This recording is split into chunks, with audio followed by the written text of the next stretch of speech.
I'm early. Oh.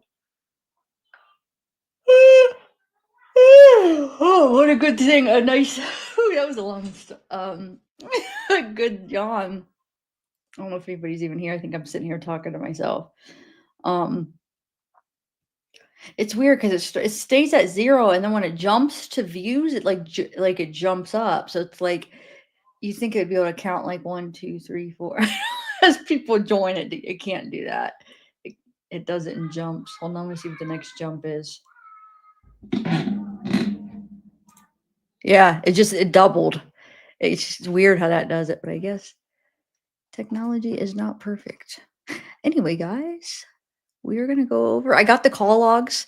So what had happened is they did give me them all, but I reordered them because I hadn't got a response yet. So I reordered them and I put in the date from when I last got it to the other date, and it makes sense because there wouldn't have been any. There is some that I got. You'll see what I mean. But at the time, there wouldn't have been any more. He's not getting that many phone calls. So there's one more list of phone calls that he got to do since the last one. And he don't get to talk on the phone that much. And I don't think Jesse has not talked to him since October on the phone. I don't think they're together anymore, guys. I went back through the call logs to see when she last talked to him, and I think it was October. So, in February, he didn't call her. He didn't even try to call her. So we're gonna go through those in a minute, and then we're gonna start the Brian Winchester case. I think they broke up because I mean, what the heck? It's crazy. Yeah, I have two more coming, two more shorter ones coming too. Yeah. Um, but anyway, hi, secret. I'm gonna wait just 1 minute. Secret forest creatures. Hilson House of Crazy. Whoa, your name. Hilson House of Crazy. Hey. Hey, Jennifer Reed. Hey, Casey. Molly. I'm actually early today. Can somebody tell me good job? No, I'm just joking. I'm just joking. I'm never early. It's just people that know me. I'm usually like 15 minutes late, but I was actually like 7 minutes early when I started. Or wait, 5, 6, I don't know, but early. No, no, it's not.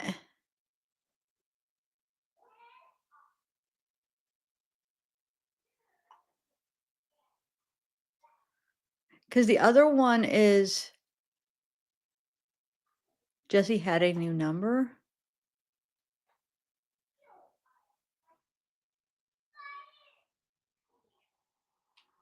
Um, if he's in the hole, he can't call her. Well, I don't know. Let me show you. Well, maybe now that I'm thinking, like, I guess if she got a new number and then she somehow, so what it's coming back to is that Cynthia, or no, Jeanette, which we know Jeanette. So he calls Jeanette in February. And then that Jada, but now that I'm thinking, what if now, great, now my theory, you guys got me thinking. What if for some reason Jesse got Jada's old phone number and that because whoever this Jada is, which I showed you the person that Jada is, I mean, she's like a uh in and out of jail for drugs and stuff. That's who the number is. But what if what if she did get a new number and then Jesse got her old number? You guys got me thinking now. I was so sure that he didn't call Jesse because I mean it's linking back to Jada, and Jeanette is who he called in February. And he's been calling Jada a lot, unless if some weird reason, like she got Jada's old phone number and it's actually Jesse who he's calling a bunch. You know what I'm saying? I guess that's a possibility. It really is. I don't know. But as far as from what it links to, it's Jada and Jeanette are the two people he called. But let me show you. I didn't even think about that though. You never know because people do get new numbers and they get other people's numbers. So that's true. I don't know. So I guess I can't say 100%, but You would think so if she was here's the thing though. You would think if she's trying to get a new number, she would use one of those text now numbers. Those numbers don't usually link to people. So that Jada number is not a text now number. So wouldn't she just get like one of those app numbers that they have like all the people from the different countries doing? That's what I would think she would do. Unless if she's actually really getting rid of her real number. But here, let me show you what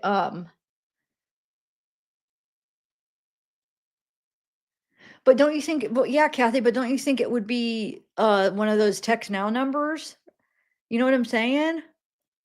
So, no, you got me thinking. I came into this thinking he hadn't talked to her in October. Now you guys got me doubting it, that she could have somehow got Jada's old number. I don't know then, but let me just show you.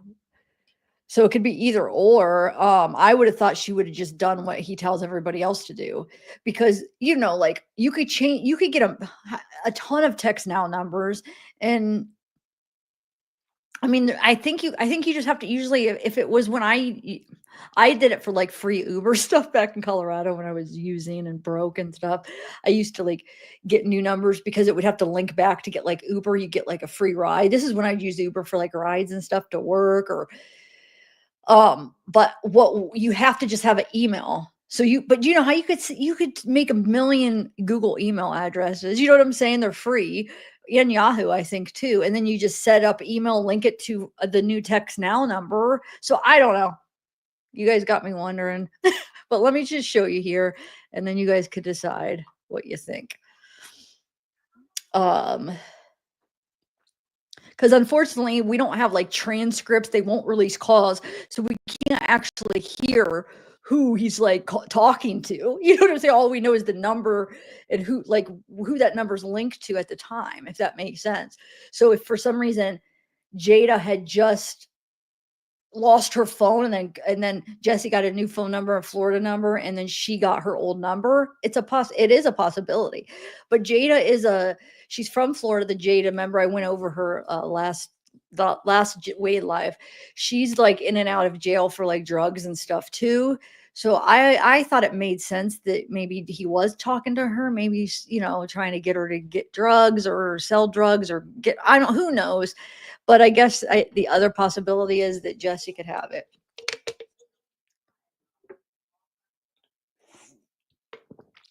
Okay. Let me show you here. Let me share my screen. Let me take this out, but we are going to watch some videos when we go over the Brian Winchester stuff, but I could take that out for right now. Okay.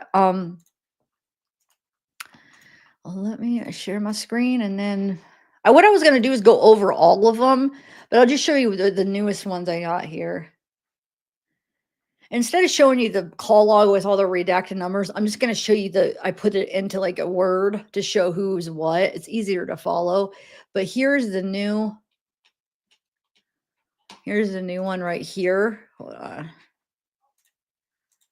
And then we're going to go over all of them and I'll show you when the last time Jessie at least talked to him with her number that she used to use. I don't know.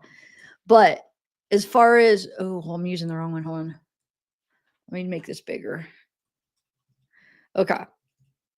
So February was the only, so when I asked, like I said, they didn't respond and they requested the new ones. And this is the only new they have. So basically he had December 21st and then February 17th, he's barely getting phone calls. So he got like once every couple months now, he's getting to use the phone. So he calls Jeanette. So he's still calling Jeanette. We know we're familiar with who Jeanette is, the one that donated like that $25,000. And so he does call her at 1:28 on February 17th. She doesn't answer. Then he calls Jada, who I guess could be Jesse's new number. I don't know, but he calls Jada 4 minutes and 37 seconds. And then he calls Jeanette again. She doesn't answer. He calls Jada again, and he's on at 1 minute and 48 seconds. And that's another reason I don't think it's Jesse, because their conversations are so short. When him and Jesse talked, especially if they hadn't talked for how long, like months, they would be talking for a long time. Like this reminds me of somebody that they're just like saying something really quick, like, hey, did you get that? Do that, like discussing something that's not, I don't know. But anyway, he calls at 1 minute 48 seconds. He calls Jeanette again at 1:41, no answer. So wait, so he calls her at 1:28, no answer, 1:36, no answer, 1:41, no answer. In between time, he's calling Jada, or I guess it could be Jesse. Like I said, I can't say 100% without a doubt that Jesse didn't get Jada's old number, but because you guys now saying that you think she got a new number. Anyway, so then 1:40, he calls Jada again, 1 minute 48 seconds. Yeah, 1:41 calls Jeanette, no answer. 1:45 calls Jeanette, and then she does answer, and they talk 29 minutes and 51 seconds. And that, you guys, I've been spelling her name wrong this whole time, which is weird because I would see it spelled different ways. But this is, I think, is the right way for some reason. I think it's this from what I've been looking at. So anyway, but that's that Jeanette Mouse girl that's donated the money that he said she looked like Marilyn Manson and was making fun of her. And Jesse's like, let's milk, like, we got to get as much money out as we can. And they were like making fun of her and trying, like, talking about how they have to get more money out of her. Yeah, she's still talking to him, but it does look like she tries to not answer. And then unless if she just misses the calls, but then she does answer right here and talks 29 minutes. And then he calls back 2 more times and he calls her right back. So look, I'm sure he told her he was going to call her back because he gets off and then calls her right back because of the calls are 30 minutes. So he would have to call her back. Right. Well, she doesn't answer. She probably didn't even want to talk to him because he tries twice and she doesn't answer. Well, I guess she does at 2:36, talks 14 minutes. But look, if for some reason Jada's number is Jesse's now, he still is barely talking to her. I mean, hadn't talked to her in 2 months and then calls and only talks to her for like 5 minutes. So I'm not convinced that is Jesse's, because like I said, it's showing Jada Fuller Strickland, that girl I showed you the other day. So I mean, and if you look back, yeah, that's what I'm saying. I don't think I'm leaning more towards that this is really Jada, and it's Jesse. No, he's not talking to Jesse anymore. Jesse probably doesn't want to talk to him anymore, I'm guessing. Um, oh, hey, Sarah. Hey, Brittany. Hey, Elvin. So yeah, but look, I'm gonna go through all of the whole call logs. It won't take long, just all the call logs I got from Death Row. And so you could kind of put it into perspective. But look, the last time he actually talked to Jesse with the number that goes to her is from right here, October 30th is the last one that her normal number was the last time he talked to her. So that'd be almost 5 months. He might not talk to her anymore, guys.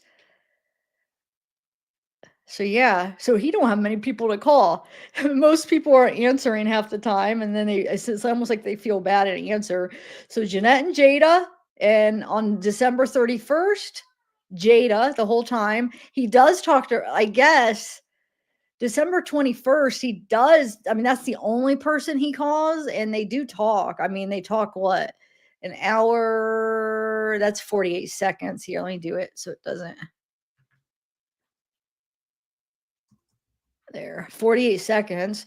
So they talk about what, an hour 20, like an hour and a half. So I don't know, guys. Like I said, I can't say for sure. November 26th.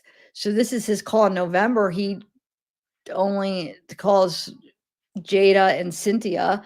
And then the October 30th would be the last time he talked to Jesse, and he calls Jeanette and Jesse. But actually, that is interesting, though. Wonder if there is a possibility. Maybe she did get Jada's old number, because look, October, the only 2 he called was Jeanette and Jesse. And then all these are Jada and Jesse, except he does call Cynthia, whoever the heck. Yeah, I mean, I don't know. I know this person is said I can't talk. She has a son, Joseph. So I don't know, but that is interesting. You guys got me wondering. But December 21st, he didn't even try to call that Jada. Or Never mind. He did call Jada. Never mind. Sorry. I thought that was a Jeanette. Take that back. Yeah, I don't know then. Let me see what this is October 28th. This is when he was getting more calls. Yeah. I don't know. What do you guys think now? Now you guys got me confused. I don't know how I'm going to be able to tell. Because if she just got that phone number, it might take a minute to link to her. Well, she would have been using it since November. Yeah, though, sometimes I don't know. Do you guys think Jada is Jesse then? I mean, do you think she got Jada's old number? Put a 1 if you do and a 2 if you don't. Yeah, put a 1 if you think Jada is it's just Jesse got her old number, and put a 2 if you don't. I'm curious because I don't know what to think now. Now that I'm looking through the history, maybe. Dang it, though. I thought, man, I thought I had it figured out. I thought, okay, he's not talking to Jesse anymore, but now I don't know. Shoot. Oh, okay. So there's some people who don't think that. I don't know, guys. But either way, he's down to the 2 people, either Jada and Jeanette, or Jada or Jeanette and Jesse are the only people that he's calling for, like, what, how many months now? Well, I guess the end of October 30th yeah. But if we go back from where where they gave me the call log, September, wait a minute. Shouldn't I have got, hold on a second. September, he went August 30th?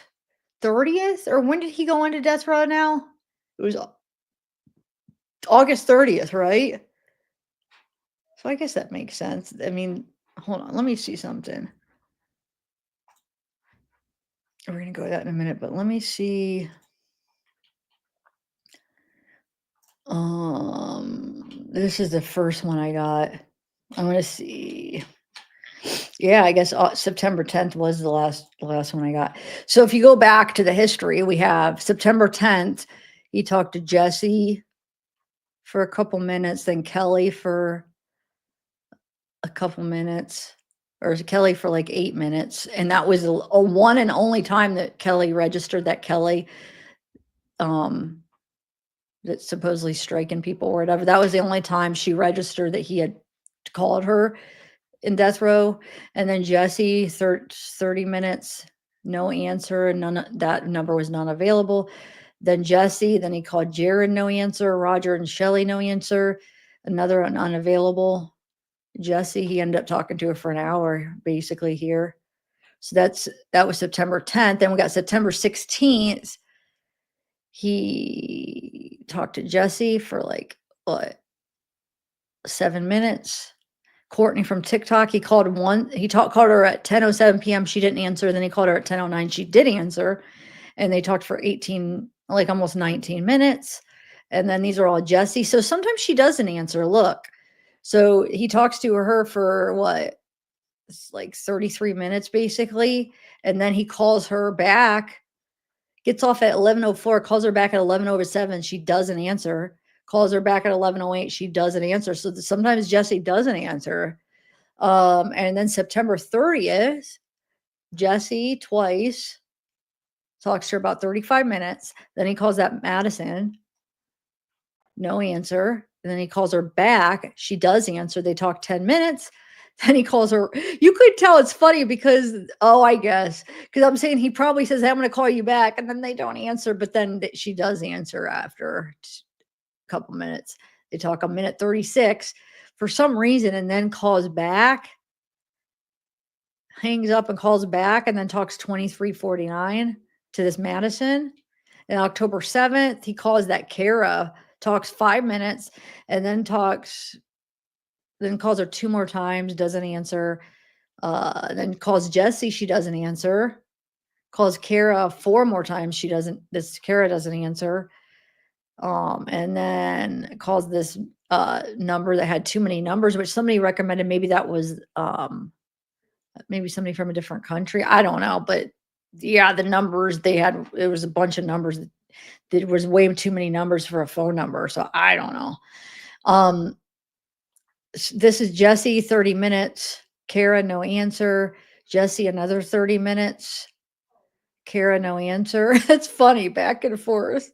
And then back to Jesse, 2 minutes. And then another weird number that had too many numbers. And then Kara again, another number. And then Madison. So is Madison? Yeah. So that would have been like almost like a week after the last time he talked to Madison. He called her back and she doesn't answer the first time, but then she does answer. He ends up talking to her 50, like over an hour. He talked to Madison. I had showed you guys a picture of Madison if you guys remember. I have to find it in my thing. So I'm trying to think what folder I have. And if you want me to show you again. She's a blonde. October 14th, he calls, so he's averaging like at first, hold on, let's look. So September 10th and then September 16th. So that's like what, 6 days apart. And then September 30th, that's 2 weeks. So it's almost like sometimes it's a week apart. Sometimes it's a couple weeks apart. Sometimes it was a couple days apart that he got a phone call. So here, that's like a week. And then here, that's a week. So so averaging like once a week until the last couple months is like once every couple months. Anyway, where we picked off. So October 14th, we have not available at 8:30. Oh, yeah, I couldn't find who it was. And but it registered for 39 seconds. These two didn't link. So there was nobody that the phone number linked to, but he did talk to this person for an hour. I have no idea who it is. This was at 8:32. And then he calls Jesse 3 more times and talks to her for over an hour and like 3 minutes around. And then he calls Madison again and talks to her for about 15 minutes. Then October 21st. So another week later, he calls Jeanette, talks to her about 35 minutes. Then he calls that Cynthia, talks to her 20 minutes, and then Jesse 24 seconds. So maybe he was leaving her a voicemail because that would have probably registered for 20. I don't know. It just registered 24 seconds. October 25th, let's see. So look, that's like 4 days. He got another call. Jesse, all 3 times. And he talked to her, like over an hour. And that's it. And then 3 days later, he got a phone call again. This is what it came up as. What is that? GHFD. And that like linked to like a bunch of weird links. So I don't know. It's probably somebody that's some kind of app or something. And then he called somebody, no answer. Then he called that Renee. That she looks like she's an older lady. I had showed a picture of her too. She's like an older looking lady. I don't know. I would say 50s, 60s, I think. I'd have to look. I could probably tell her the exact age, but in the picture, she just looks like a little bit older lady. So yeah, he talks to her 5 minutes and then he calls her back 3 more times. She doesn't answer. And then that Desiree, he talks for 30 minutes. I actually showed a picture of her too. If you give me a minute, I wasn't planning on getting in my pictures, but if you guys don't remember, I'm trying to think of what video I showed all those. I think it was a pre-record. I'd have to find the file, but yeah, he talks to her for 30 minutes. And then remember, Desiree was that one that we have the emails or text or kiosk messages. She's got some kiosk messages we've read with Desiree. And then Renee, he does talk to her for 13 minutes and 19 seconds. And then Madison again doesn't answer the first time. And then they talk for 21 minutes and 25 seconds. And then Jesse had 25 more minutes. So that's October 28th. And then we have October 30th, which that's like 2 days. So it's weird. Like his phone calls are very not as consistent as you would think. So 2 days later, he talks to Jesse for 40 minutes, basically. Jeanette, she doesn't answer. Jesse again for another about 4 minutes. Jeanette again, no answer. And then Jeanette does answer, and he talks to her like a good, what, hour and 40 minutes. He's talking to Jeanette. And then he calls Jesse after he gets off with Jeanette. Well, like, what, 15 minutes after he calls her, she doesn't answer, calls back, and then they end up talking like, what, around 40 minutes. Then that's October 30th, and almost a whole nother month, he gets another call. And that's when Jada, or like I said, I don't know. There really is a possibility that Jesse, if you're saying that Jesse was talking about getting a new number, you know how people sometimes, if they switch, like she could have just ended her service and then she could have picked it up. I mean, it is possible. And now what, she did move to Florida, so she'd be a Florida resident, so she would get a Florida number. I don't know. Either Jada, or I'm just going to say that's who the phone number links to at the time, is Jada. He talks to her 35 minutes. Is Cynthia, he talks to her, what, 24 minutes? This time, this registered for 4 seconds and then 24 minutes. So that's November 26th. He only called them two, right? And then December 21st, so almost a whole month later, only person he calls is this Jada or Jesse. I still don't know, guys. I'm confused. I'm going to try to research to see if I could figure that out, because I didn't even think about it until I came in here and you guys were telling me that she got a new number. Oh, I don't know, Camden. Kelly who? I thought Kelly's mom's name was what? What's her name? I thought we knew. I didn't think Kelly's mom's name was Renee. Was it? I don't know. I'll have to go see. I have her last name. Now I forget. I have to go look at my file what the last name was. I can't remember what it was, because these were from these first a few phone logs were from like, what? I feel like a month ago maybe that I got them. I'm just going over all of them now so you could put them into perspective and see like everything. So then the newest ones I just got, that today's the first time I'm sharing it, is the February 17th ones. And he calls Jeanette, no answer. Jada, 4 minutes, 37 seconds. Jeanette again, no answer. Jada, a minute 48. Then he calls her back at 1:41, doesn't answer. And then she answers 30 minutes about. And then two more times she doesn't answer.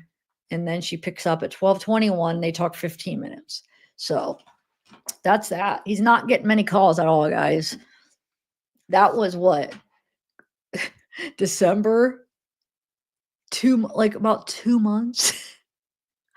What's he been like? So month apart, and then December to February, 2 months. 2 months. That's crazy. But that means, I'm trying to think. Hold on, let me see something. October, December. That means when they're doing those sheets, remember, I swear they're always landing on the same day when they're doing like how many baths he gets, or showers and phone calls. It was checked off every week for a phone call. Unless maybe that doesn't include, that could be like maybe he called his attorney or something that wouldn't come up on that. So maybe that's it. Because I think those death row files went up until what, January.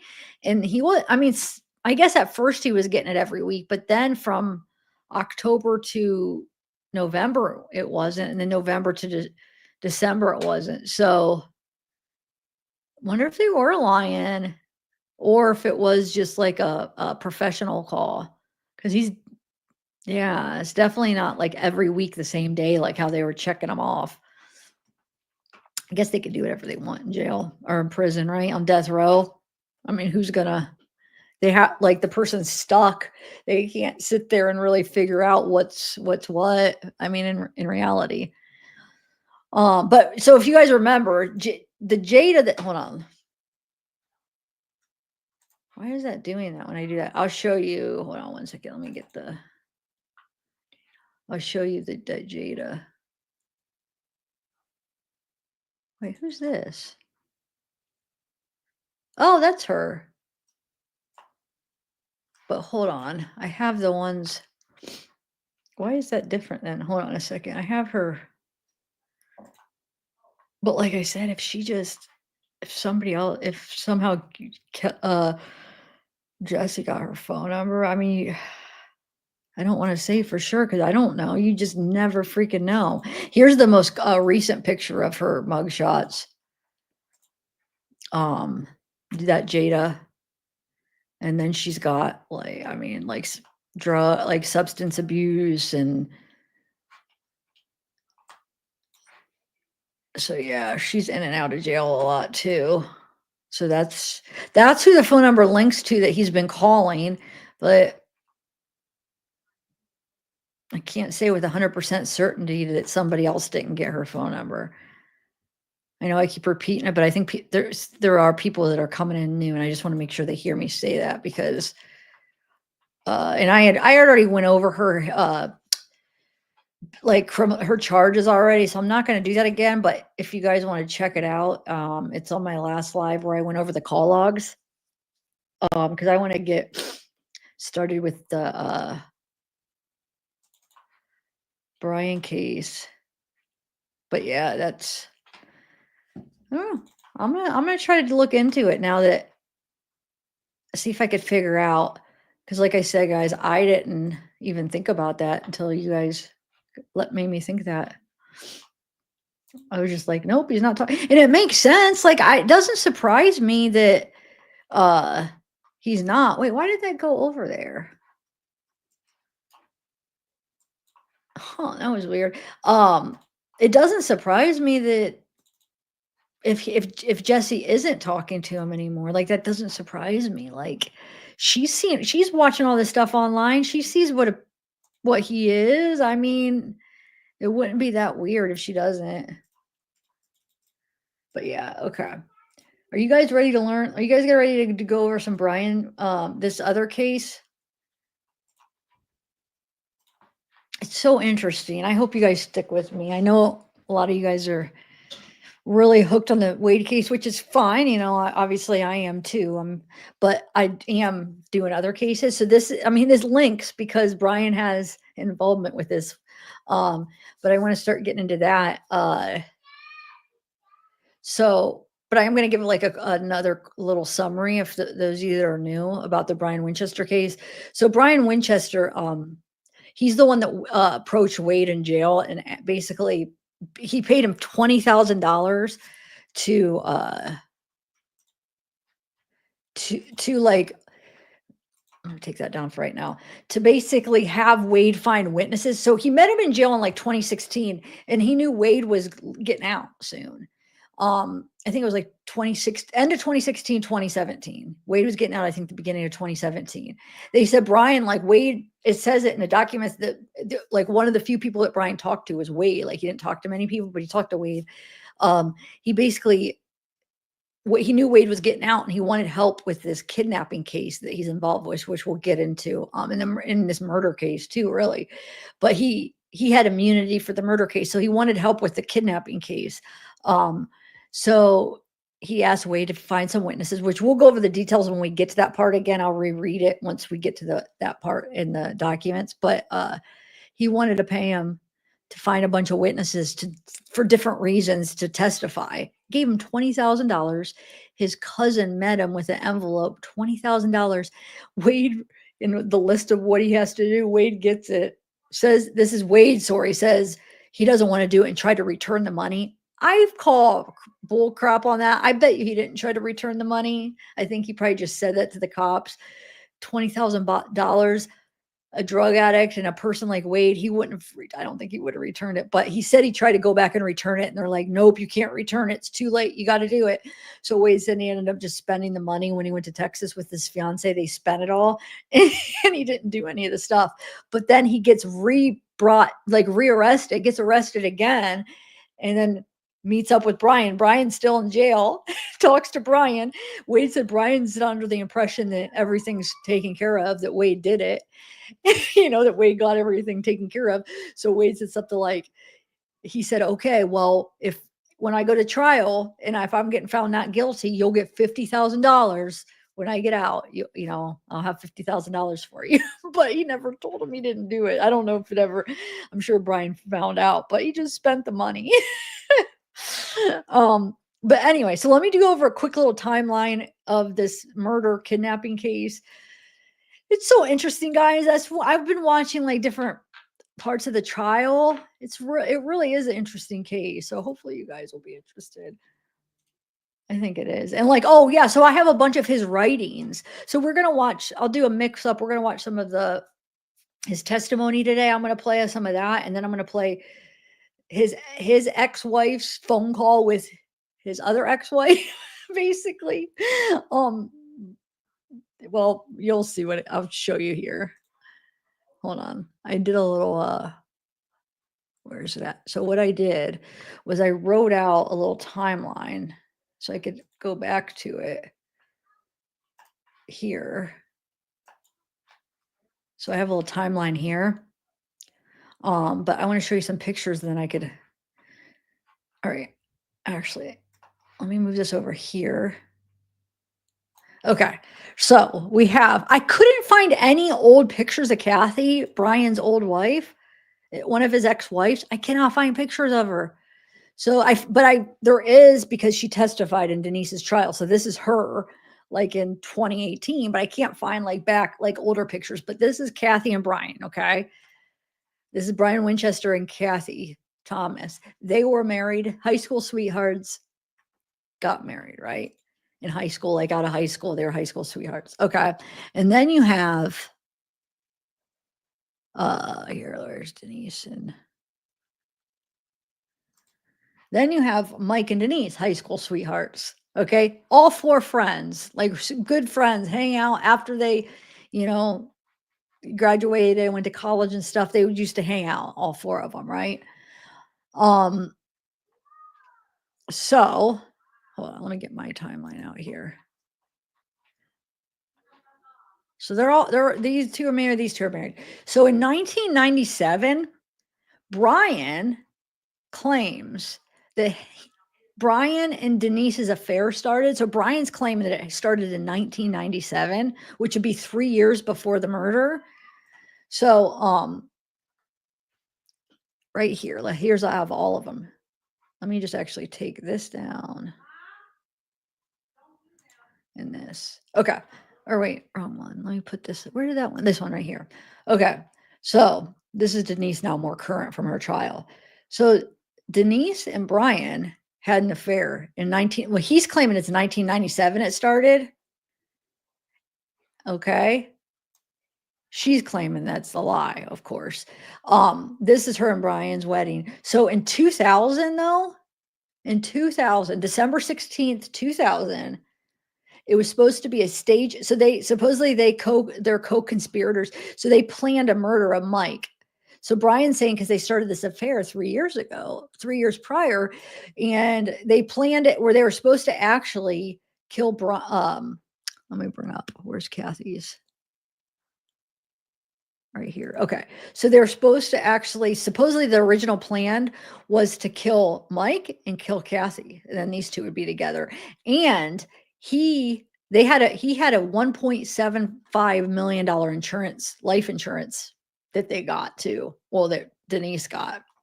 Anyway, so what happened is supposedly they did go through with they killed Mike in 2000. Denise and Brian planned it where it's supposed to be a staged accidental drowning, where Brian lured, basically asked to go duck hunting with Mike, which they've done it before. They were best friends. They used to go duck hunting. So they planned it.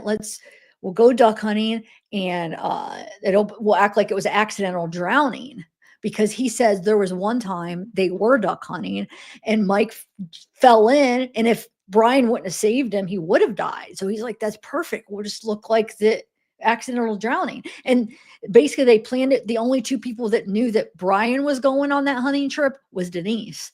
So nobody else knew that Mike was going with Brian. They made sure they didn't text about it. So no, you know what I'm saying? So, but Mike knew, but somehow they did it. So there was no trace that Brian was with him on that hunting trip. Okay. But anyway, so They go on their trip, and so basically they're on the boat and he shoves them off the boat. But he talked him into, which you'll hear on his testimony, some of these details. Brian talked him into putting the waders on.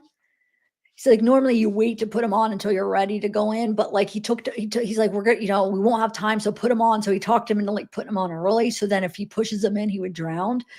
Well, so he pushes them off the boat, but Brian said somehow Mike was able to, because he's probably experienced, duck hunter or whatever. He was able to hurry up and get the weights off, and then he'd like got onto like a tree stump and was like holding on to the tree stump. So he's like, Brian's like circling him in the boat. Mike didn't drown. He's hanging onto the tree stump, yelling for help, or I guess, and he got the weights off. So Brian takes out his gun and shoots him in the face, basically in the head. Takes his body, puts it in the car, drives home to get in bed. He's married to her at the time, remember? So drives home in the morning. This is really early in the morning, to hurry up and get in bed so she doesn't even know he was gone. And then he has an alibi, but he's got Mike's body in his truck, right? So he knows he's got to hurry up and leave and go bury him. And he's supposed to go hunting with I think her dad. I think it's her dad. I don't think it's his dad. It's either his dad or her dad. He planned that trip so he would have like a big alibi, right? Because he didn't know. He thought they were just going to drown Mike. So now he has to go bury him. So that changed things. So he thought he was just going to be able to get home and then go on that trip. But anyway, so he does. He says he gets home, gets into bed. She's still sleeping, wakes up in the morning. So here he's got an alibi. And then he goes in and he buries Mike in by Lake Carr. I looked under the maps, which we'll look at all that. It's like an hour away from the Lake Seminole. So he buried him. Yeah. So anyway, so that's 2000, right? They wait though a while to get married. They made sure, Brian and Denise made sure they didn't talk a lot after that, even though they were all like best friends, but they made sure so it wasn't suspicious. So, but in 2004 is when Denise ends up collecting the $1.75 million in life insurance, right? 2005 is when Brian and Denise get married. So they basically waited 5 years after the murder to get married. So I'm trying to see if there's any more pictures. Yeah. Here's like all three of them were old, Brian, Mike, and Denise. Anyway, 2012, Brian and Denise separate. So they're married. They plan a murder 2000. They get together in 2005. Supposedly they've been having an affair since 97. Get separated in 2012. 2016, Denise files for a divorce. Okay. I'm just trying to give you a timeline. Hopefully you guys are following here. And then Brian, so in 2016, she's filing for a divorce. He don't want a divorce. He breaks into Denise's vehicle. He hid for hours overnight. She gets in the car. I guess she was on the phone. She gets in the car in the morning. He jumps over like 2 layers of seats, has a gun to her side, and basically was like going to kidnap her, tells her to like, turn left. She says she just went to CVS because she knew they had cameras. He didn't listen to her. She was able to talk him down. And she promised she wouldn't go to the cops, and he ended up letting her go. And, but she did go to the cops. Okay. But in 2017, so they ended up arresting him. Okay. So she goes to the cops, tells them what happens. And that's a big charge. It's like aggravated assault with a firearm and kidnapping, which carries a life sentence too. So it's a pretty big charge. So in 2017, I think he knows he's screwed. And you'll see, we'll end up watching her interrogation, or not interrogation. It's her telling what happens. And they already suspect that like her and him are involved in Mike's death from almost 20 years ago, but they don't have enough proof. So they ask her like, Brian told you what, Brian did it, right? We know Brian did it, but did he tell you? So they're trying to talk about Mike's murder, and she doesn't want to talk about it. You could tell she was like, so they were, I'm sure they were doing the same thing to Brian. I'm sure they were asking him, like, we know you're involved. She already told us or something. Well, he ends up confessing to the murder, but he gets immunity. So he says, basically, I haven't seen his interrogation, but I just ordered it last week because it's not on the trial, and they didn't send it to me because they sent me when I asked for like Wade stuff. So they ended up sending me like stuff from this case, but probably not everything they had from the case. So I ordered it. So hopefully, unless if they're not going to release it. So I don't know what he exactly said. If he said like, I don't know, but he got immunity basically for the murder. But I'm guessing what happened from watching her interview that they tried to be like, she's talking, you just tell us the gate, it's up. You just got to tell us. So you know what I'm saying? I don't think he just willingly went in and was like, hey, I'm going to tell you about this murder. They probably were questioning him, and he probably was nervous. So he's like, okay, I'll tell you what happened. I want immunity for this. And they gave an immunity for the murder charge. He told him what happened. But as long as that stands, as long as they find out if they find out he's lying about anything he said, then they could charge him. But if he's telling the truth and he tells them the truth about what happened, then he has immunity, right? He confesses to being the one that murdered Mike. He even shows them where the body is because they had not found his body. So he leads them to the body, shows them where he buried him. He says Denise was the co-conspirator. And I had told you that he had a 45-year sentence. Now, every article I find is saying 20-year, but I swear when his testimony, I swear, and we'll watch it together. I had watched that part last week, and I swear he said 45 years. So we're going to end up watching that tonight. So I don't know. Maybe I heard wrong because all the articles are saying 20 years. So either he got 45 or 20 years sentence. Just for the kidnapping charge, no murder charge. 2018, she gets convicted for conspiracy to commit first-degree murder and accessory after the fact. She gets 30 years. Okay. And then, we're gonna watch that. We're gonna listen to that. Hold on, let me scroll down. Why is that not scrolling up?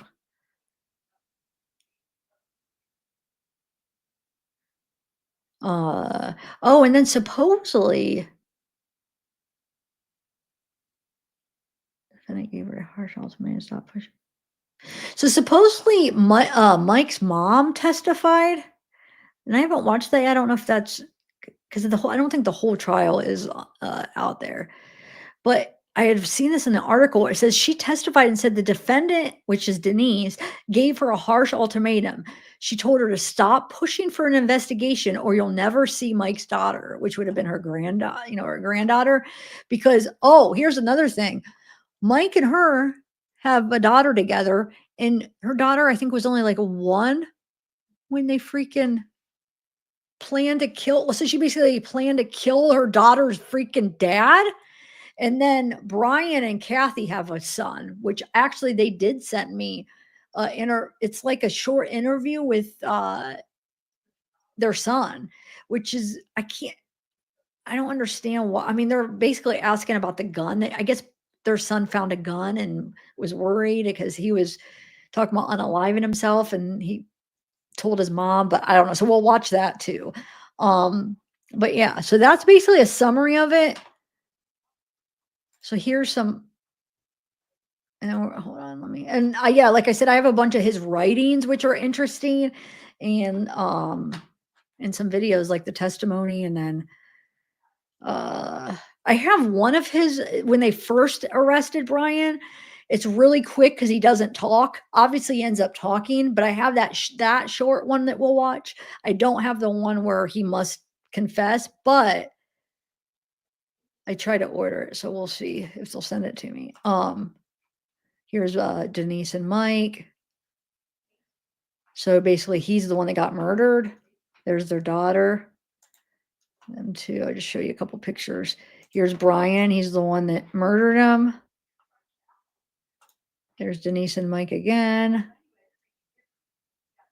There's Brian. He's the murderer and the kidnapper and the one that paid Wade $20,000. There's all three of them. There's Denise and Mike again. And like I said, this is the only one. I can't find any pictures of her, but I'm pretty sure she's sitting in the room. She looks a lot different, I feel like, but she's sitting in the room with her son when they're interviewing him. So you'll see her there, but you can't really, I mean, she's like, the angle's kind of like down and you can't see her that good. I mean, you could see her, but kind of like the side of her face, but I'm pretty sure that's her. Because he would have been like probably under 18, so that's why she probably would have been in there with him. But anyway, so this is when she testified at the Denise's trial, and then here is Denise, and then here's when Brian testified, and we're gonna watch that, which is kind of interesting. He talks about the murder and everything.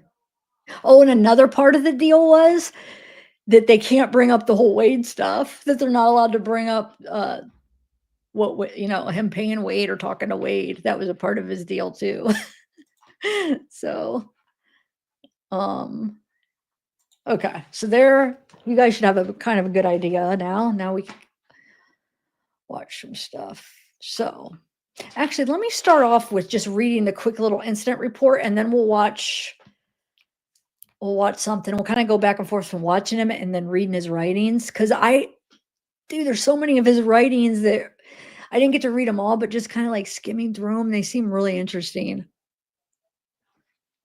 All right. Oh, no. I'm going to just read that quick little incident report first, and then we'll watch. I'm going to start with maybe his testimony because he explains everything. So I guess I probably didn't even need to do a summary because he does talk about like their stuff, but okay. So here is the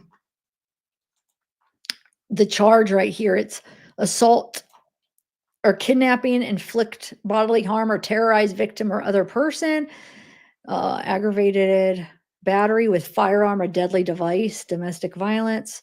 So Denise, so she was 26. Wow, wait a minute. She looked a lot older than that. That can't be right. No, that has to be it. Yeah, because that was, yeah, look. That's a typo. Because that happened in 2016. Wait, would she be? Oh, I guess she would be. What? He's 45? No, because they were the same age. Yeah, that has to be they had to put her. We saw they were in the, look, I showed you the high school picture, right? Sorry, I just threw me off because I never looked at. Look, they're in the same. That's Brian and Mike, and then that's Denise. So yeah, there's no. So there, yeah, something's not right. That had to be a typo. They do. There's a lot of typos in the court docs. Okay, so narrative. So August 5th, 2016. On this date, the victim, Denise Winchester, reported the following. This morning at 9:10 a.m., she got into her vehicle to get to work. As she was driving off, oh, wait, hold on. Oh, thank you, K-Girl, for joining. And thanks, Vanity, for... Oh, I saw that, but I don't know. Maybe they're talking a different way. Or maybe she did get Jada's old number. I'm going to try to look into it, see if I can figure it out. Thank you. And K-Girl, thanks for joining. You guys are awesome. Okay. So 9-10 hours, she got into a vehicle to drive to work. As she was driving off, she noticed movement behind her, and it was her husband, Brian Winchester. He was climbing over to the middle set of seats. He had a firearm in his hand. He demanded she follow her instructions. When he told her to turn, she kept going straight instead. She drove to the CVS located at 1875 Capitol Circle Northeast. They talked in the car for an hour. He made threats to kill himself and harm her. She eventually talked him into going back to his truck and telling his dad what he did and to get help.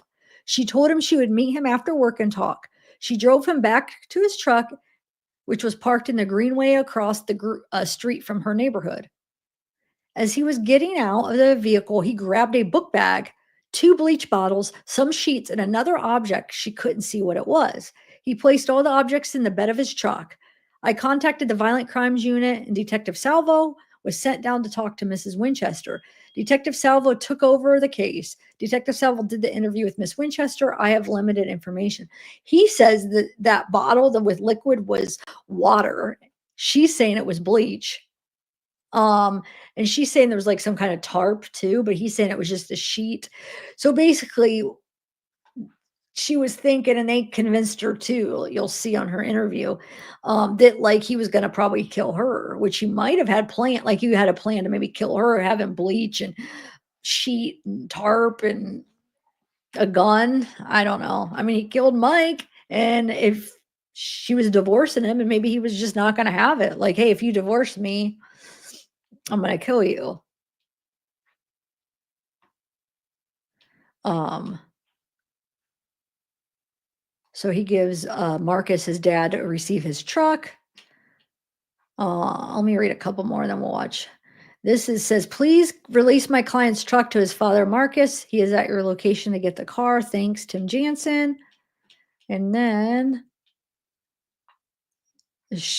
some swabs from his shirt and stuff. Note to Stafford. Stafford is his son. Spray bottle with clear liquid. So wait, if they did get the spray bottle with clear liquid, then what? I wonder what was in it. They would know. There shouldn't even be a thing if it was water or bleach. It would be known. So I don't know. Hold on. Let me read one of his writings and then we'll watch. So they got the Galaxy. Okay, hold on one second. Here we go. We'll read one of them and then we'll watch some of his testimony. So this is something he wrote that they had like a whole briefcase of like a bunch of stuff he wrote. So this says, I don't know what to do. I don't feel like anyone gets what I am trying to communicate. Denise doesn't get it, and no one else seems to either. I have busted my butt over these past 9 months and have totally changed my life and what I do, day and night. I have made progress spiritually and behaviorally. I'm not where I want or need to be yet, but I am working on it daily. I do devotions, prayers, meditations, read books, read scripture, go to meetings regularly, spent thousands going to Mississippi. I work hard at my job and I am making good money. I try to live in reality, but struggle with it. X, wanting to go to Keys even though I can't afford it. I juggle taking care of 5 properties that all need more maintenance than I can handle alone. 5, the bottom line is I am a 40-year-old man or 42-year-old man who has lived with his parents for 9 months. And I have been working hard daily to get better. I am a sex addict. I try to live a plantation owner lifestyle on a plantation manager's budget. I struggle with fear and shame over the bad publicity and rumors about the Mike Williams saga. I feel lonely most of the time, and that's probably the hardest thing for me to deal with. I am lonely and I miss Denise. I miss both Denises, the one I married and the one I acted out with. The one I married was working on herself, doing Bible studies, going to Ron, going to Eric. She was much more self aware than the current Denise. She worked hard at eating right, working out, and she took advice from Cindy to try to make herself healthier. Um,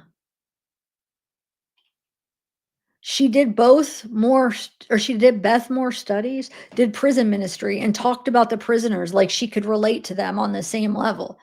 That Denise did things that she didn't want to do for the good of our family. She set our kids out.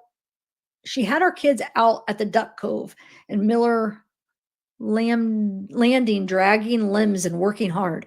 We didn't just work, we played together. We ran, biked, worked out, went fishing. And then they have like a lot of, he has like a lot of money and all the money they have and stuff. Um, Mhm. Yeah, so he's got Denise, he has the different what they have. So he's got Denise bonds, Vanguard, 2011, Denise 840,000. Stocks 102, cash 101,000, Fidelity stocks 26,000, Nationwide 135,000, Wells Fargo is 2,200, Capital City Roth 38,000, iBond 30,000, Nationwide 91,000. I guess Mike had a lot of money. He had a good job, and the one they murdered. Brian has 23,000 and a Franklin Roth has 85,000. Now I don't know who's this stuff. So real estate 900. So I don't know if that's Denise real estate 950,000, stocks 349,000, bonds 870,000, cash 194,000, total $2,363,000. Yeah, so because real estate, they have a Duck Cove, 250,000, Miller Landing, 250,000, Centennial Oaks, 350,000, Barrington, 100. Dang it. It's a lot of money. All right, so Redux, so this is from Brian. It says to Denise. This is from January 7th, 2009. So this is when they would be still married. They didn't separate till 2012. They got married in 2005. Just remember, like, to put it into perspective, Mike was murdered in 2000. Anyway, so Brian says, yes, ma'am. Wait, which one came first? Yeah, this one comes first. That was okay. So Denise says to Brian, pick up ducks at your dad's and F me tonight. So that's at 12:37. And then he responds at 1:59 and says, yes, ma'am. And then she writes to him. She says, too tired is in this subject. She says, drink a Red Bull because Friday night, NL light night. I don't know what that means. NL night. And he says, what the? It's all what the, and then, um, okay. So remember, these are all him writing stuff. I wish he had dates on him so we knew like when he wrote this stuff. It says, I'm looking for clarity. What happened? Question mark. They were surprised. She realized how abnormal and abusive it was. I don't care about her. 90 days, not to go separate ways, but to come back together. Who was communicating with her over this time? I spent 90 days working on myself as best as I could. What good did that do for my marriage? Poison effects, renounce, busted the bottle. Wait, poison effects, renounce, busted the bottle. Huh. Is she like, did he have a bottle of poison? He was going to poison her and busted it? I don't know. I'm not sure. Is she operating within or outside of your counsel? Are you treating me as unrepentant? We are not under discipline. What is the reason for dissolving this covenant? Oh, it is allowable. What is Four Oaks' position on this? What is your personal positions on this? What does God want to happen here? What would bring him the most glory? What is our relationship in Four Oaks now? Our kids? Are you providing counsel or is this now between Denise and I? Can I respond to her letter?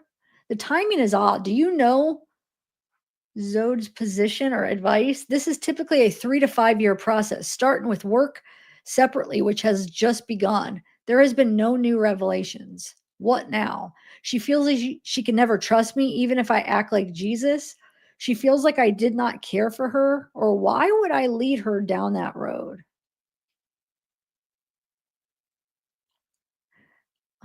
Live life, hope weekend. Let's see. I will do anything. Wait however long. Sign postnup. Take lie detector test. Anything to save this marriage. My actions will show repentance over time. He did not want to get a divorce.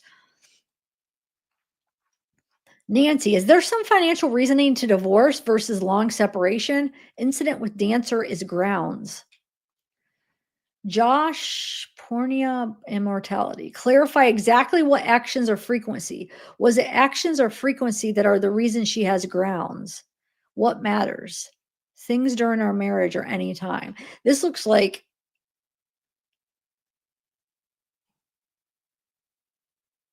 oh, this probably, that looked like stuff maybe for the lawyer or something, right? And this says, I need help processing this. Are you willing to talk with me? Email question mark. Why did you ask me those questions? Did you really consider what I said? Pray. Click on links. One weekend. Why won't you wait? What kind of relationship do you expect or want after divorce? What is fair to you in this divorce? If I had recovered sooner, would that have changed this?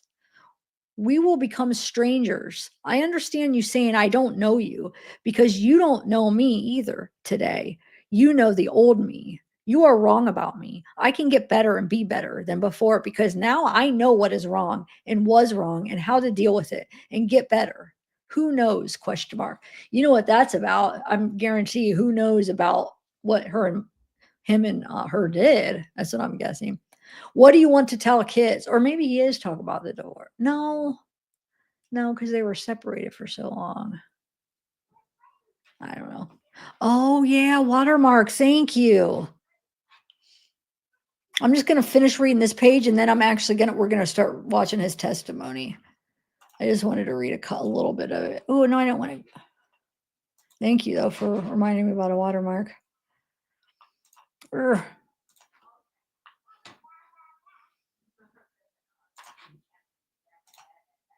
Come on. Come on.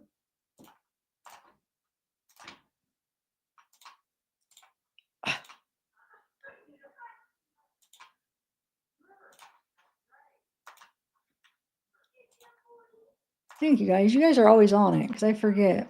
And this stuff I haven't seen, like the writings, I haven't seen these out anywhere. All right, so who knows? What do you want to tell the kids? Did you consider I might have killed myself? Did you care? Why do you think I would be lying now? Just money? Question mark. Kids? Question mark. Do you know how much I love you? Question mark. Zoda, talk to Fred Thompson about what? Past behavior is best indicated of future behavior. Exactly. You murdered somebody. Absent the power of God through the life transforming news of the gospel. Did he say, as Denise has stated, that I did not care about her in our marriage? Because most SAs don't bring their wives into because they cared about their wives. I need time to research and process this. I'm not going to rush or purposely drag out. Do we sit together? Do birthday parties, holidays, etc. Hug? Question mark. So he's so confused. Like, if they get a divorce, what does that mean? Do we still? What kind of relationship do we have? Because they were like really good friends too. So it's like, I will not take off my ring for 3 years when the kids graduate. I will not date or remarry. Will you keep your heart? Don't give it to another. Now what I want, not what I want. Then why do we do it? Never too late. True view of marriage to separation. Chose to believe. All right. And then it says KA didn't see it either. That's Kathy. Wait, what's Kathy's last? I think he's talking about Kathy Thomas, but then she got married. I don't know, but true view of marriage. Okay, so let's watch some of his testimony. Actually, first, let me play the short little when they first pick him up. The short. Let me play the ones that they sent me real quick with his son, and then with him, and then I'll play his testimony.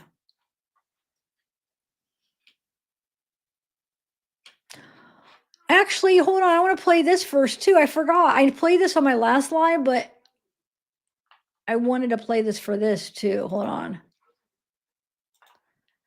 This is so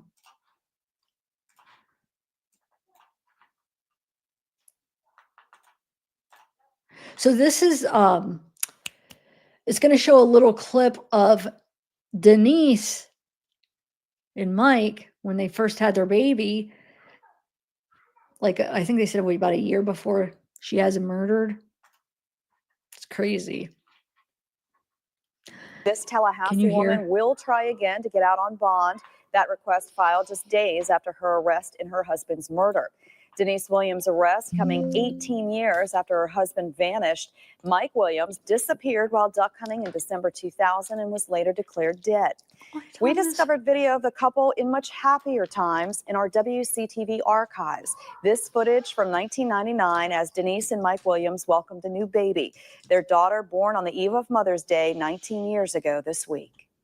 We're just totally overwhelmed. She was due Tuesday, and she would have made me wait a whole nother year for Mother's Day. So she came yesterday so I could enjoy this day today with her. It was unbelievable. I have a whole new respect for my wife and women in general and what they go through to bring a new child, new life into the world. The indictment issued this week says within a year of that baby's birth, Denise Williams started plotting her husband's murder. Her attorney says she had nothing to do with it. Now, the indictment accuses Williams of conspiring with her husband's friend, Brian Winchester. The state attorney not saying yet whether he, too, will face charges in Mike Williams' murder. We were surprised to find that old footage. Mike Williams' mother telling us, "I want you to play it. I want everybody to see it." And she asked people to pray for the couple's daughter, who turned 19 this week. We also reached out to Denise Williams' attorney as well. He contends the video shows Mike and Denise were happily married, devoted to each other, and loved their little girl. Okay, so now you guys could hear that, right? All right, let me first play that quick one when they first pick him up. This is Brian Winchester.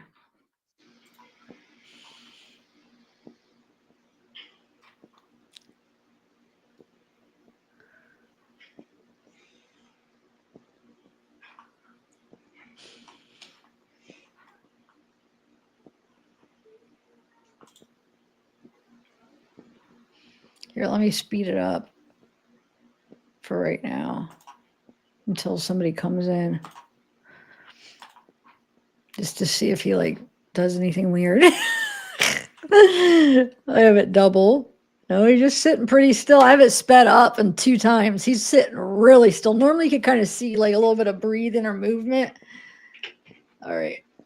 Somebody's about to come in. Oh, I thought.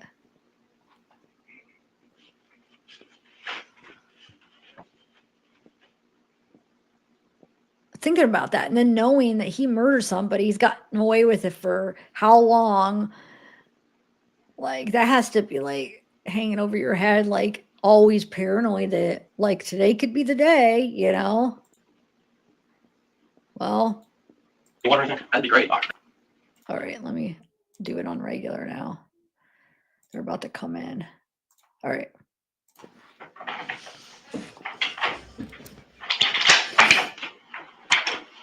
You need any water or anything? That'd be great. All right, thank you.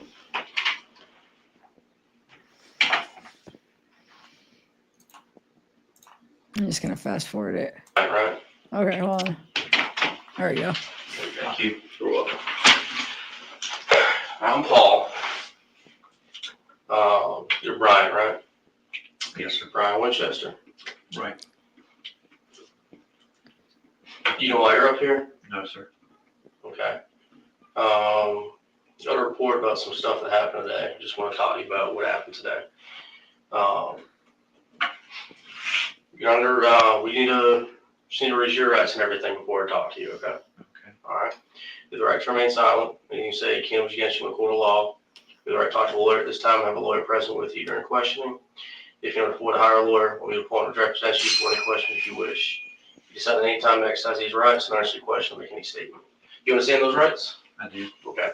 If you just initial right here, and that's just saying you understand them. Just one initial? Yeah. And then if you want to read this, it's just saying that I read you your rights and I haven't forced you or coerced you or made any promises or threatened you. And if you want to talk to me, you can sign down there. No, I'm going to have to talk to an attorney. I'm sorry. Okay. It's Tim Jansen is my Tim friend, Jansen. so I'm assuming he's going to be my attorney, I guess. Okay.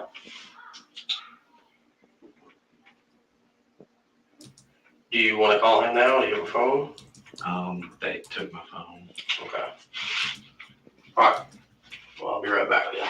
Okay.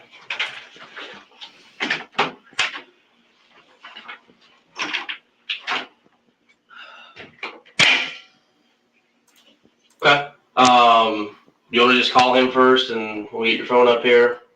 We'll see what we can do? Yeah. Okay. So he basically is not talking right now. He said he wants his attorney. So not much happens in these. I just wanted to play them just because they're short and yeah. So that's that. And now, okay, now we'll play his son's interview, and then we'll play his testimony after that.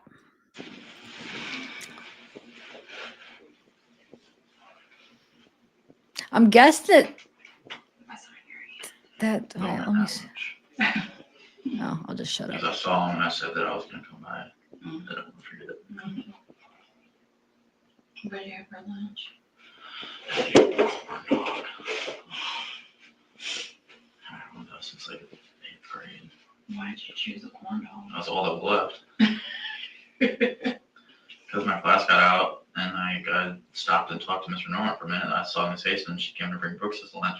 I stopped and talked to her for a minute. By the time I got to the cafeteria, the line for like a sandwich was out the door. So I was not going to wait for that to see Mr. Norman. So I had to grab a corn dog. Well, it's good for you to eat food like that every now and then. Just so you continue to be used to it. If the apocalypse happens and we have to Yeah, but eat we're meat not out going of to a be eating. can, We're not going to be eating corn dogs. we'll be eating meat out of a can. So I y'all don't need know. to be like acclimated. It's not because it was gross. It was just like, I've got ant bites all over my feet. you just step right in it. When I went out there to get that, the Donald Trump signs up last night, it was dark and I stepped in ant bed. Let me see how I put in my purse.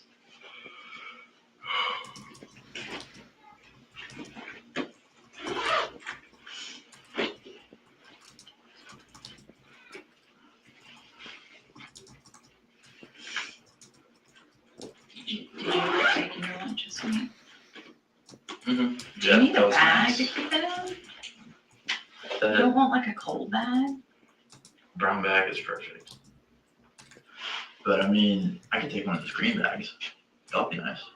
What green bag? One of those green Publix bags that I took So over the big summer. though, yeah. You need I can like put it in the one of fridge. those, only smaller. Yeah, if you could buy me one, I'll put it in the fridge in the shack.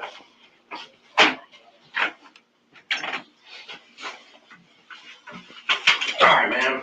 How you spell Stafford? Just common spelling? STAFFORD. What's your birthday? February 25th, 1999. What's your address for you? 736. Oh, I'm muted. Hold on.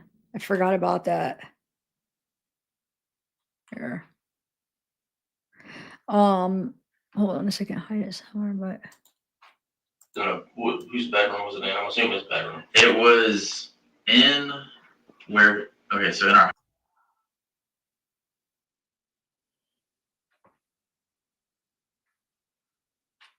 yeah, they redacted this. Crazy. They don't redact the other part, but they redact this. So like a storage place? pretty much, All right, stuff you haven't bought yet. Was you moving out of the house, moving in the house? moving in. When did you see it? Within January or February. Probably February, because it was still duck season. Okay, was it on top? Was it in a drawer or something? It was on top. Was it in a holster or anything? Mhm. Had you ever seen it before? Mhm. Okay. You know if it was loaded? I do not know. Okay. And what made you take a picture of it? I thought it was just kind of odd that it was just a gun, a handgun. As far as I knew, we didn't have a handgun. All right, what was odd about it? I mean, Well,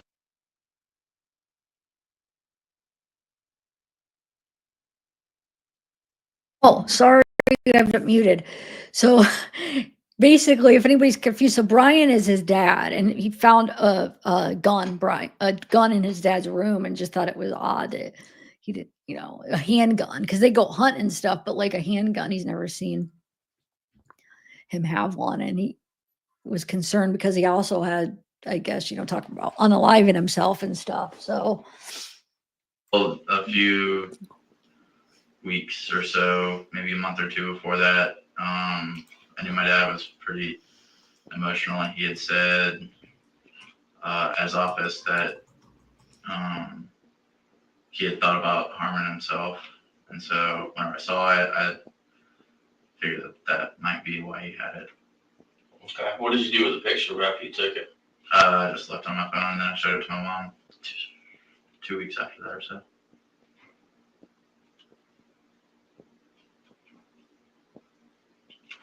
You know what kind of gun it was?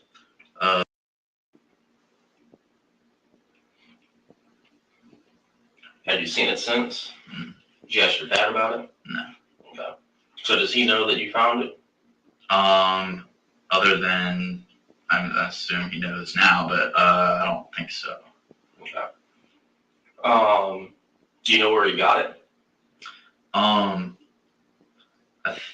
He had told me that it was from his friend Roman, but I'm not sure if that's true or not. So how did he tell you that? Did he tell you he had it? Yeah, I had mentioned it, and then he said that he got it from Roman to use out at the duck pond for pests. Do you know Roman? Yes. What do you know his last name? Fonno. Do you know how to spell that? Fontenot.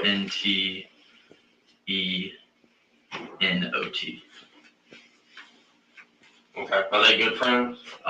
As far as yeah, they are. Okay. Where do you know general area where Roman lives? He lives Off Frankshaw Road. off Crenshaw, yeah. But I don't know if that's his address, but I know that, He lives off you know of, where that neighborhood is, Frankshaw, there's a lot of, like, I'm not sure what his address is. right, I'm not sure what the street name that he lives on is. Okay. It's off of North Meridian. Okay.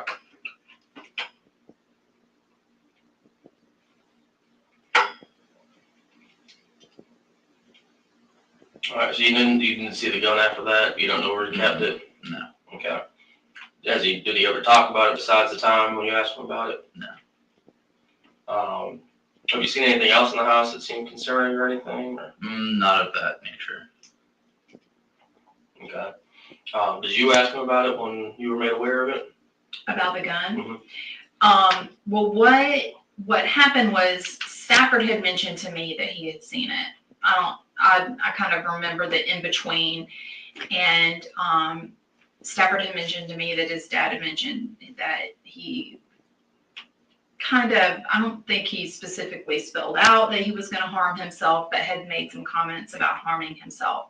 And so when Stafford told me this, I wrote Brian an email, and I said, Stafford has mentioned this to me, and he is concerned, and, I just want you to know that what you are saying to him, he's hearing it and he's concerned about it. So did your dad, to kind of just bring it up one day, I want you to know. So I think in response to me emailing him and saying, and I told him in there that he had seen a gun and he was worried. So I think in response to that email, Brian must have brought it up to Stafford to clarify. Because I didn't bring it up to him, but we did talk about it. I just couldn't remember.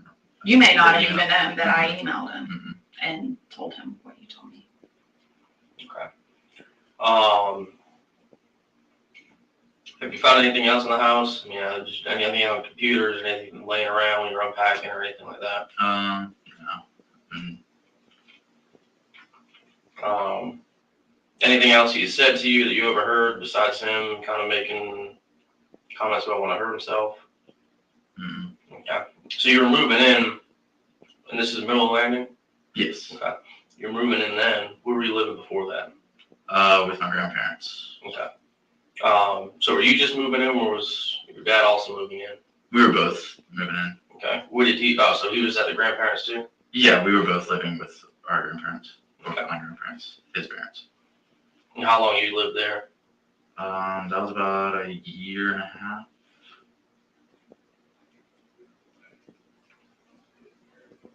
And then what about before that? Centennial Oaks. Okay.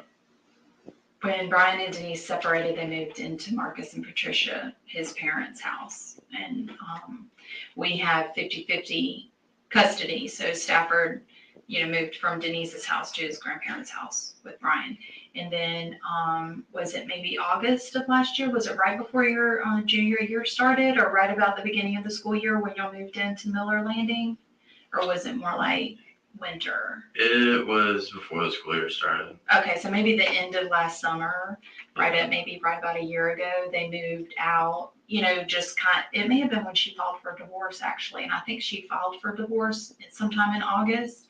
So I think at that point, they had that house on Miller Landing, and he and Stafford moved in there. Okay. About last August. So January, February, there was still some stuff that just hadn't been unboxed. Yeah, no, it wasn't really completely unboxed until it was never really completely unboxed. There was still stuff. Okay. Where are the rest of the guns kept? They were kept in one room. But since then, I believe my grandfather's gone and taken all those out, and they're at his house. Okay. All right. So the room the pistol was found in, is that the same room the long guns were in? No. Okay. So was that also kind of odd to you that? Does he a little keep bit, everything yeah. together? Or? It's usually all the stuff that has to do with hunting and guns is all together. Yeah. Okay.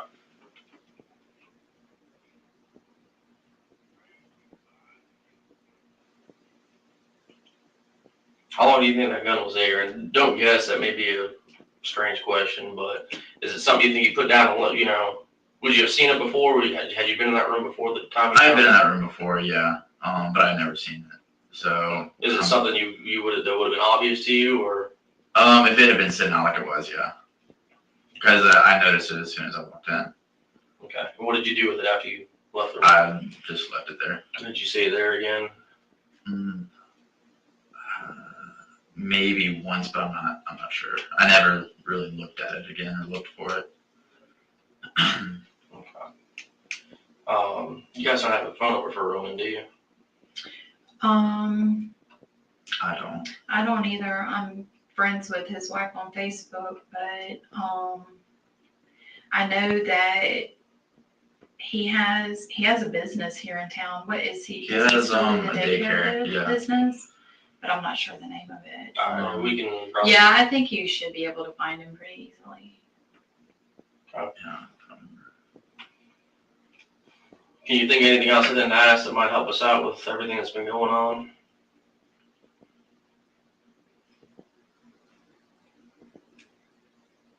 Not really. Okay.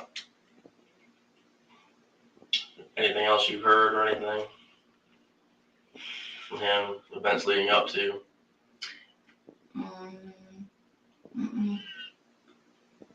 Okay.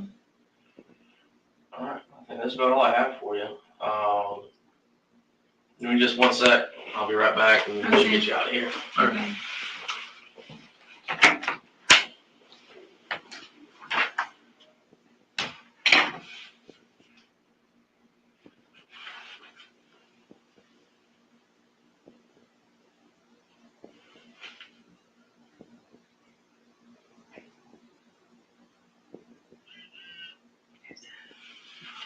Check it. Oh, Logan. how old is she? She's a senior. She's 17. Oh, okay. I didn't realize y'all were the same age. She has an older sister, Lacey, Okay, who's like in her 20s. I more remember Lacey, Yeah. but I did know that she had another child. I didn't know that y'all were so close in age. Mm-hmm. Yeah. She's a pitcher for a softball team. Oh, that's cool.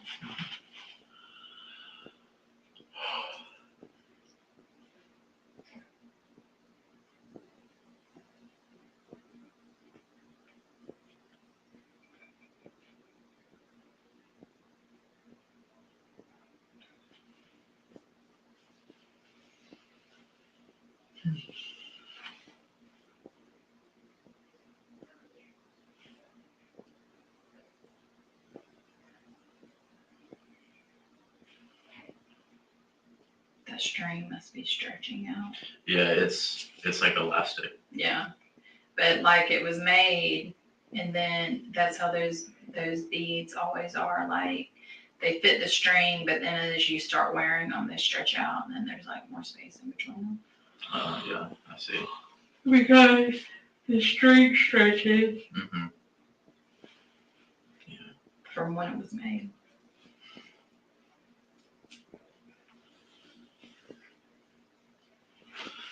The sweatshirt should be coming in this weekend.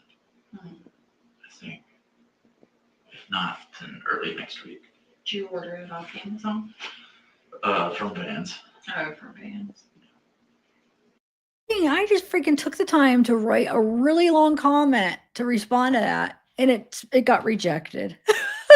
But what I was saying is that Natalia is she never came back. I just scrolled up and I couldn't find anything that was attacking, guys. I've been scrolling up looking. So I just typed out a big thing where I was like, I can't find any attacking. There's a few comments that the only comments I see are like somebody said, there is one person that says you're weird. But you know how people, I mean, those, you have some trolls, you have people that just, you can't control people that come in and they're just, you have that. But I don't see any attacking. And then just a couple of people saying it was odd, but that it is kind of an odd comment for somebody to say that they're impressed with what Wade did to a body after he murdered it. Now, I'm not saying that she's wrong or anything. I'm just curious. So like, that's actually kind of mild for, for somebody to put out a comment like that and not really nobody was attacking her at all. But sorry, I shouldn't even have addressed it, but I typed it out and it didn't respond. So it didn't work. So, yeah, that's the only thing I see is one person saying you're weird. That's probably like a kid saying it, or I mean, who knows who that person is? You know what I'm saying? But that's not attacking, unless if I missed something, guys. And a couple people just saying it's odd, but you got to admit that is kind of an odd. It is kind of odd. That's why I want to know more. I wish she would have explained more, because impressed. Like, is she saying that in a positive manner? So. You got to expect some people to like kind of like respond like, wait, what? Because that is kind of odd.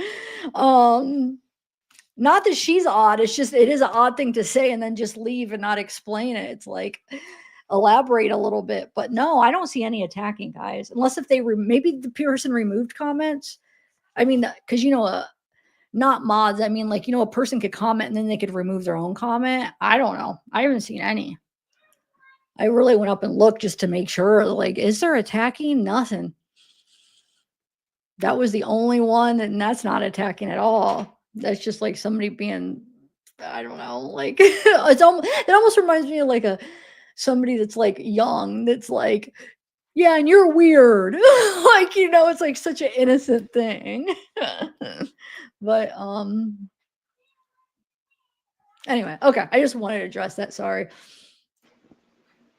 So yeah, this is so this has got to be, what's her name? Oh my God, I can't even think. This has got to be Kathy, right? Because this is their son, so this has got to be Kathy. She just, well, she has her hair dyed blonde here. You'll see when she testifies, it's brown. But so this would be like in 2000, I think 16.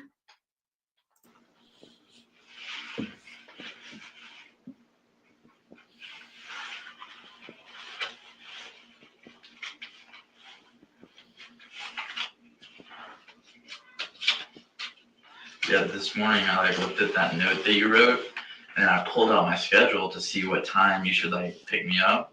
And I put the schedule back in my pocket, and I thought that I had put the note in my pocket because I folded the note the same way, and I put the schedule in my pocket, not the note. I thought that I put the note. But what did you go by the office and sign out? Mm-hmm. I was just gonna copy it on a piece of paper. Mm-hmm. Yeah, I just took a picture of it and I emailed it to her. I just think they have to have something for their records. They didn't. Because I don't think a phone call works. Mm-mm. You guys are seeing my comments there? It's showing YouTube rejected your comment. This usually means they think it's spam. Try changing it a bit. And it showed up. Well, then gosh, I'm mad that I even like stopped and explained it. Because I didn't want to have to like I just wanted to keep playing it and just put it out so you guys could read it. Why did it say that? I was mad though because I spent how long typing it. So that's why I was like, I have to at least just try to say what I said. That's weird. Well, you guys got to hear it twice. Sorry. She said, when I did call and I Right, said, but just a and phone she call. said, can you fax something or email something to me? Yeah. So I did. Yeah, there was a pepper there. What I got out of that. They always choose seniors to like go down and play games. You don't want to participate in that. Because it was just like, I don't want to do the games. I need to get this off. You like nail polish remover or something? Mhm. Yep. Because like it just won't come off. I tried picking it off, but it wouldn't. You could redo them. No, you don't. I suppose it's been there for that long.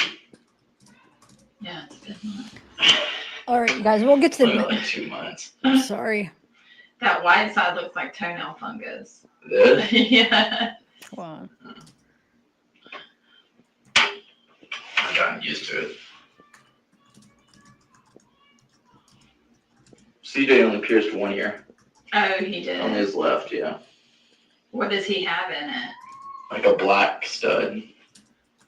Okay. Not one of those things that's going to grow. No. It's Okay. just a pierce. I know these interviews. This isn't that His mom's important, but platform.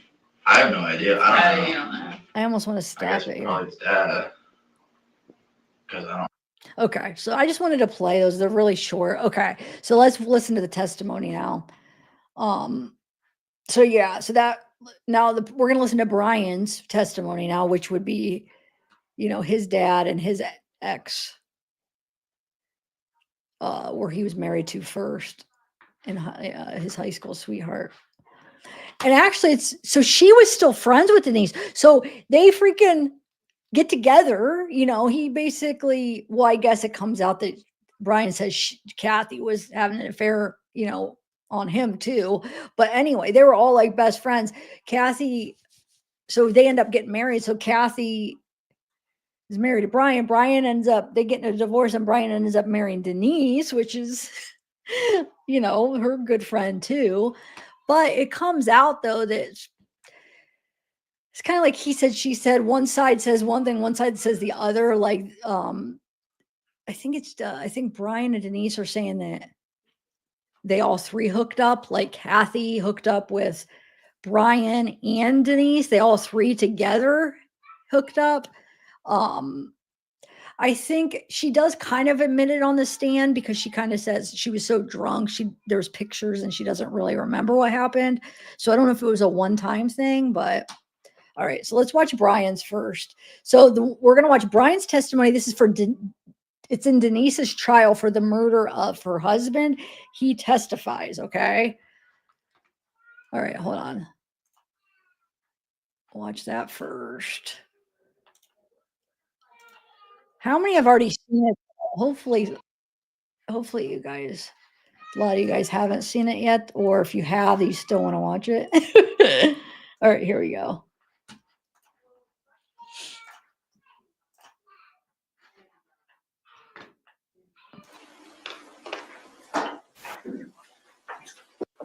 Hey, Barbara, swear.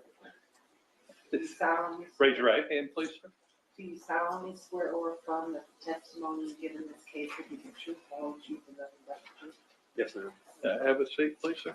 Mr. Jansen, you wish to be heard? Yes, Your Honor, my client is going to invoke his Fifth Amendment right to self-determination of this law. All right. Is the state asking that I compel its testimony? The state is so requesting, Your Honor, here under the subpoena for the state of Florida. All right. Mr. Winchester, the state of Florida has asked that I compel your testimony. I do direct that you answer any questions. Any testimony that you give cannot be used against you, or the fruits of what you say cannot be used against you. It is immunized by actions. Is the state requesting that? Yes, Your Honor. All right, so that be so ordered. Yes, Mr. Yes, Your Jensen. Honor, we request that all questioning by the defense lawyers and by questioning by potential jurors and by the court would also be under that umbrella of immunity. Okay. Is the state requesting that? Yes.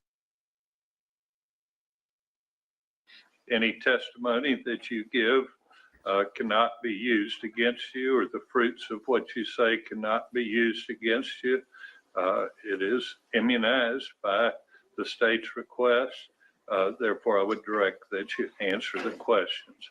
Anything else, Mr. Yes, Your Jensen? Honor, we request that all questioning by the defense lawyers and by questioning by potential jurors and by the court would also be under that umbrella of immunity. Okay. Is the state requesting that? Yes, Your Honor. All right, so that be so ordered. Yes. Immunity. On this, Judge, I think it's an order dating on the 20th of September. We want to preserve on the record. Okay, my ruling is consistent with the order I previously entered. Thank you, Your Honor. Well, thanks, This may take a Julia. while, so why don't we go ahead and take a quick 5-minute break? Oh, let me fast forward. Thank you. Oh, that is an awesome compliment. Thank you. Appreciate that. Oh, thanks, Flo. Zab, you look radiant tonight in your tie-dye. Promise not hitting on her, Sarah. Are you on the edge of your burping chair to hear more from it? Wait, hold on. To hear more. Actually, this is a different chair. I switched them. I have 2 chairs, and sometimes it's just one's not as comfortable, but yeah, it's a different chair. But thank you. No, I wish Natalia would have explained. Yeah. It almost makes me wonder if she was like, maybe she was just doing that to mess with us. You know what I'm saying? I have no idea. Okay, so let me fast forward this a little bit. So take a 5 minute. And Thank you, Your Honor. Good afternoon. Okay, there we go. Good afternoon. Need you to speak up a little bit. Good afternoon. that microphone's not doing much, so we'll just need to speak up a little louder for us, please. Oh, that's what I was going to ask when I stopped it. Question. This judge, he has this thing where it's like he's struggling to talk. Where was he a judge? Because I had watched a trial, and I can't think of what trial it was, where he was the judge. Because that voice is so unique, the way he's like talking. It's almost like, I don't know, maybe he has something wrong with his vocal something. Does anybody recognize him from another trial? Please introduce yourself to the jurors. Brian Winchester, And Mr. Winchester, how old are you? 48. Mr. Winchester, do you know or did you know Mike Williams? Yes, sir.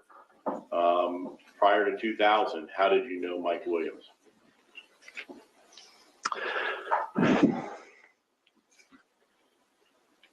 Mike and I went to high school together and got to know each other very well. We were very good friends.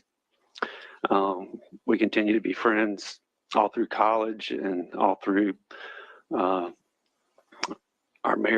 getting married, and we were very good friends. He was a very good friend.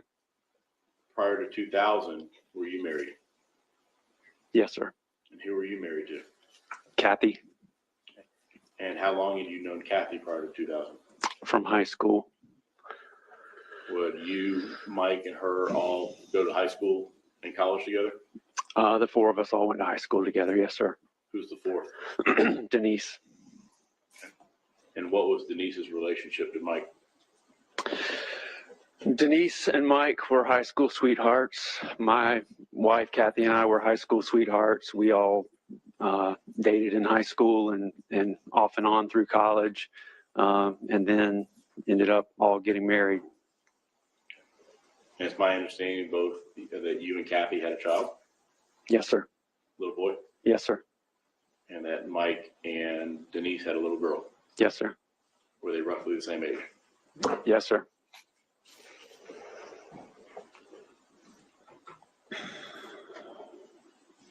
At some point, did you and Denise become an item, I guess, if you will, prior to 2000? Yes, sir. When was that? When did it start? Yes, sir. I mean, the date. I'm gonna try to put it on 1.5 speed. Because I know. Tell me if it's too fast. If it's too fast, I can make it 1.25, but it's so slow. I mean, I at least want to speed it up a little bit so we can get through some stuff because I want to, read his writings. I'm going to get through some stuff or, I'm going to go over a lot of stuff.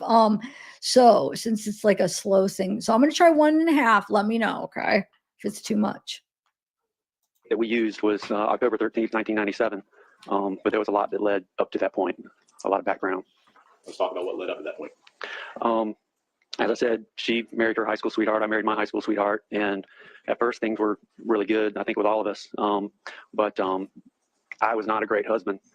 And spent a lot of time away doing hobbies and just stupid stuff. And at one point, I found a note in my first wife, Kathy's purse.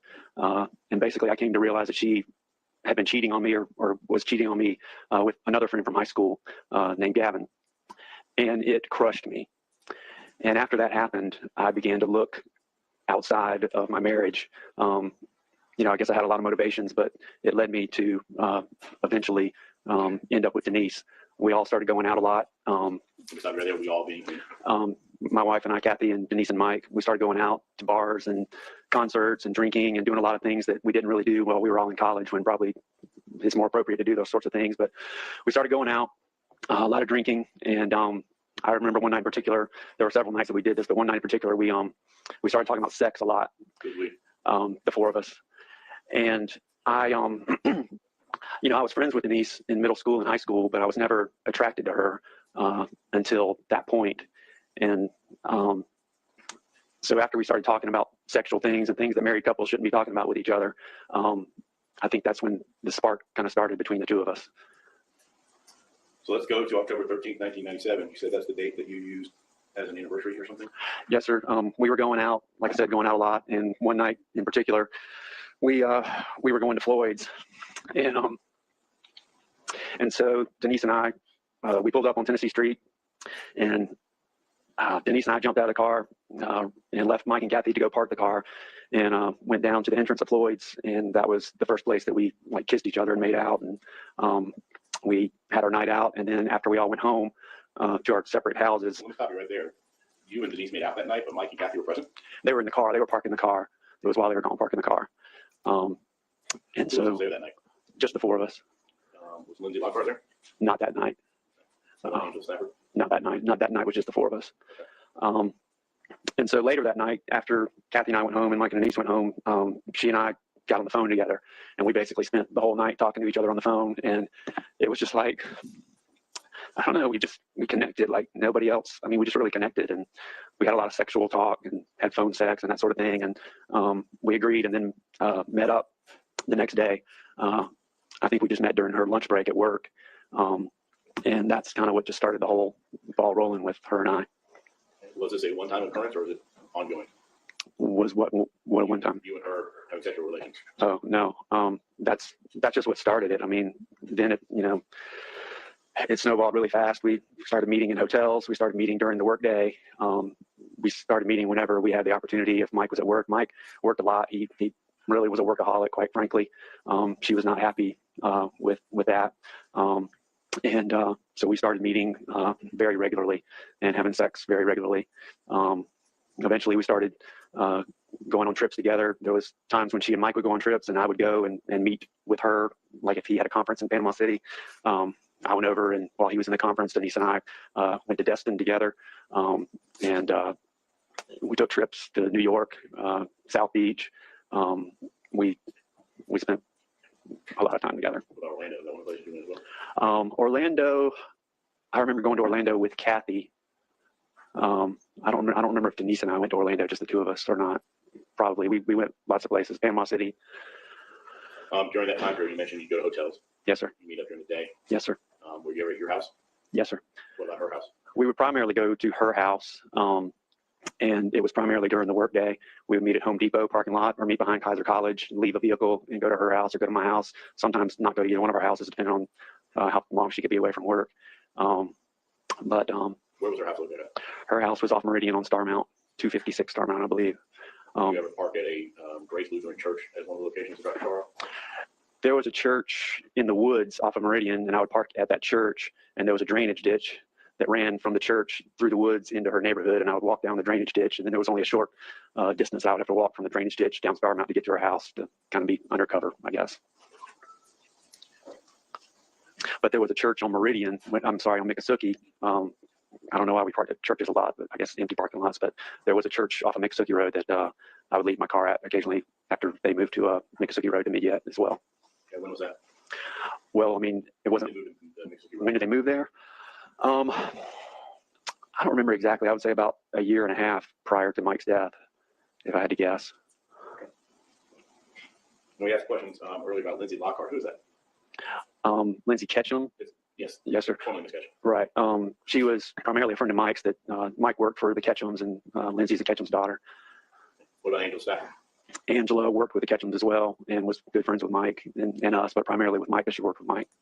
At some point, did you and Miss Stafford also have some sort of relations?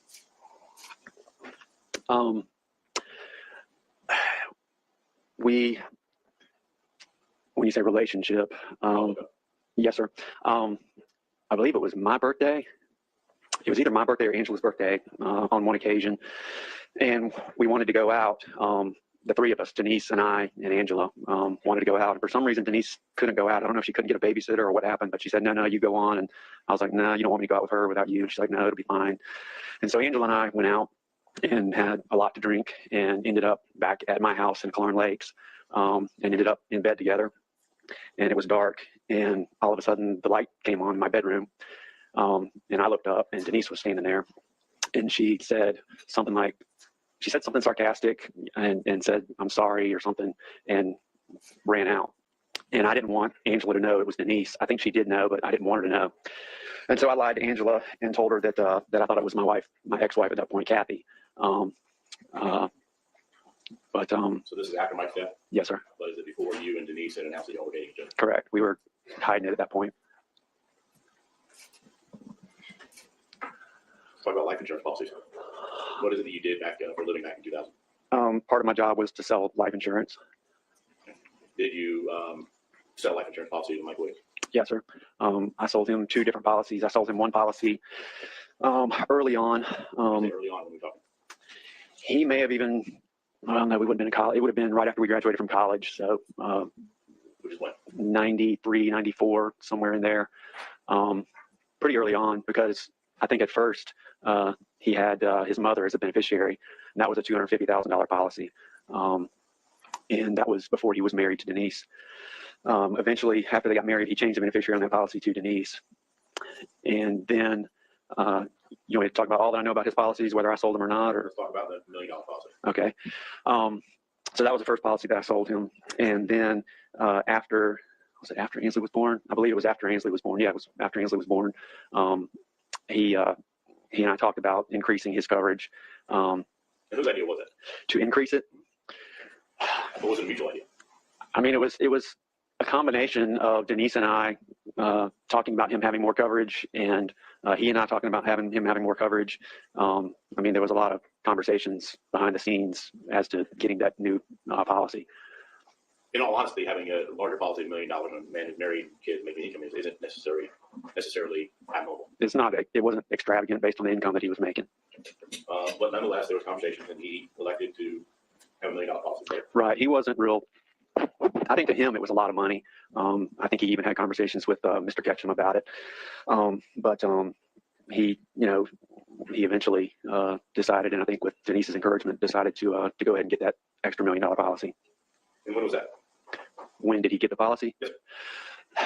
I get a little confused because he had one policy that was issued that actually we didn't get the premium paid or something, and so he actually had a second policy, same thing, same company, same everything. I think there was only like a 3-month gap in between that, but it was within I think 6 months to a year before his death occurred. You mentioned other policies. Let's go sidebar for just a second. We don't need to conclude.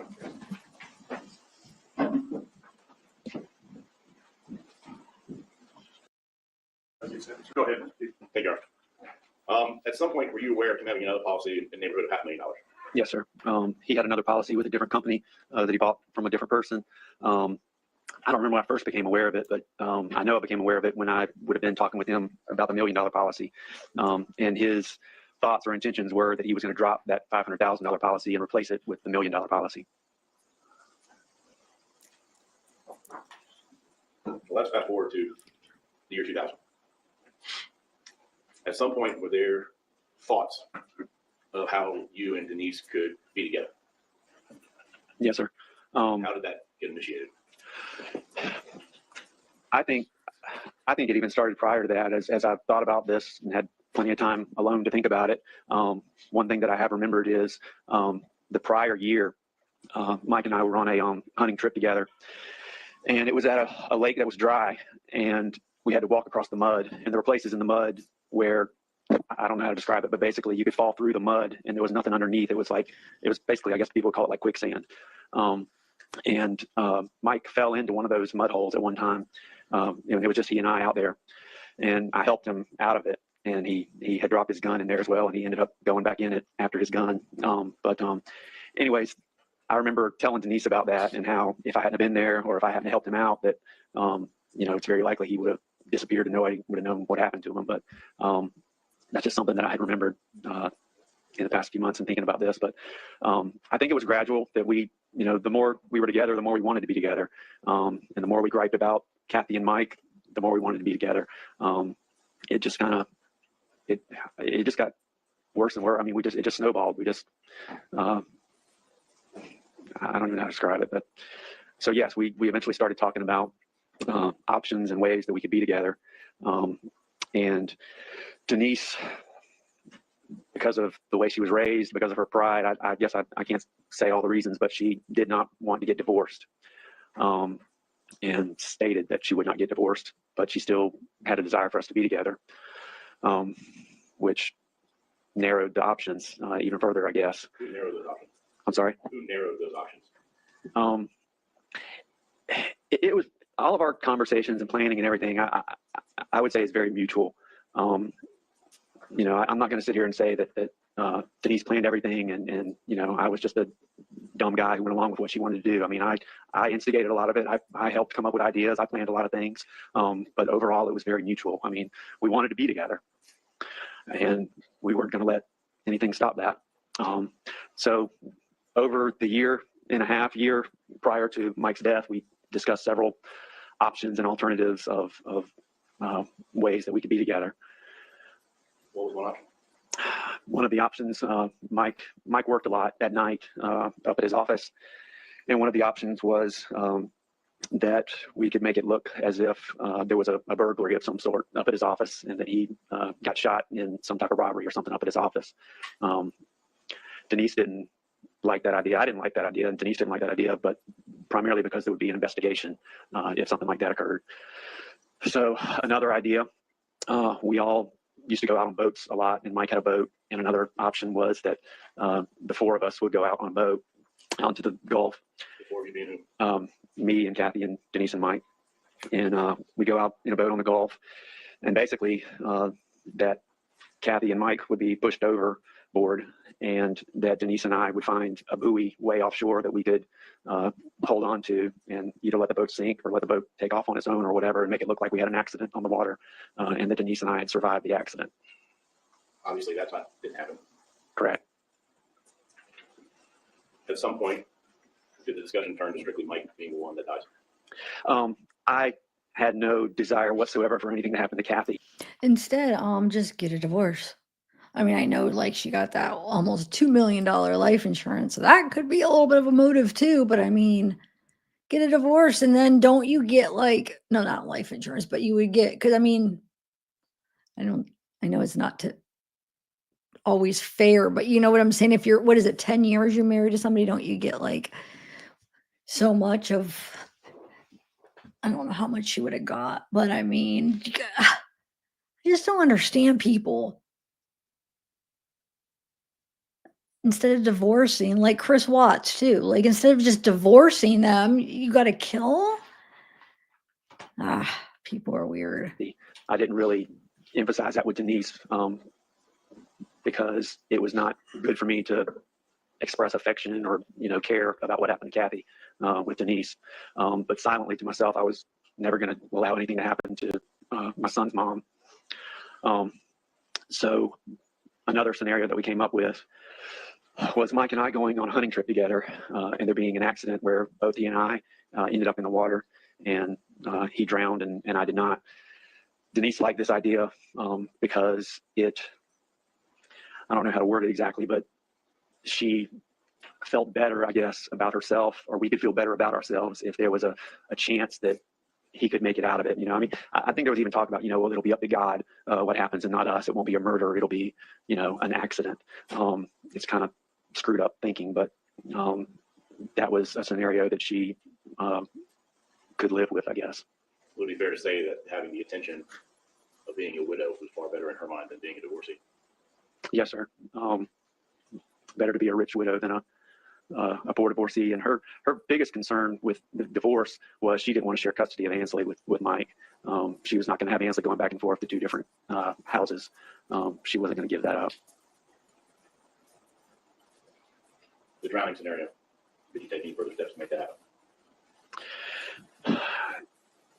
Like, what do you mean take any steps to make that happen? Like what happened? Try and do that. Yes, sir. So there was a limited time that we could make that scenario occur because it had to be during the duck season. There's only certain days that you can actually go hunting in duck season. And it had to be at a place where, in my opinion, it would have been successful, which kind of ruled out all of the local lakes around Tallahassee, because the lakes around Tallahassee are mostly shallow. Lake Seminole is a lot deeper. Let me ask another question. You talked about the life insurance policies and the $500 lapsing. Did that also factor into the equation? Yes, sir. There were a lot of things that were kind of pressuring us for this to happen when it did.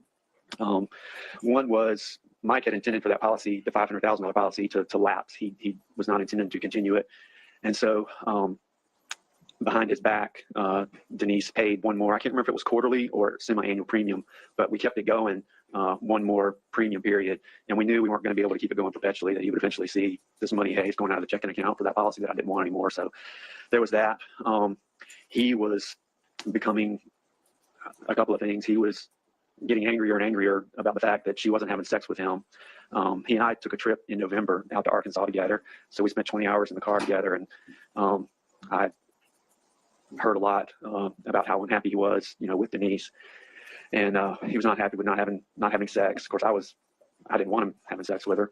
She didn't want to have sex with him, but so he even talked about moving away. He talked about moving out west. He talked about all kind of things, but he was becoming very unhappy, and he was also becoming suspicious. He raised his suspicions with me, not about me, but about Denise on that trip to Arkansas, that he thought something was going on with her. He thought she was using drugs. He thought he had seen money disappearing. She'd been taking cash withdrawals out of the ATM, which I knew was for travel for us when we would go out of town. But he kind of thought it might be for drugs or something. I think he even approached Denise's mom about it at some point, asking her about it. But so also their anniversary was coming up in December, and the 16th or the 17th, I believe, 16th, I believe it was. And he planned for them to go to Apalachicola and stay at the Gibson Inn over there. And I think made it pretty clear that he was ready.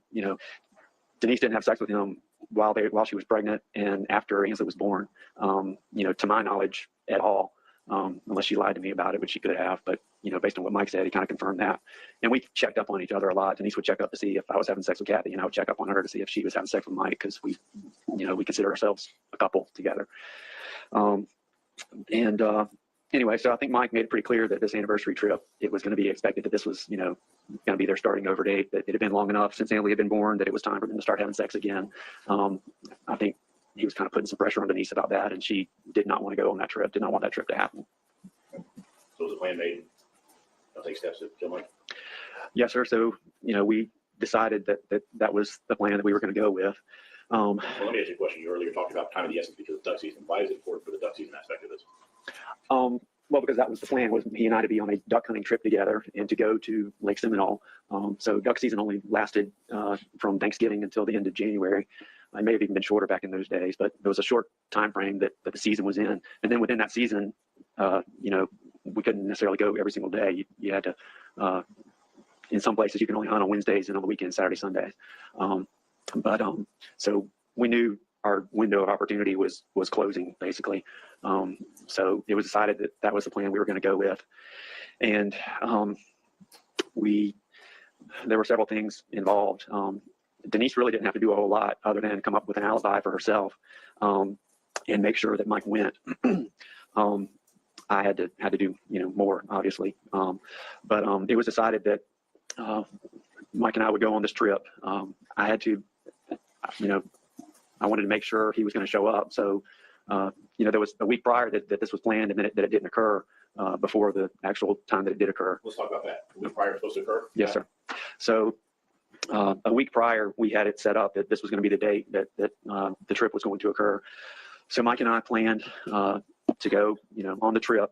And then late the night before, I believe it was before midnight, and I believe Mike was at his office, and he called me and he said, I can't go. Denise has called me. She doesn't want me to go on the trip. And I was very surprised, shocked kind of. And I was like, okay. And because we had, you know, made all this plans for this to happen. And so I can't remember when I called Denise. I think I called her immediately after I hung up with Mike, just to see, you know, what is going on. I mean, because this isn't something you need to be wishy-washy about. And I can't remember if I talked to her that night or if it was the next day, but we talked very shortly afterward. And basically it was just a cold feet kind of thing. And she, you know, got cold feet at the last minute. So it wasn't that the plan was off, but we talked about it and we had several, you know, more conversations that, you know, look, this is either we're going to go forward with this or we're not. I mean, we're either going to be together or we're not. You know, like I said, the policy is ending. You got that anniversary trip coming up next weekend. You know, duck season is going to be ending soon.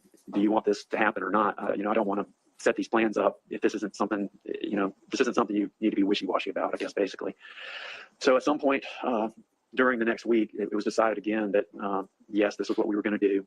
You're talking about telling her can't be wishy-washy, times are ending. We have a certain time frame, we have to do this. And then it almost sounds like you're pressuring her to that. Pressuring her. I don't think it's pressuring her as much as stating the facts of this is the reality of the situation. If you want this to happen, this is the best time for it to happen. Were all of those issues things? I was not happy. I'm sorry to interrupt, but I was not happy about the fact that we made these plans and I committed that this is what was going to happen. And then at the last second, she backed out. I didn't understand that and wasn't real happy about that. But for all those issues that you just talked about, things that you previously discussed with her. Yes. Time frames and everything like that. Right. So you call her up, you tell her all these things, this not be wishy-washy. Were there other communications where she was talking to you about putting the plans back in place? Right. Yeah. Well, we met up eventually and probably met up several times that week. At that point, we were meeting, you know, a lot. And so we met. I'm sorry. You talking about met, like going out to eat, or what are you talking about? No, the same as we always did, meeting during the workday, primarily during lunches, that sort of thing. So we. About sexual relations. Well, we didn't always have sex every time, but during that week, a primary reason we were meeting was to discuss what are we going to do here. You know, what's going to happen here. So we met up during that week and talked about it and came to the conclusion again. And I remember where it was. It was at Roden Cove, at the boat ramp at Roden Cove. Where's that? On Lake Jackson off of Meridian Road, at the end of Roden Cove Road. But we decided that this is what we were going to do. We're not going to back out at the last minute. And you know, sick sort of way, you know, it was kind of like, you know, well, if God wants this to happen, this is what's going to happen, because the plan again was that it was going to be an accident and, you know, there would be a chance that he could get out of it. So you met up. Why meet up rather than phone calls or something like that? Any other reason? Well, it's not necessarily something you really want to talk about on the phone. We weren't really that concerned or paranoid about that sort of thing at that point. But we just met up routinely because we wanted to meet each other, because we wanted to see each other and be together. All right. So then at that time you meet up at the Cove and you make a decision. Yes, sir. So what's supposed to happen? So it's the same plan. It's same night, just a week later. And from what I remember about that night before, Mike had volunteered to ring the bell for the Salvation Army at like a Walmart. And Kathy and I had planned on going out to a concert at Floyd's And I wanted us all to go out, as I remember it, but that didn't end up happening for whatever reason. I don't know if they couldn't get a babysitter or why they didn't end up going out with us, but Kathy and I did end up going out to that concert. Part of the plan was that I wanted Kathy to basically be as drunk as possible the night before, because I wanted her to sleep late the next morning. My alibi, the plan was that all this would occur very early in the morning, and I would have time enough to get back and meet my father-in-law up near I-10 and Thomasville Road to actually go on a hunting trip with him. So that was going to be my cover, going to be my alibi. Her alibi was going to be that she was at home with Ansley. And the plan was, when Mike didn't come back home, that eventually she was going to start calling her sisters and her dad from her house phone, so that she could establish that she was at the house, prove that she was at the house with Ansley. All right. So what was the plan to make this happen? What happened? So Kathy and I went out and went to the concert, got home late. She did have a lot to drink. There was discussion between me and Denise, and I can't remember if I actually did this or not, or if I did it the week prior, or I just really can't remember, but I remember Denise and I talking about there was some medication. There was some medication that Kathy had. And we talked about giving her a little bit of that medication that would cause her to sleep really heavy and make sure that she slept really good through all of it, because I didn't want her to wake up and realize how early. I didn't want her to know how early I was leaving the next morning. So the plan with Mike was that I would meet him at a gas station on Thomasville Road up near the overpass. Well, the overpass I don't think was there at that point, but meet him up at a gas station up near the McDonald's up there. And I met him there. I had told him that we were going to go to a secret special spot to go hunting, and that he needed to bring his waders. I had to make sure that he brought his waders, because the belief was, there was kind of like there still is probably like a duck hunter's myth that if you fall overboard with your waders, you're going to sink really quick and drown. So I had to make sure that he brought his waders. And so I told him about this, great spot that we were going to go, and he needed to bring his waders. So I met him at the gas station, and I told him when he drove up, I was real paranoid about phones and him calling me and there being a record of him calling me.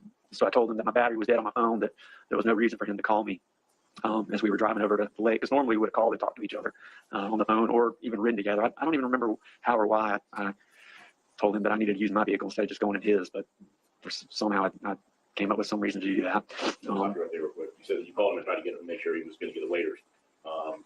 When did you call him? Talk about that. I don't remember specifically. We talked several times. Mike and I talked every day ourselves. So, we talked about hunting all the time. And we talked about this trip several times prior to it happening.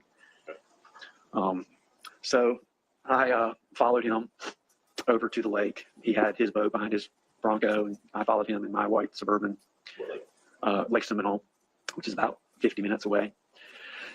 And I told him what landing we needed to go to. And so we pulled into the landing and launched the boat. And I said something.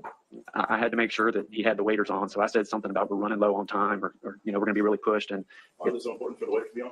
Because I believed, and we believed, that if you fell overboard with the waders on, that you would sink pretty quickly.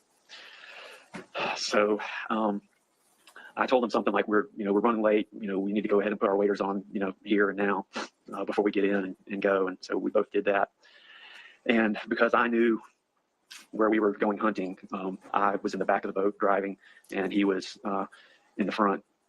What kind of boat? What kind of boat are we talking about? Like a large airboat, or what are we talking about? It was what's called a canoe. It's basically a canoe that has a flat back that you can put a small motor on the back of it. I'm familiar with canoes. Canoes can be a little tipsy. This boat was, yes, basically like a canoe, so pretty tipsy. Okay. So you put it on the water in your head now. You're driving?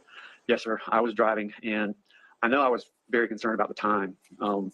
Everything had taken longer than what I had anticipated, and I had to be back in town early enough in time to meet my father-in-law for my alibi trip to occur. And so we headed out, and there was a deep area, maybe a couple hundred yards from the landing that we put in at. And we got to that area that I knew was a deep area. And I don't remember exactly how I got him to stand up, but I don't know if I pretended something was wrong with the motor or the weight in the boat was off or something, but I basically stopped the boat and got him to stand up. And when he did, I pushed him into the water. What happened next?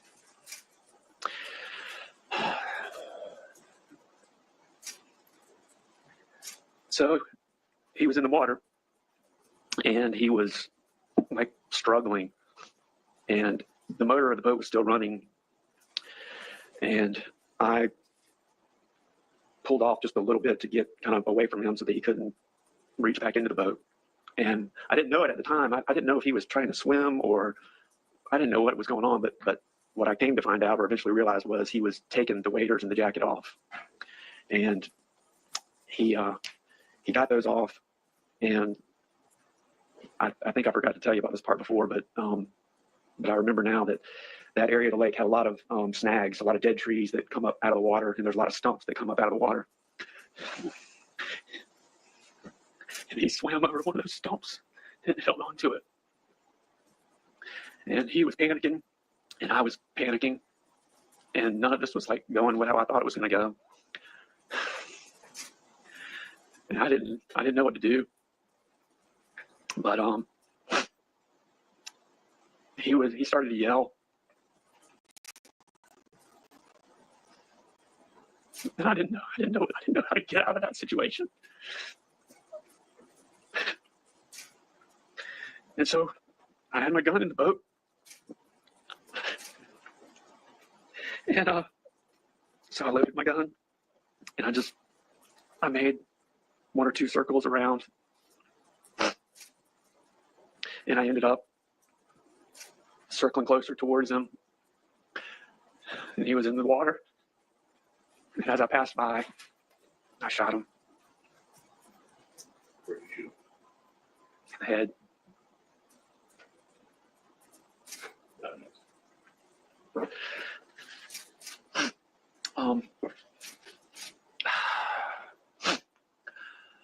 So when I shot him, it was dark, and there was a bright flash when that happened, and I didn't want to see what happened. So like I closed my eyes when the instant of that flash happened, and the boat was moving as this happened. And so I turned back around and came back to where he was, and got to the stump, and I knew I couldn't leave him there being shot. So I was going to have to do something to cover this up. And I reached down, and he wasn't far under the water, but like my whole arm got wet. And I remember wondering, like, how am I going to explain that my arm is soaking wet? And I was afraid I was going to have to jump into the water. But I reached down, and I grabbed a hold of him, and I was closer because of where I had driven the boat. I was closer to another landing, just a little dirt landing that was further down the shoreline. And so I decided to motor the boat and pull him over to that landing over there. So I drug him in the water over to that dirt ramp and left the boat, left him, ran back down to where our trucks were parked, got my truck, came back to where he was, backed my truck to the edge of the water, and let the tailgate down. And ended up putting him in the back of my Suburban, and I pushed the boat back out into the water to make it look like, his boat was out there. He had drowned or disappeared, or I didn't give a lot of thought as to what was going to happen after that. I was just panicked as to getting out of that area and covering this up. So I realized it was probably getting too late at this point to meet up with my father-in-law, but I was still going to try. And I sped. Let me stop you for a moment. You said that you were able to load him into your Suburban. Yes, sir. How big was Mike? He was a little bit bigger than me. He was a little heavier than me. We were pretty close in size, but he was a little bit bigger than me. How much do you weigh? Back then, probably 170, something like that. How were you able to get a man that's 175 pounds, dead weight, into the back of your Suburban by yourself? It was not easy. It was not pretty. But I had to make it happen. I mean, I had no choice. And I can't even explain like how your body feels in that kind of a situation. I don't unless somebody's been to war or something, I don't even know how to explain, but like you have so much adrenaline pumping through your body. It's just crazy. But, it wasn't pretty. And I made a purposeful decision to never view him, to look at him. But I backed the truck down, and there was an angle to the ramp. So the back of my truck was angled down toward the water, and I backed it all the way down to the edge of the water. So there was no distance involved. But yes, he was very heavy, and it was not easy to do that, but I had no choice. So you were concerned about meeting up with your father-in-law at that point. What happened next? I sped back toward Tallahassee. And as I was driving there, I was realizing I'm not going to make it in time. I didn't want to call him because I didn't want to turn my phone on. I didn't want there to be any record of where my phone was at. So I left my phone off. And by the time I got back to Tallahassee, I looked through the parking lot. We were going to meet at Carriage Gate parking lot. I looked through the parking lot, didn't see his vehicle there. And I decided the best thing for me to do was to go back to my house and pretend that I had overslept. And then I could also make a phone call from my house to my father-in-law, which would kind of prove that I overslept and I was at my house. And I wanted there to be a record of that. Yes, sir. I actually, when I was driving on Thomasville Road, I actually came up to a stoplight and there was a state trooper across from me. And I can remember just being freaked out about it. But I didn't have any choice. So that's what I decided to do. So I drove home, pulled up into my driveway, and was really, really hoping that Kathy was still asleep. I went into the house as quietly as I could. She was still asleep. I crawled back into the bed and had a phone there on the floor. I can remember dialing my father-in-law and telling him, apologizing, I'm so sorry I overslept. And I didn't want to wake Kathy up, obviously, because I had what was in the driveway, but I wanted her to know I was there. So I can't remember what I said to her, but I think I halfway woke her up and said, I'm going to go out with the dogs or train dogs. I trained dogs at the time. I was gone for hours at a time from the house doing stuff like that. I don't remember exactly what I told her, but I wanted her to know that I was there, confirm that I was there, but not wake up and start asking me any questions about what happened, why'd you oversleep, anything like that. So I did that. And then I went back out to the driveway to leave. When I went out to the driveway, my driveway was angled and I was walking behind my truck and I saw out of the back tailgate, blood was coming out of the back of my tailgate and dripping onto the driveway. And that freaked me out. So I rinsed that off and was trying to figure out, I'd been thinking on the way from Lake Seminole back to Tallahassee, what was I going to do with him? And I don't know when I decided, but ultimately I decided it had to be close and it had to be quick. And it had to be obviously a location that, he wouldn't be found.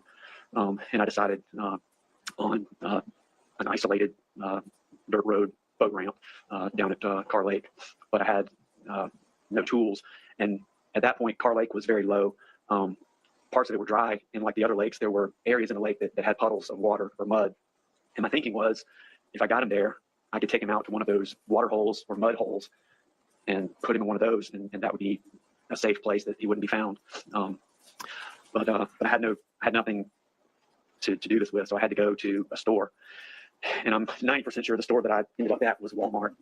And I bought a shovel, I bought a tarp, and I bought weights, like weights that you lift weights with, because I was thinking that I would use the weights to weigh his body down in the water or mud hole or whatever. While I was in that store, I actually ran into a friend of ours, Mike Phillips, and I actually totally forgot about running into him or having a conversation with him until I ran into him later during the search for Mike Williams at the lake. And he said, yeah, I remember seeing you that day. You were in a panic. You were in a hurry. And he was thinking I was in a hurry to go search for Mike. But I was actually in a hurry because I was trying to bury Mike. Anyways, I bought those things at the Walmart and drove to Carr Lake down to the end of the road, turned my truck around backwards, back down to the landing. And, my thinking was I was going to drag him way out into the lake. And so I got the tarp. I'm going to pull up the map and kind of put it up to the side as you're listening, like where Lake Carr is, and then where Lake Seminole, where they went duck hunting, and then compared to where Lake Carr is. And I wanted to show my mug. Look, Sarah Sarah got this for me for Valentine's Day. Because I got her a spoon that said, I love you more. And then this is love you most, the end. I win. Anyway, it just fit my coffee. Okay, so yeah, that's what I'm gonna do. But there was some pictures. Hold on, I feel like I didn't. Wait. Yeah, so here is like the map they showed at the trial where it shows where the Bronco was found, where the boat was found, and the tree. I guess he's talking about maybe the tree that he was. I'm guessing they mean the tree that he was talking about, how he was hanging on to it, right? So at first, I'm guessing that's what he meant. So Bronco, so he's talking about where they ended up finding Mike's car, or Bronco. Then they found his boat. Okay. And let me show you, but they didn't find him. They found the weights. They ended up going in and finding the weights in the water. They found what else? Not him. And then they ended up, saying it's, they labeled it as an accident, a boating accident or whatever. And then, but there you will see like they were still looking into it. They figured there was something suspicious. They just couldn't prove it. So here's some of the pictures. This is, I guess, the area where he buried him. A picture of it. And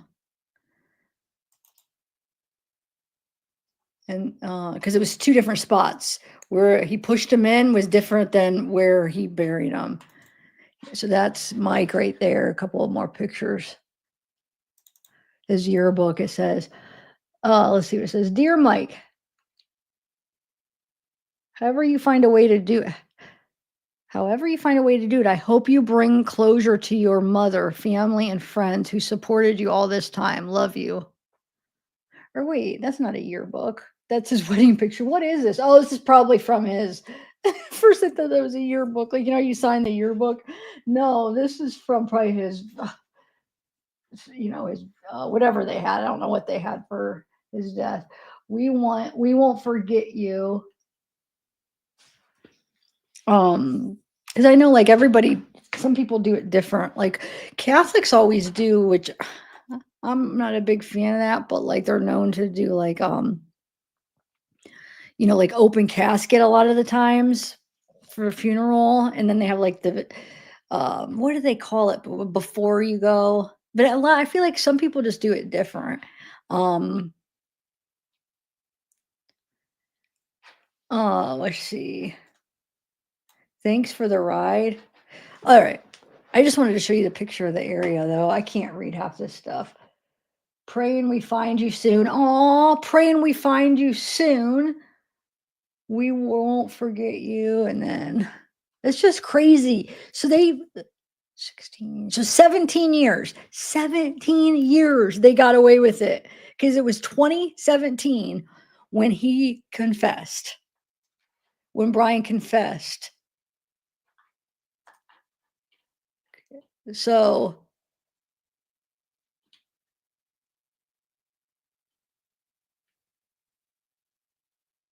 yeah, confesses. Dang it. All right, so let me exit out of this. I'm going to continue playing that, and I'm going to put up a map while that's playing. I put it up to 1.75. I think it'll still be good for you guys to understand it, right? Because it moves so slow that, wait, where's it at? Okay. Just so we could get through some more stuff, like some of his writings. And put it on the ground behind my truck. Oh, wait, thank you, Slow. I wrapped him up, and as I pulled him, instantly, I knew there was no way I was going to be able to move him any distance at all. That it was just too heavy, and that wasn't going to happen. So I had to find somewhere close, and it was a really grown-up area. And like I said, the lake was almost dry, so the water was down, and I decided to put him down in the lake bed itself, kind of on the edge of the lake, so that eventually when the water came back up, that area would be underwater. And it was hidden from the road somewhat. So I pulled him down to that area and started digging a hole. I think you should be able to fit. It was hard. I was exhausted. I was getting bitten by ants all over me. I remember being scared that I was going to have to explain why I had ant bites all over me. I just want to show you real quick again. Sorry. Where did that go though? Just real quick, just so I could say what I'm showing you here. So from where he, where they went the hunting and he pushed them off in the water was somewhere. I don't know exactly where they were. This is Lake Seminole where they were. So I'm guessing it's probably, I'll have to look at that map that I just had up. It's so blurry because it was like the way they were showing it at the trial. I just took a screenshot. But from there to where he buried him is Lake Carr. So, I mean, that's a good hour. Oh, shoot. I didn't mean to do that. well, it was like a good hour. The quickest route was like an hour and 6 minutes from Lake Seminole to Lake Carr. But remember, after Lake Seminole, he went home. We got back in bed with Kathy, with Brian's body, or with Mike's body in the truck. And then he ended up taking him to Lake Carr. So I don't know where address where he lived, but yeah. Okay. Let me start playing it, and then I'll show you. We can look at some like street view. We can kind of look at pictures of it. The area. Actually, while I was doing this, I heard a vehicle coming down the road, and so I had there were bushes there anyway, but I kind of made sure everything was flat and you couldn't see it from the road. And I ran back up to my truck, and a guy drove up. He was coming down there to go hunting out on the lake itself, and he and I made small talk, chit chat. I was obviously very paranoid, and I got the impression, I can't remember why now, but at the time I got the impression that he might have been like a law enforcement type guy, maybe like a game warden or something like that. He talked about he was going deer hunting out on the lake bed, and so I kind of hung out at my truck and waited for him to get several hundred yards away before I went back to digging. So eventually I got a hole big enough and put him there and covered him up and made sure it, didn't look suspicious as well as I could. But now I still had a problem because my truck had blood on the back of it, and it was getting later and later in the day. And I knew at some point people were going to start calling me. There was a family Christmas with my wife's family up in Cairo that we were supposed to be going to that afternoon or that night. I was just running out of time, and so I put the shovel in the back of the truck, and I knew I had to clean my truck up. There we go. And I think at that point, I can't remember the order. I can't remember. I went two different places. We're working. I went two different places to clean up my truck. It's still here. One of them was I went to my parents' house and parked. They have a big lot, and I parked toward the back of it and tried to use a hose to clean out the truck.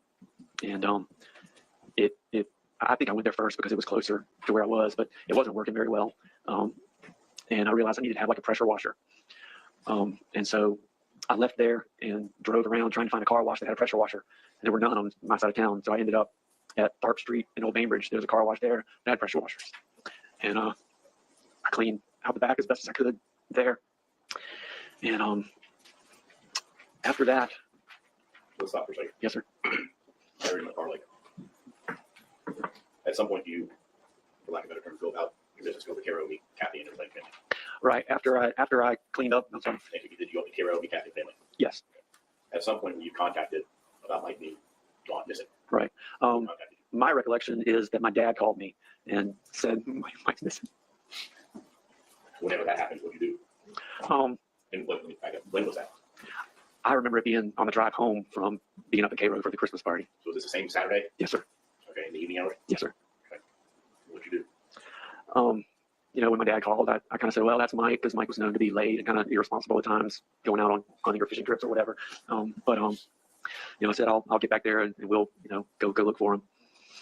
And so got back to town, met up with my dad, and went with him over to Lake Seminole. That night or next day? That immediately when I got back to town.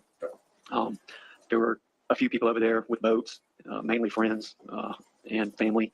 And those of us with boats started going out where his truck was. No, we didn't put it in where his truck was. We put it in, there was a concrete landing before that, which was a nicer landing that you weren't going to get stuck at. And my dad and I went out on the lake and searched for Mike. He was searching and I was just lying. My understanding, he came through and it rained during that evening. There was a storm that came through that night. I think we got off the lake before that happened, but my dad went for it. I think we were the last ones on the lake. My dad didn't want to give up. My dad loved Mike.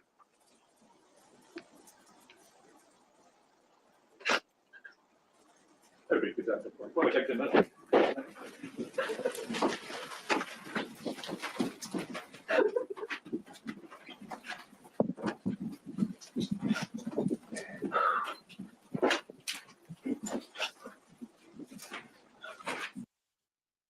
Wait, hold on. Let me see. What did he? I just want to see some. Oh, I just want to Dad see. didn't want to give up. My dad loved Mike.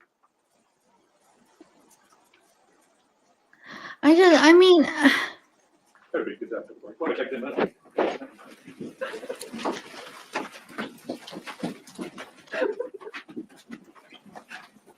And how can you do that if you know what I'm saying? I don't know.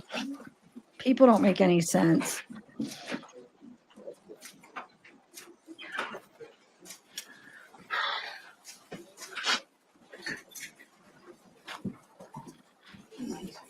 All right, I'll stop. Hold on. I'm trying to figure out where this is at. Where the body, or not where the body, where the boat was found. 270. Yeah, that's 271. All right. We'll do it in a minute, but I just want to, so look. I was thinking it's like right here because it shows like more water right here, but then these don't. But I mean, this is like zoomed in and really blurry, so this could be zoomed in hold on. Let's see. Maybe if I don't know. No, definitely doesn't go all the way through, so that can't be the spot right here. No, because there should be a spot over. Oh, it could just be like right here. Right? Well, no, because the road. I'll figure it out. Sorry, I didn't even. I'll get to the bottom of exactly where that is. It's gotta be though. Wait, where was 271 at? Now I just lost it. They're here. Yeah, so this is the road right here. So it has to be.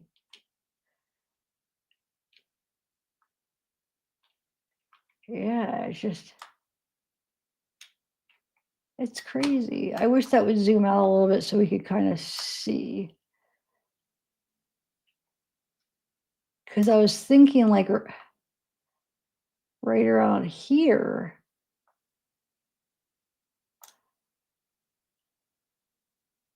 But then, unless if it's just right here, like what if this is just this? But then it doesn't have, I don't know. Oh, well. I'll try to figure it out later maybe. Because it's just, I wish that was zoomed out because sometimes like that could be, hold on.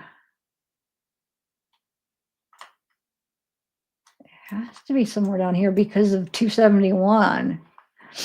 And then a parking lot. So this is where his car was found. So where would that be? Let's see.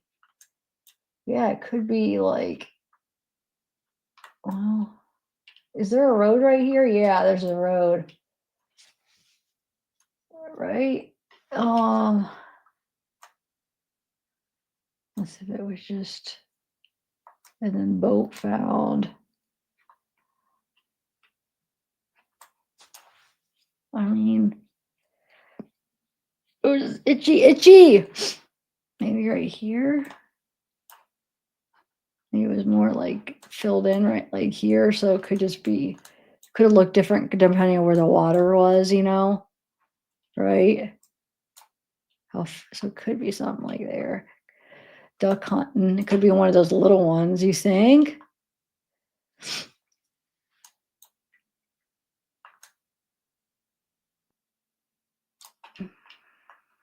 Or, I mean, it could be there or there. But anyway, somewhere around there. And then, I want to see if there's any. All right, hold on. Let me play the rest of that and I'll bring up pictures. Hold on. All right, there you go. That evening when you were searching for somebody came in. Did you find anything that evening? Yes, sir.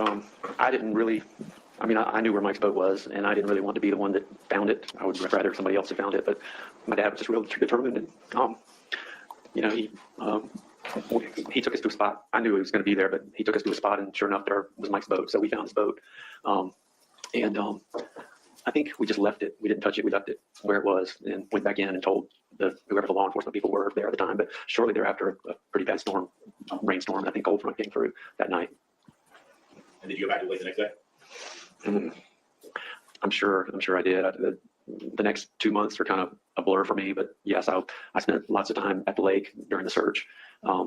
because I kind of wanted to monitor what was going on. I wanted to put up a good, front to look like I was out there looking like everybody else. But I was out there a lot. What the? At some point, a hat was found on the lake. A hat? Yeah. Yes, sir. Were you the one that found that hat? I was not the one that found it. I was the one that put it in the water during one of my searches on the lake. Denise and I were getting concerned that nothing else was being found out there. And I was hoping that his waders and jacket and all would be found to kind of confirm that he had drowned there. And I wanted to keep the searchers in that particular area.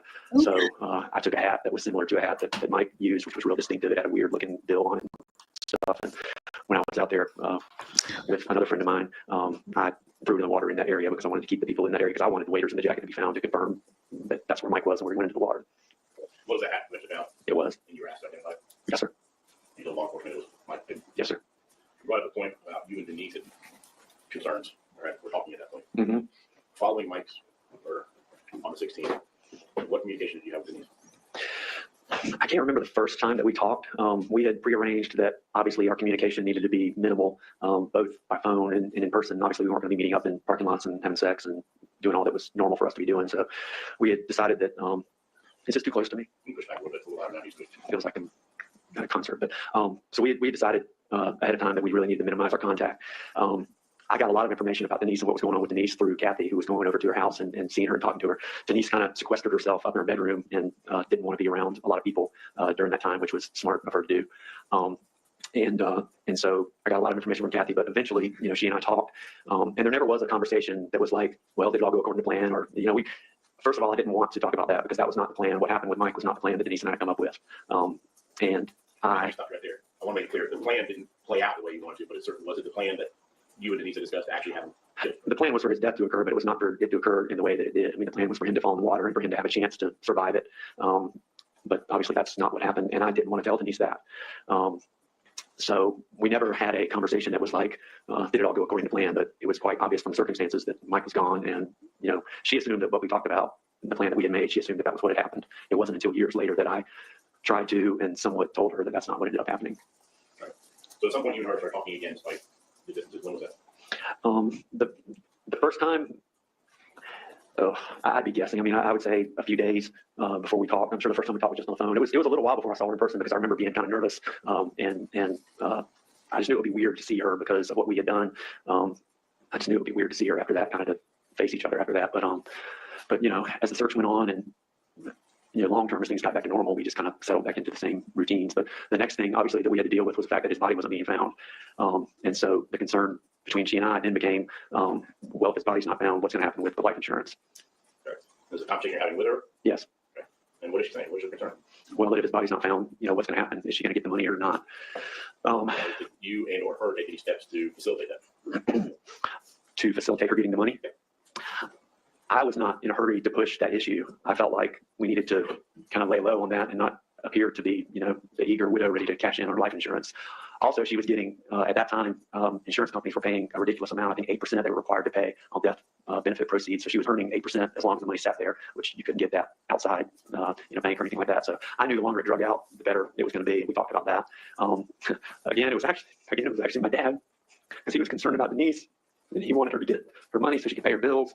And he pushed it through the hoops that needed to happen for her to end up getting the money quickly as she could. But what we all came to learn, was she was going to have to get a death certificate issued by a judge through a court. So probably my dad or me hooked her up with an attorney, Kurt Hunter, and she talked with Kurt about what needed to be done. And I think basically she had to file a petition with the court stating everything that happened, talking about what a wonderful marriage she had with Mike. There was no reason for him to run off on her. I can't remember what all had to go in the petition, but we talked about that ahead of time. And she ended up filing a petition, and it was granted, and she was issued a death certificate, so she was able to get the money.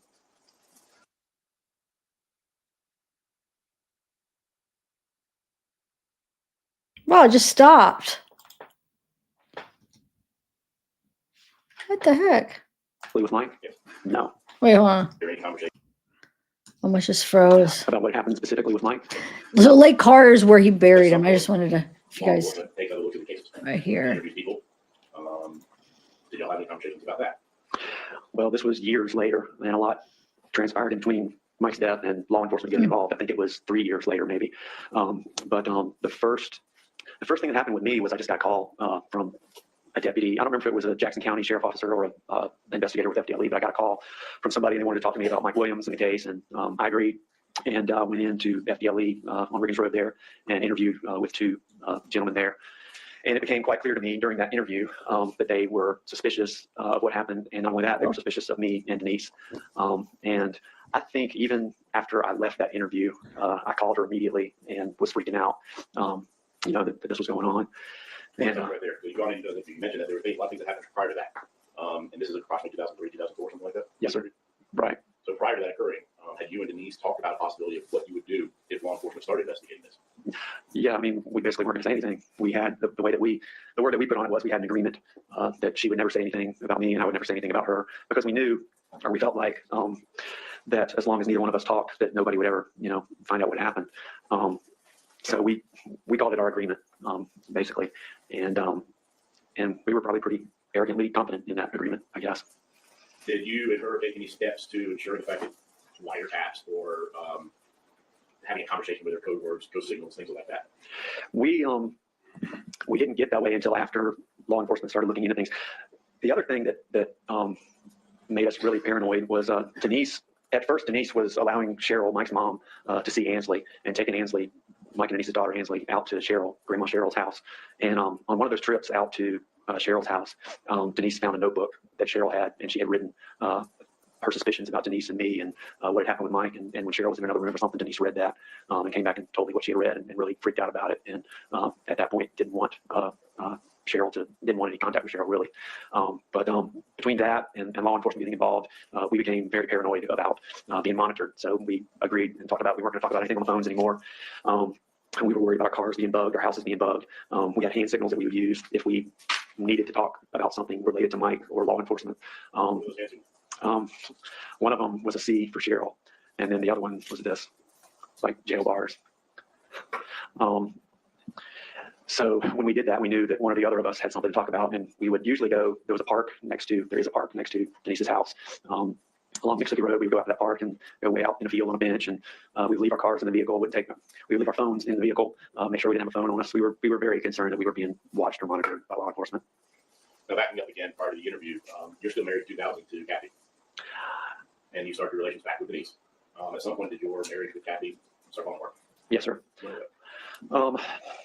I mean, it had started, when Denise and I started our affair in '97, but after Mike was gone, Kathy and I spent even more time with Denise, the 3 of us doing a lot of things, just because Denise and I wanted to be together. And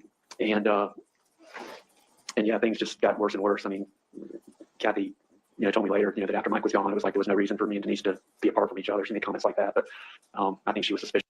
Wait, Vanity, you want me to post a picture of Denise? Yeah. Oh yeah, sure. I showed a lot of pictures earlier, but yeah, I could. I'll put some pictures here. I'll put some of the ones where I have it. Well, hold on, let me put up a couple where I don't have their names next to it, just so you could. So I won't have to talk. Well, here's a picture of their mugshots. That's Brian. That's Denise. Let me see. Here's another one of Mike and Denise. Here's one of Mike and Denise. Here's Denise. There's Mike and Denise, and then Brian. That's Mike and Denise's wedding. That's Kathy when she testified. And we're going to watch a little bit of her testifying too. So I'm saying we have a lot I want to go through. I want to read more of his writings. This will be a couple parts. Yeah, there's Denise and then Denise and Mike. Denise and Mike. There's Denise when she's younger. Because remember, they all went to high school together too. Oh, there's Denise pregnant. There's that from the video that I played. I had played a news clip of them too after Denise and Mike had their daughter. And then they said it wasn't like about a year after that is when she plotted. She ended up plotting her freaking husband's death. Like, I can't even imagine he's like a new dad. Daughter is like a year old and you're going to have him killed? Like, who does that? here's the missing where, oh, he was a Libra, 1016. Let's see, chicken pot. What does it say? And identify marks chicken spot scar on his left cheek. Previously wore braces on teeth, corrective shoes. Last seen wearing possibly camouflage hunting clothes. His name is actually Jerry Michael Williams, but he goes by Mike. Let's see. Talk about where he lived. Allegedly, he was going duck hunting at Lake Seminole. Talks about his boat and vehicle described as a green and tan 94 Bronco, later found at the lake. Missing December 16th, 2000 from Tallahassee. Oh shoot, these are all Mike.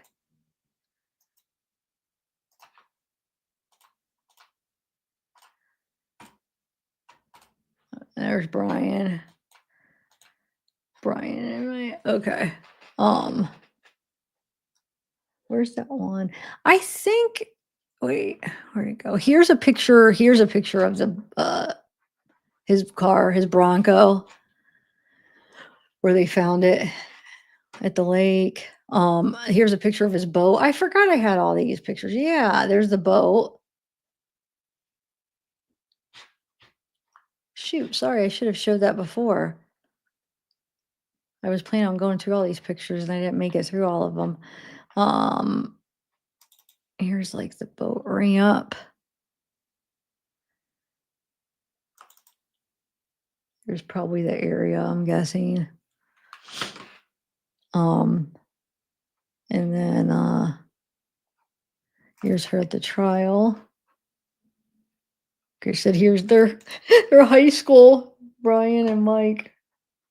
Freaking friends in high school, and then Denise is up here. Here's that Ryan. Okay. What else? There's her again. Alrighty, this should be good. And then here's a picture of the boat that was. It's really blurry though, but where they found it on the lake. I guess I don't know. That's what in the trial they said. Yeah, it was his boat. But now that I'm thinking, because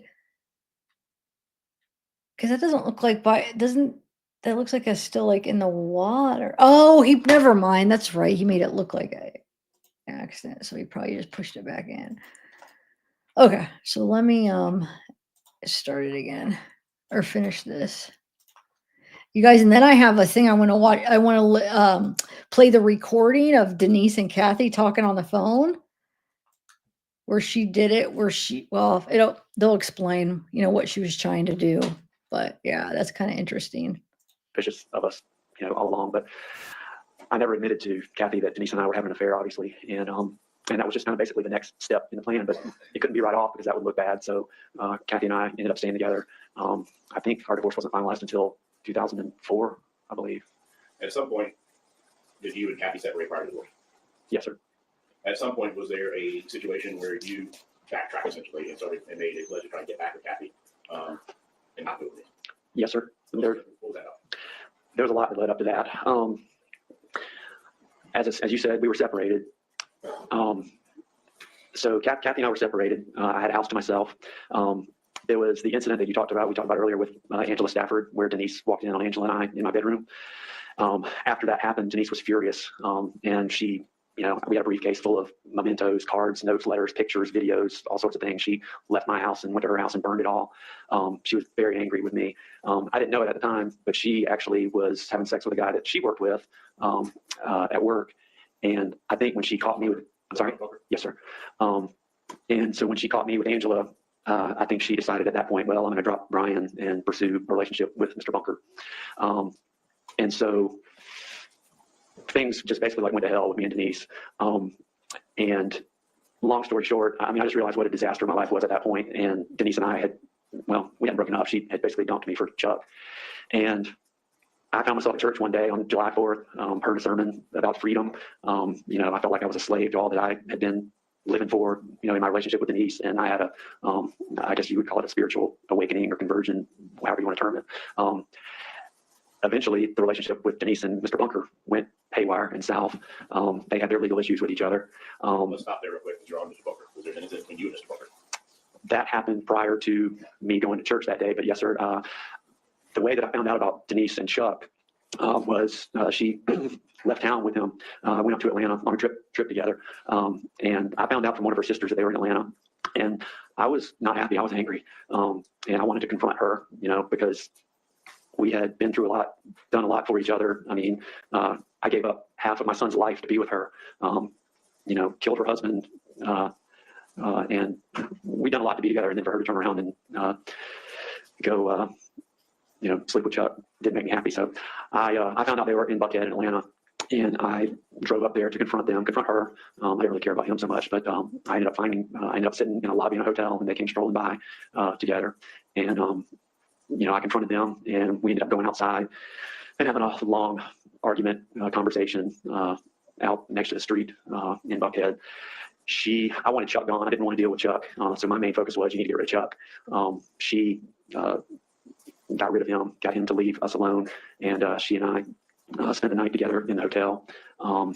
And I didn't know at the time, but she was just kind of placating me when Chuck was, I think, got a room down the hallway in the hotel. Didn't really leave. So we had that incident. And Denise told me later that the way that she got rid of Chuck was she told him that if he didn't leave, that I could have her turned in for insurance fraud, which I thought was just, it blew my mind that she told him that. I couldn't believe that she admitted that to another party. Did you hear her say that, or is that just what she told you? And she told me this later, and we argued about it later. So the incident with Chuck happened, and I drove back to Tallahassee, and I was just done. I was just spent, and that's what kind of led me to kind of, I guess, what I thought at the time was rock bottom. I didn't know I had so many rock bottoms ahead of me, but. Why did I miss what he said about Chuck? Hold on a second. Hold on, I gotta rewind just a little bit. I'm confused about the Chuck thing. I missed this part. Denise told me later that, so we had that incident, and Denise told me later that the way that she got rid of Chuck was she told him that if he didn't leave, that I could have her turned in for insurance fraud, which I thought was just, it blew my mind that she told him that. I couldn't believe that she admitted that to another party. Did you hear her say that, or is that just what she told you? And she told me this later, and we argued about it later. So the incident with Chuck happened, and I drove back to Tallahassee, and I was just done. I was just spent, and that's what kind of led me to kind of, I guess, what I thought at the time was rock bottom. I didn't know I had so many rock bottoms ahead of me, but at that point, I ended up in church and kind of had a spiritual reawakening. And over the next few months, I decided that I wanted to try to reconcile with Kathy. I still love Denise. I still wanted to be with Denise. Eventually, Denise and Chuck's relationship imploded, and they had their, legal issues and whatnot. And so they broke up. My dad actually helped Denise through all of that. So they break up. You try to get back with Kathy? They broke up, and Denise kind of had her own spiritual awakening. And this sounds all screwy, but we wanted to be together still, but we both agreed that the right thing for me to do was to try to get with Kathy. And if Kathy decided that wasn't going to happen, then we were free to be together. Is that what you did? And so, yes, I tried to reconcile with Kathy. Did that work out? Not well. Eventually, you and Kathy ended up in a divorce. Yes, sir. We ended up getting divorced. And so we're free to be together. When was the divorce with Kathy?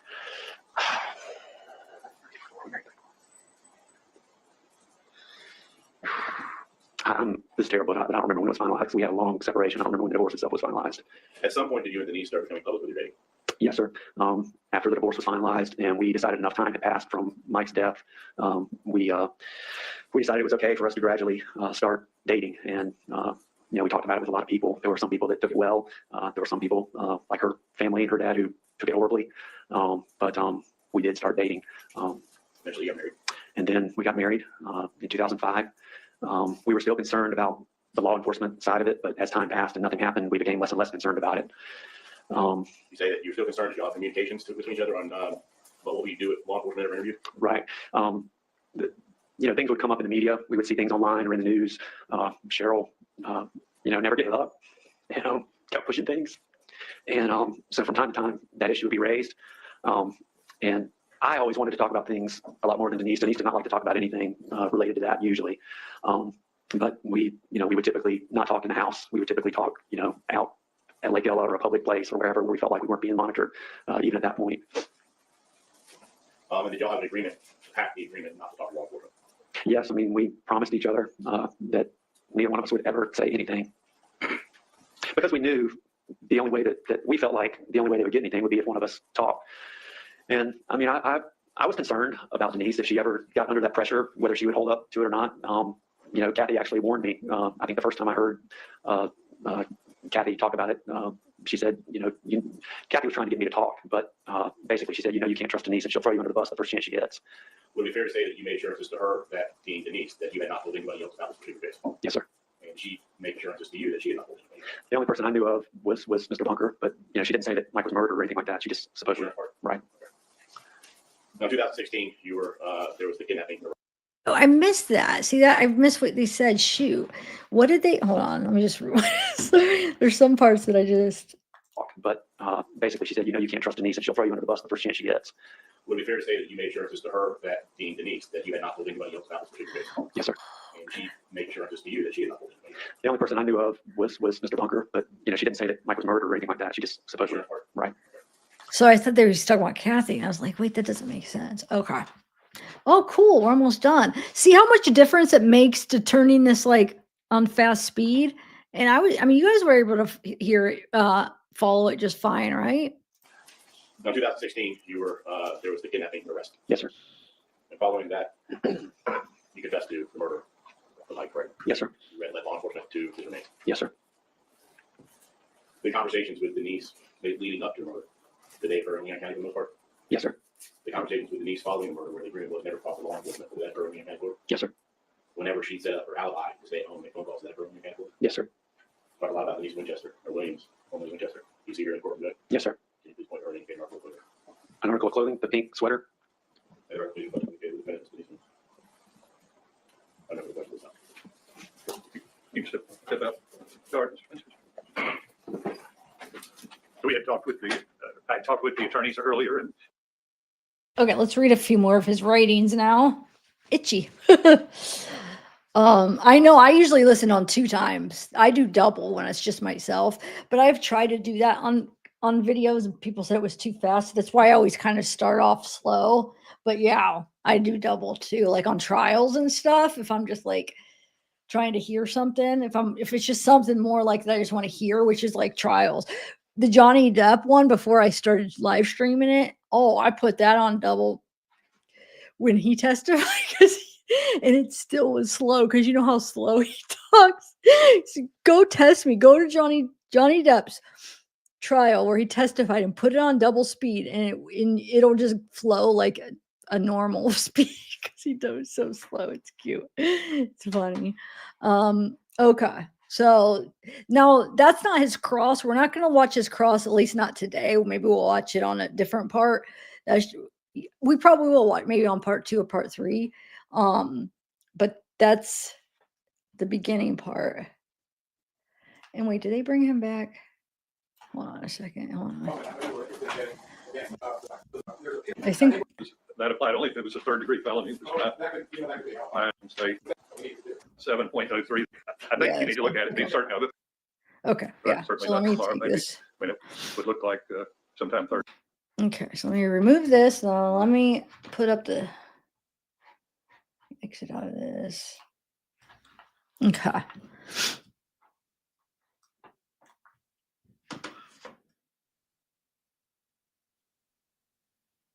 Yeah, I don't know, Hope. Well, I mean, maybe she didn't talk to him on the phone. I mean, who knows? Maybe it did. Maybe she does have Jada's old number. I don't know. I don't have the answer for sure. Vanity. Oh, yummy. I just had whipped cream on my yogurt. And you know what else is a good whipped cream? Or no, that's peanut butter. I like peanut butter in my vanilla pudding or even chocolate pudding, but I usually like vanilla pudding better than chocolate. But if we're out of the vanilla and we only have chocolate, I'll put but I prefer vanilla pudding. But yeah, if you mix peanut butter, oh my God, it's like a dessert. But yeah, what was I going to say?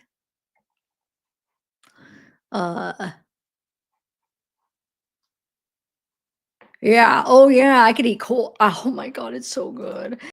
Have you ever froze it? It's good freezing too. It's almost like ice cream. But I get I like the just which is the one, the Cool Whip, just in the container. But with my yogurt, I use like the Easy Whip where you just spray it. But I like both of them. But every morning I just spray a little because I get like the zero sugar and it has like, wait, 15. It's just like doesn't have the sugar in it. So I feel like, hey, if I just add the sugar with the whipped cream, it's like the same, right? It's so good. It's so good. Anyway. Oh, I may. Sorry, Slow.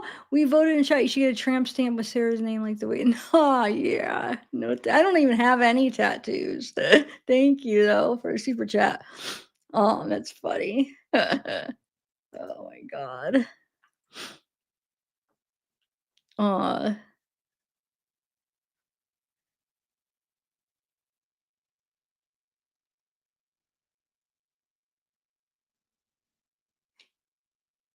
Looked at all the rules. All calls must be in person, list, and match. So Jada would have to show her ID for Ready Whip is squirt and cool and whip. Yeah, okay. So I have both.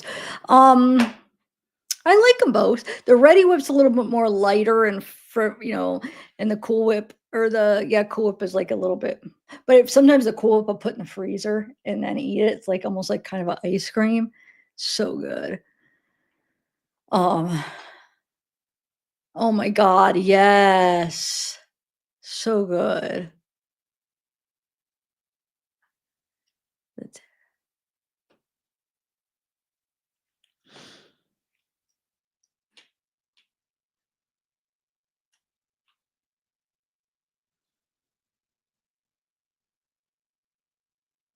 Oh, really?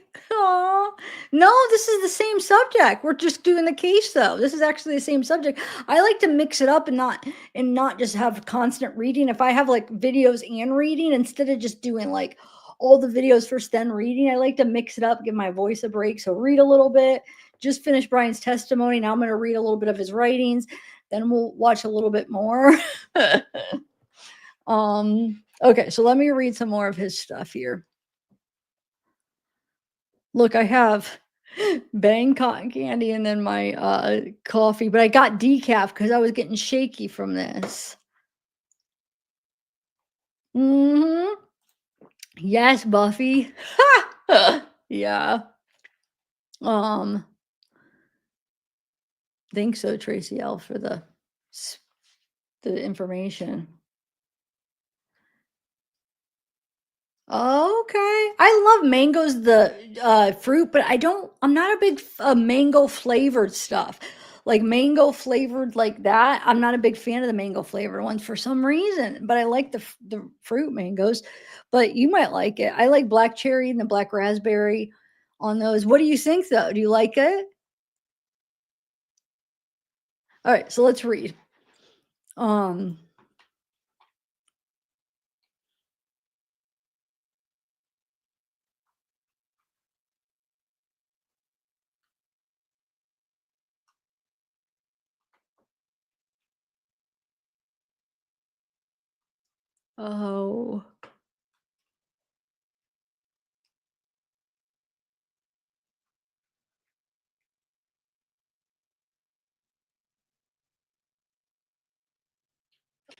You're just reading chat.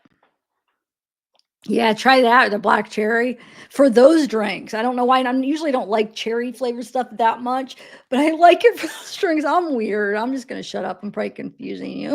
Isn't it good though for 5 calories? Does it not taste like a gosh darn pop? I mean, it's so sweet for that.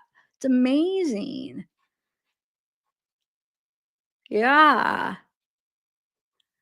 All right, so let's read here. So we got Brian Winchester. So this is well, let me see if this is a response or. Hold on 1 second. Wow, who's this to? Hold on. To Eric Braun. Denise. Oh, no, to Denise. He's labeled it Denise. Okay. He's probably writing her through that email. Okay. So this is from Brian to Denise. He says, oh, let me make it.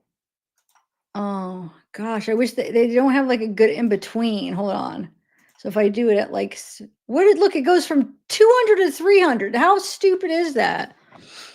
Okay, there we go. That should be good. Yeah, I had some of that, so I'm like burping again. I had some earlier because I have like a case of it. Because no, I'm happy my mom got it for me. Okay, wait, let me do 215. Should be good. There we go. No, 225. I'm doing this for you guys, so it's a good size.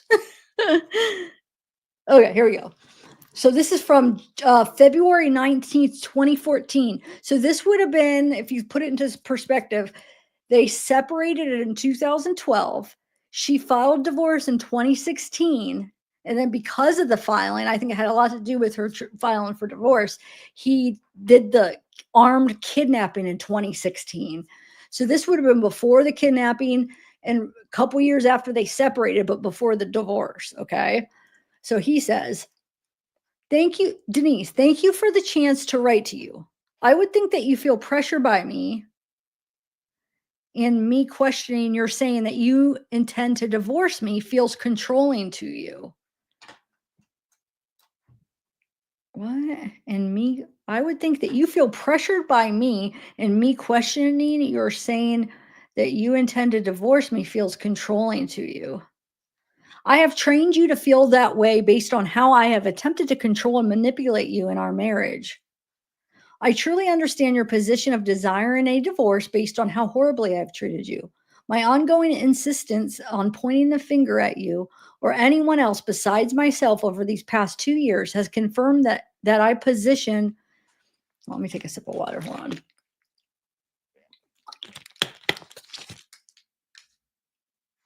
Okay. That position. Wait. 2 years has confirmed that position, I would think. This is the worst news I've ever received in my life, and so my mind has been filled with a million of questions. I appreciate you giving me the opportunity to be heard and would like for you to gracefully consider my words that I am sure will be flawed. I hope my words do not come across as arguing. I have no ground to argue from. I have been wrong in so many things in our marriage and during this process. I am truly sorry for how I have hurt you. I would just like to ask you to pause. Let me apologize in advance for the length of this letter. There honestly are not enough words to say what I want and need to say. Sadly, words will not be sufficient for you to believe me because I have taught you not to trust me. I have been a liar.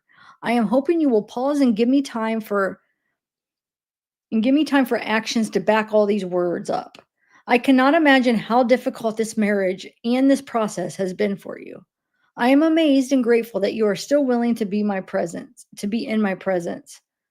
I can't know, but am trying to understand the pain of living with a lying, controlling husband all this time and feeling like you had no voice in our marriage. I am sorry for that. First, I will address your email and the points you listed. Hold on, one more thing of water.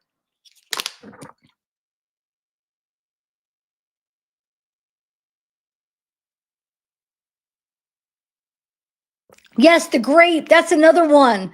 That's the one I couldn't think of. The grape raspberry. Yes, that's like my favorite, actually. The grape one. Grape raspberry, black cherry. All the dark ones are my favorite on that one on those brands. Isn't it good though, Nona?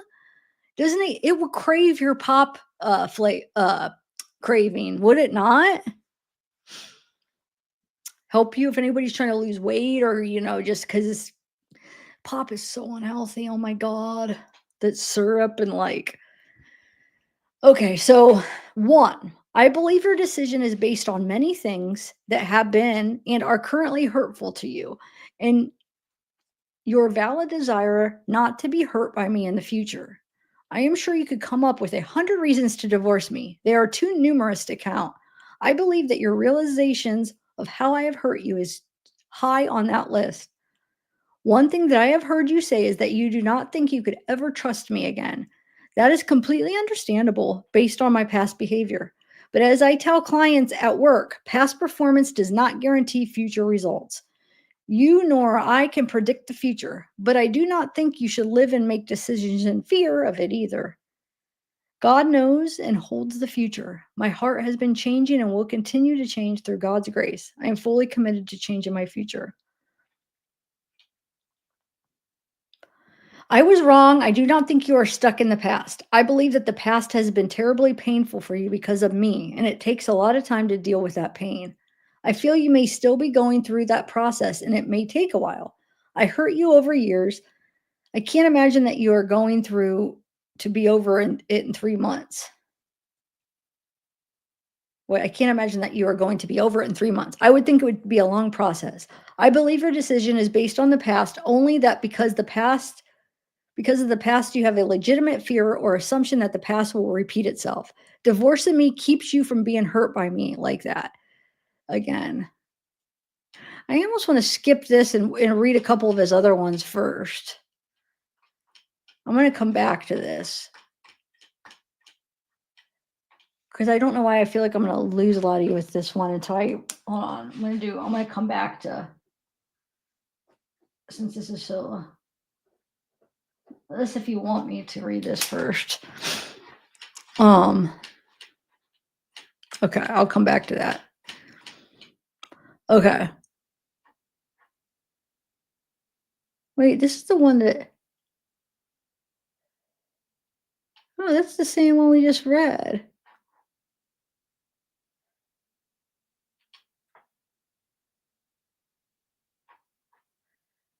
Yeah, remember I just read this? That's weird. How did that happen?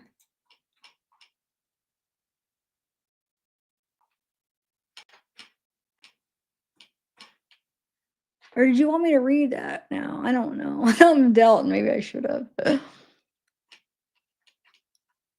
Hold on. That's 2-9. Oh, look. This is the same thing. They have it twice. Okay. It's one of those things. They're going to do it twice. Is this the same one? Hold on a second.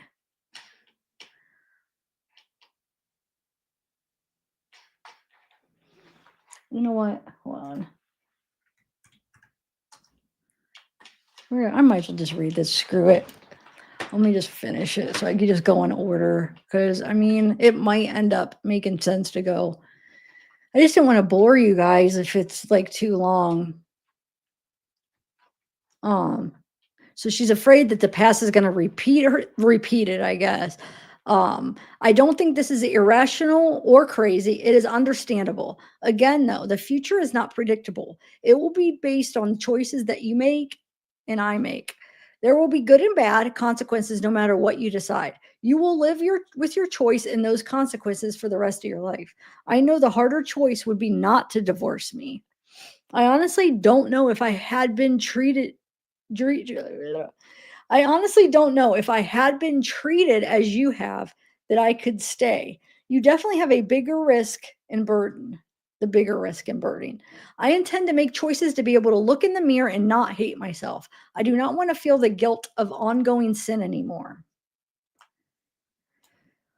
Oh my God, is this going to be quoting?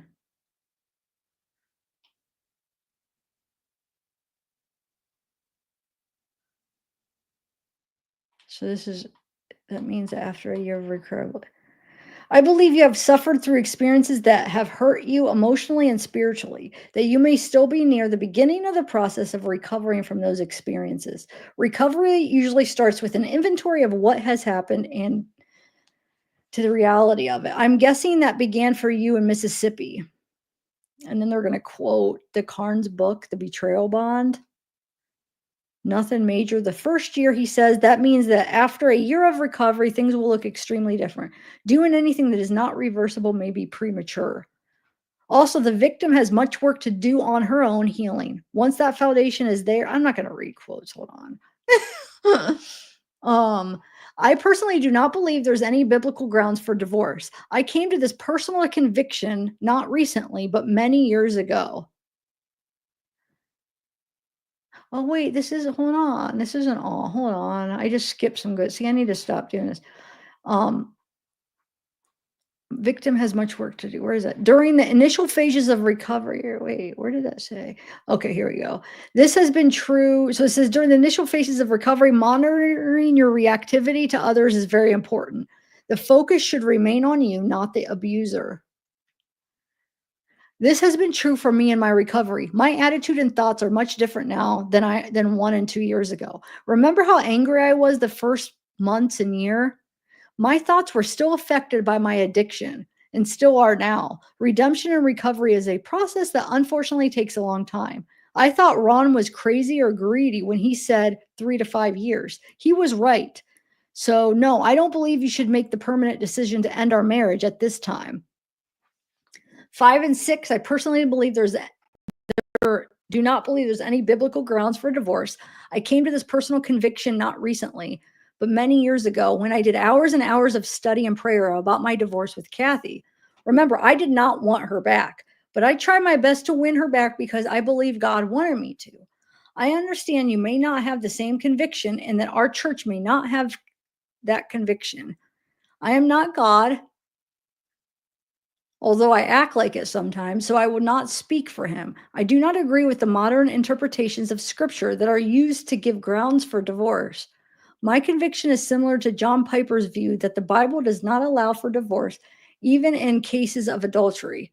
Our marriages are to be a picture of Christ and the church. He never divorces us, no matter how unfaithful we are to him. Over and over throughout the Bible, we humans committed adultery against God, and never did he divorce us. I am a theologian, and there is no point in debating this with you or the church. We all have our personal convictions. I would ask you to take the time to research and pray about your position on this as fully as you can, as if it is weighty decision. Oh, but wait, so she was married to Mike, but it's okay to kill him? Oh. And then it says, our difference is that I've been through and still live with the divorce. One difference, though, is that I have been through and still live with a divorce. I know firsthand the guilt, shame, pain, hurt, anger, and consequences that accompany it for the rest of your life. To me, even if you have grounds, that does not mean that you have to use them to divorce. I don't think the question should be, do I have grounds? All right. I feel like I'm kind of bored with this one. I might almost want to skip it. Maybe I should really skip it and go to the other stuff. Because this is like,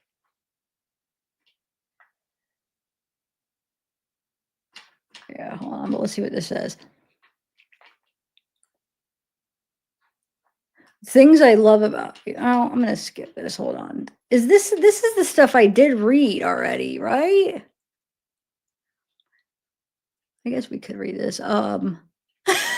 What do you guys want to do? I just don't want to bore you. And I see like the numbers going down. I'm like, is this boring people?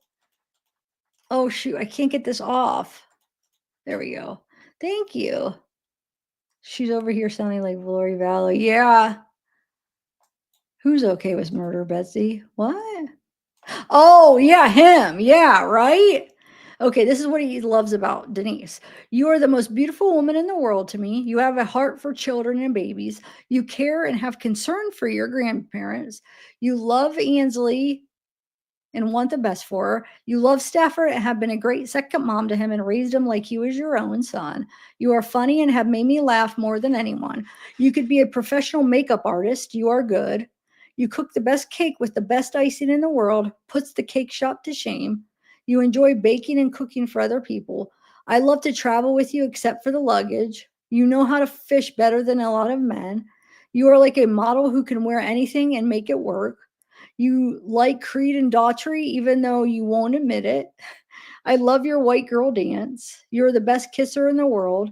You are a very smart CPA and do things on a computer I don't even understand. You went into prisons and witnessed to women even though you were scared of them. I love how you can sit and talk with my baby and love on her. Beep, what? I love our mutual taste in bad television shows.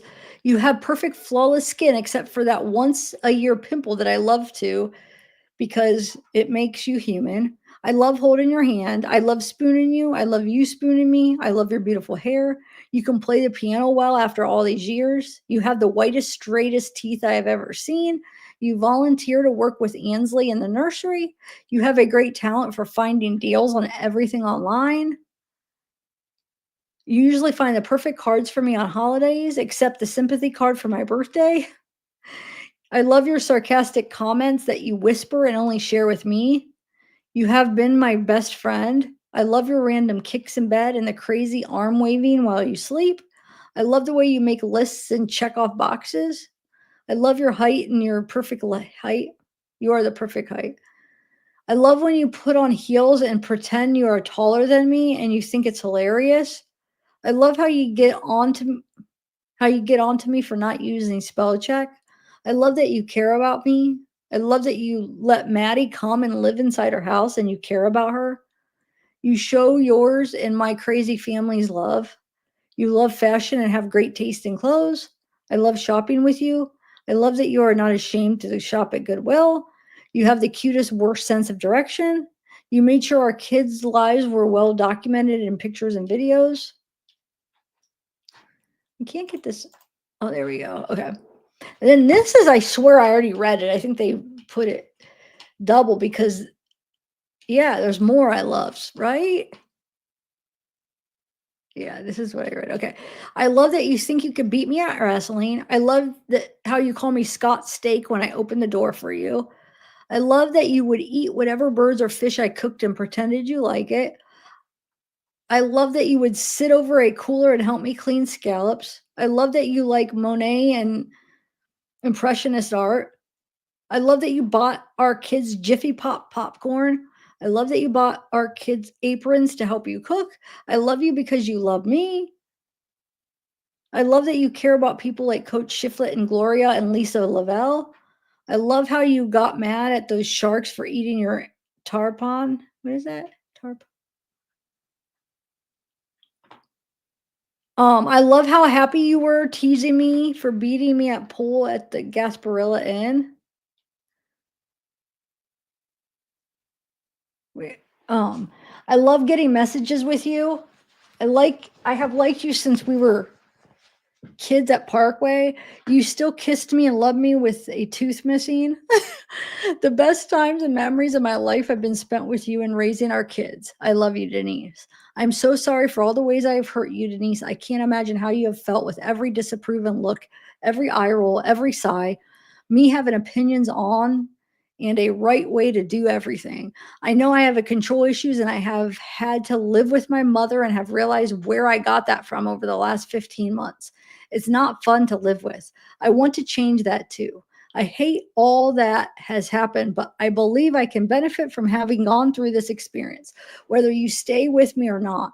As I continue to work my program towards sobriety and grow spiritually, I will be a happier, more peaceful person.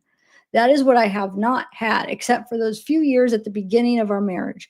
I want that peace back. Those were the best times we ever had. I have realized even this week through Matt Chandler's sermons. It says that this addiction doesn't just make me hate myself.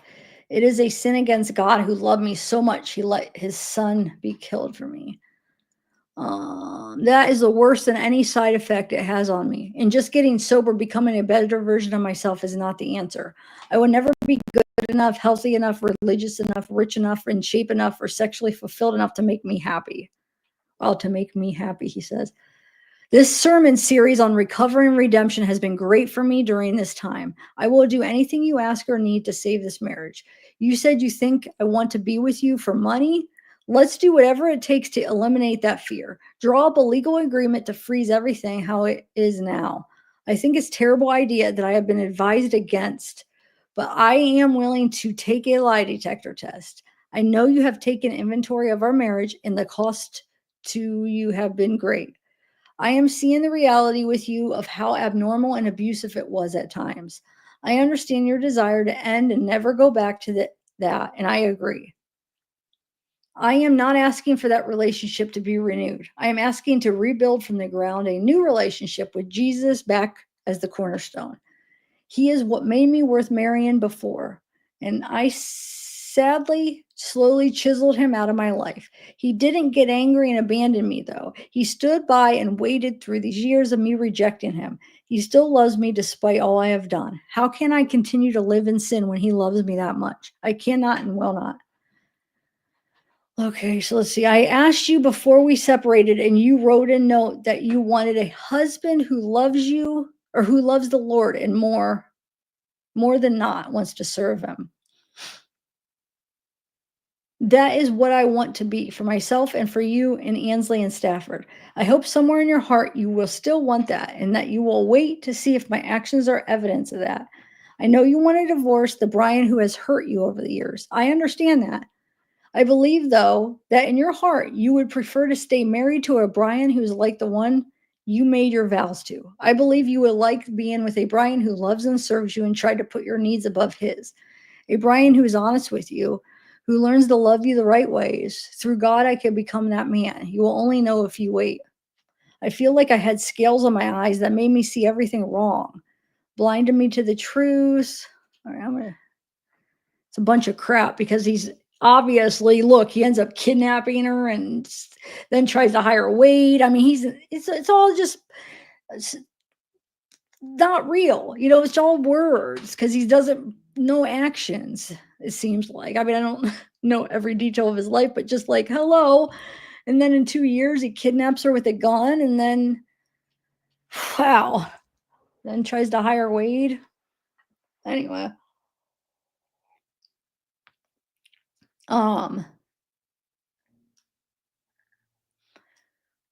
So this is what he wants to change. If you have any items for me to consider or changes to the ones below, please email me. You believe I'm making my decision divorce based on me being hurt.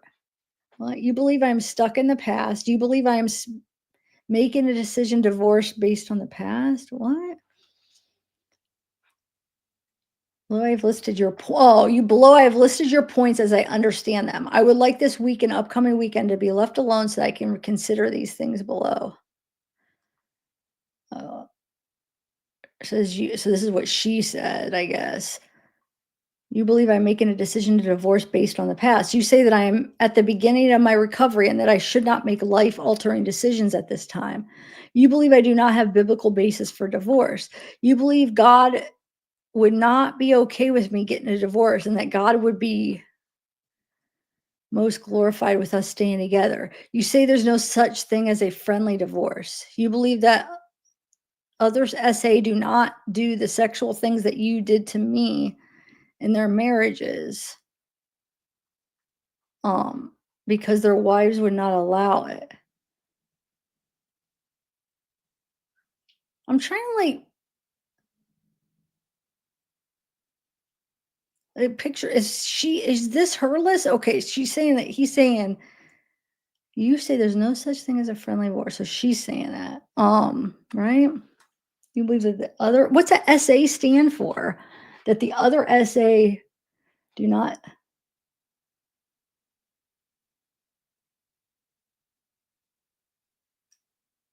I'm trying to pick, what is he saying? Because he used SA before.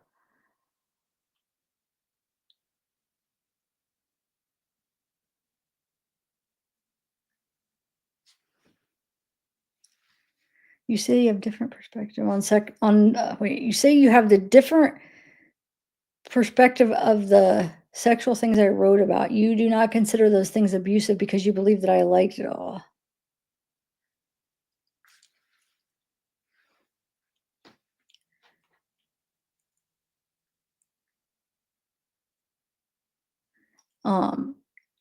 You believe that you believe that you did care about me in our marriage and that the addiction inside of you was the reason you would say all the horrible things to me.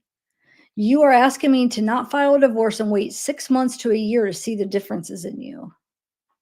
Yeah, I guess you did say that. SA, what? Oh, but how is that? Oh, I was thinking it was that's how I use SA for that, but why was I thinking when he was using it, it was like a person, the way he was using it, but hold on. I'm trying to remember how I used it before, because I used to say SA for that. So wait, you believe that the other, okay, assault no, that's not right. That's what I use it for, but see, it doesn't fit for that. Significant other, but that's A though. Yeah, it's definitely not the SA I use it for. It doesn't, it's like it's a person. You believe that the other SA, I guess significant other, but that wouldn't it be SO? Anyway, it don't matter. All right, so from Brian, this is the same one, right? Yeah, I'm gonna skip this. Okay. Why are they? Yeah, that's the same. Okay, so February. Oh, good. It has a date on this one. February 24. Oh, the other one did too, because it was an email, but the other writings didn't. So February 3rd, 2014. So this would still be before when she's talking about divorce, but she didn't file till 2016, I'm pretty sure. Who's Ron and Eric though? Because remember, Eric was the email. It was to Eric Braun, but it was to Denise. I want to see what this is about. Okay, so February 3rd, 2014, rigorous honesty. Consistently, Andy, Steve, and Eric and Ron have all said rigorous honesty is what it starts with to get better. Every 12-step meeting, we say, rarely have we seen a person fail who has thoroughly followed our path. Those who do not recover are people who cannot or will not completely give themselves to the simple program. Usually men and women who are constitutionally incapable of being honest with themselves. There are such unfortunate something. They are not at fault. They seem to have been born that way.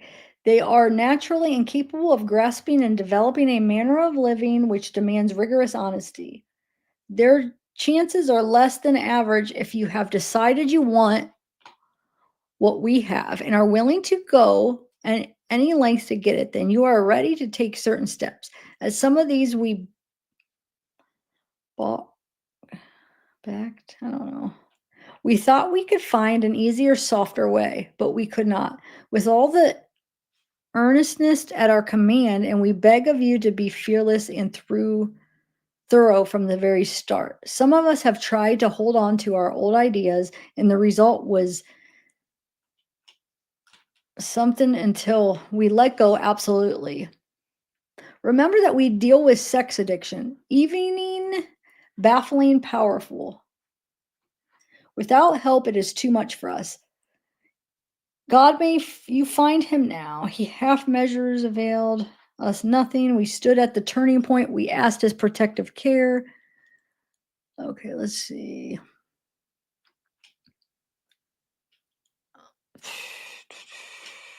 I'm gonna find. Oh yeah, here's that one story. Okay, hold on. That was interesting. When he's younger, he tells this story. So hold on. Yeah, shoot, I'm skipping some interesting stuff. I thought it was hold on. Okay. Here are the steps we took, which are suggested as a program of recovery. We then go through 12 steps, which I won't bore you with, over and over. And I am pointed to honesty with myself and others and surrender to God as the foundations for getting better. And I believe it to be the key to repairing a relationship with Denise as well. We do not trust each other. Everyone has been baffled by this, asking why don't they trust each other? It is because we have been lying liars who lie. Wait, we have been lying liars who lie. We cannot, will not, and should not trust each other until we can believe in each other's honesty. I have dabbled with honesty and dipped my toe in the water with it some. But, oh, you know what? Hold on. How do I? No.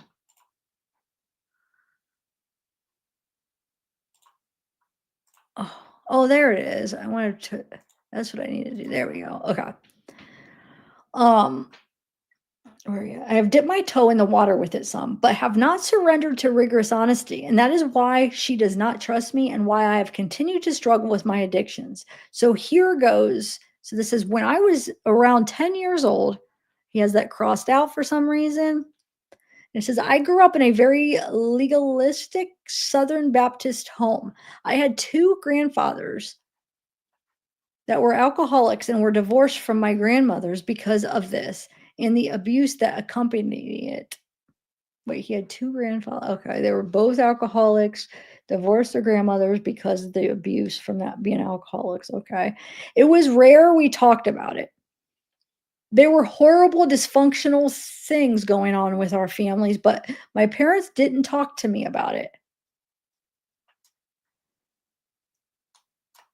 I have never heard anyone in my family or church talk about struggles with sin.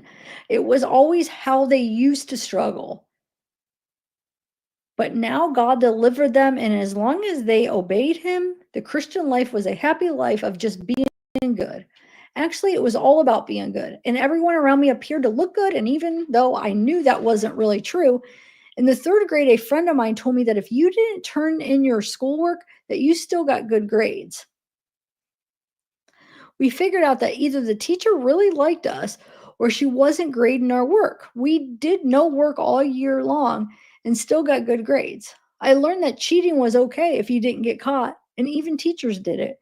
I was learning to lie. In the 5th grade, before I was in puberty, I had a friend who was older, who constantly talked about sexual things to me. I didn't understand most of what he talked about, but acted like I did because I wanted him to be my friend. He lived in my neighborhood, and one day on a bike ride with another boy, he said we were going to visit some girls. I reluctantly went along, wondering why and what was going to happen. He explained that these girls would let you do anything and said how fun it would be. I wanted to leave, but went with them anyway. When we got there, the girls were just that, girls, little girls. I am guessing 1st or 2nd grade. I was both horrified and curious. They were alone in an apartment with their little brother who was like 5. Wait, how old are you wait, what grade did he say? 1st or 2nd grade. How old would you be? Because if the brother's 5, wait, I don't know grades and how old. How old would a 1st or 2nd grader be? So 8th grade, you'd be like 13 or 14, right?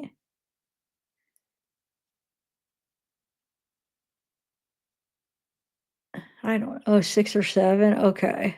Hi, conspiracy theorist. Hey, y'all sane? Who else just came in? Any other new people? Betsy, did I say hi to you? All right. I know the bottom of my foot's itching, guys. Okay. Where are we at? So we have a couple. We have some 1st and 2nd grade girls. A brother that's 5. They were alone in an apartment. These older kids that were 10. Well, we know Brian was 10. He said he hung out with an older kid, right? So I don't know how old that other kids were, but there was somebody older than 10, right? That took them to this house. Okay, let's see. It was decided that we were going to go into the woods to do whatever it was we were going to do. I remember questioning all of this to my friend, like, aren't they too young? And he said, they like it. I told him I didn't want to do it. And he said I could just keep the little brother distracted. So we all went into the woods. I knew all of this was so wrong, but I went along anyway. They too, the girls and I, tried to keep the brother distracted. But I was mainly watching what they did to those girls. They got naked and performed all kinds of sex acts on them. They all seemed to really enjoy it, but I knew it was wrong and shameful. I should have stood up for those girls and for the little brother, but I didn't. I got all I got a thrill watching all of this.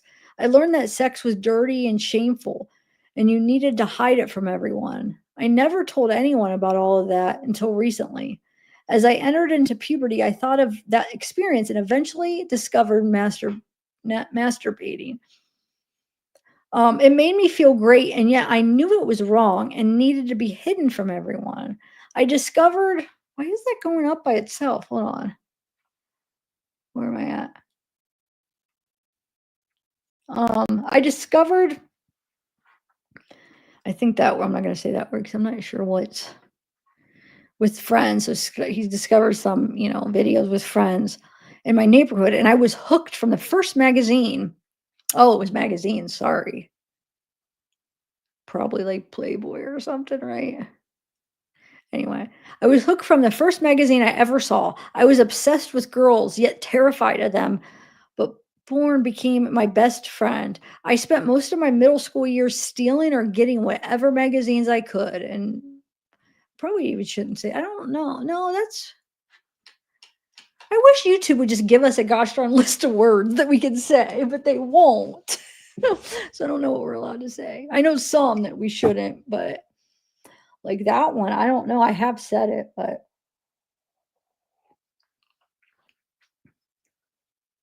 okay.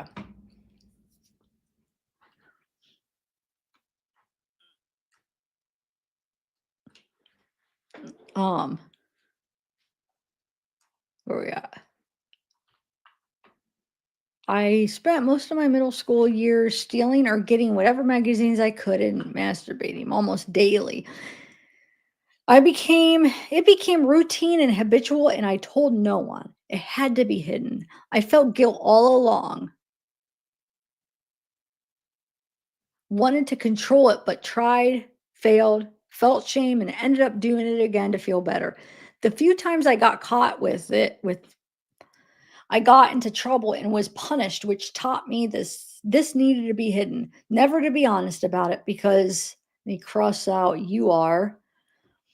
It says because I was a bad person who couldn't be a good Christian. I continued to use the P word and M word. I'll just use those because you guys can see what that says, right? Yeah. And lying about it though. Oh, he's lied about it through high school, college, and during my first marriage. I was still a good legalist. I had one girlfriend break up with me because I wouldn't even kiss her. I stayed a technical virgin until I was married, but I couldn't control the PORN or that.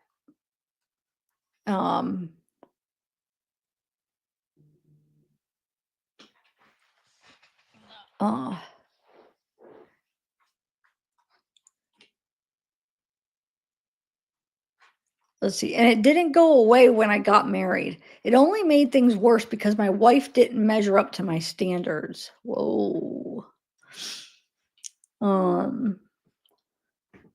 So yeah, he basically did have like, an addiction is what, yeah.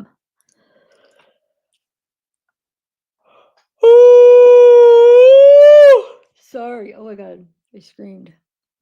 Anyway, so now so his wife, so he's talking about Kathy, right? So he's saying my wife didn't measure up to my standards of what sex should have been. Then he has a little thing here. It says, when I found a note that she wrote to my best friend saying she loved him, I was crushed and used my addiction to cope. Who though? Who? Is she talking about his wife? My addiction contributed to our eventual divorce. Even though I was never honest with her about it, several years later, I thought I had found everything I have ever been looking for in Denise. I found a person who I could finally be honest with. I told her all my dirty secrets about PORN and about masturbating, about what happened with those girls and when I was young. The crazy thing is, though, remember, he didn't get a divorce till after he murdered Mike. So you're more worried about your sex addiction stuff than you are about murdering? I mean, what? I think you better, because look, so basically still married to Kathy when he kills Mike, or yeah, and then he's like, oh, yeah, the sexual thing, that's what really contributed to your eventual divorce and stuff.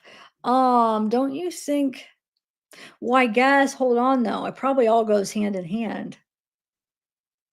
Because the addiction, the sexual stuff could have made him like cheat on his wife, and then to a point where, you know what I'm saying? It could have been, I mean, not saying nothing like that's the whole reason as far as why he killed Mike. You know what I'm saying? Because he cheated on, wanted to be with Denise to get rid of Mike.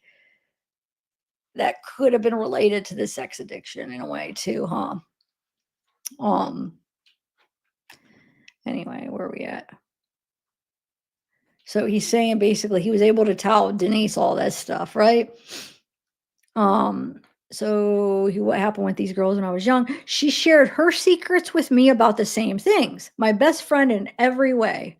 I found someone who wasn't disgusted by me and who told, I don't know. Oh, told me she felt similar and enjoyed the same things I did.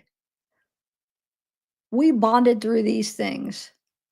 I found a woman who shared my enthusiasm for forbidden sexual activities. Sadly, I did not know I was an addict, and I was just using her to feed my addiction. As my addiction progressed, my need for more excitement caused me to push her into places she didn't want to go in.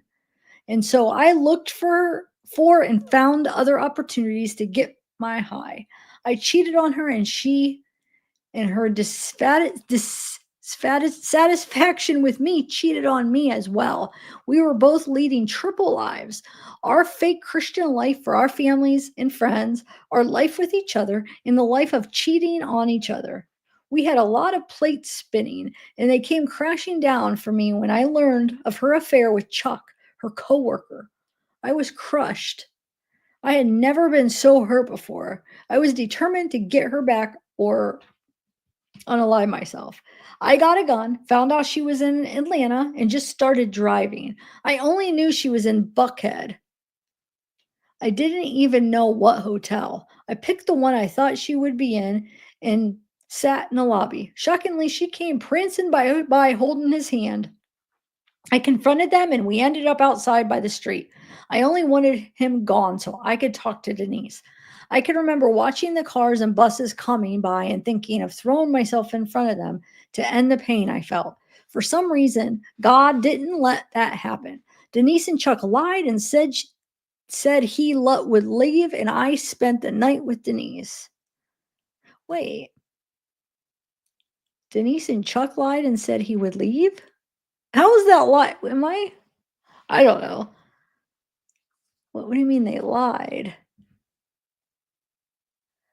God didn't let that happen. Denise and Chuck lied and said he would leave. And I guess maybe he didn't leave. But anyway, it says, and I spent the night with Denise under threat. Oh. Because he didn't leave or something. I don't know. Surprisingly, I realized this was crazy and I was not going to work. You can't force someone to want to be with you. So I left and Chuck came back and I let Denise go. Okay, yeah, he didn't go to work then, huh? I was sick. I lost 15 pounds in a week. I was on a liver.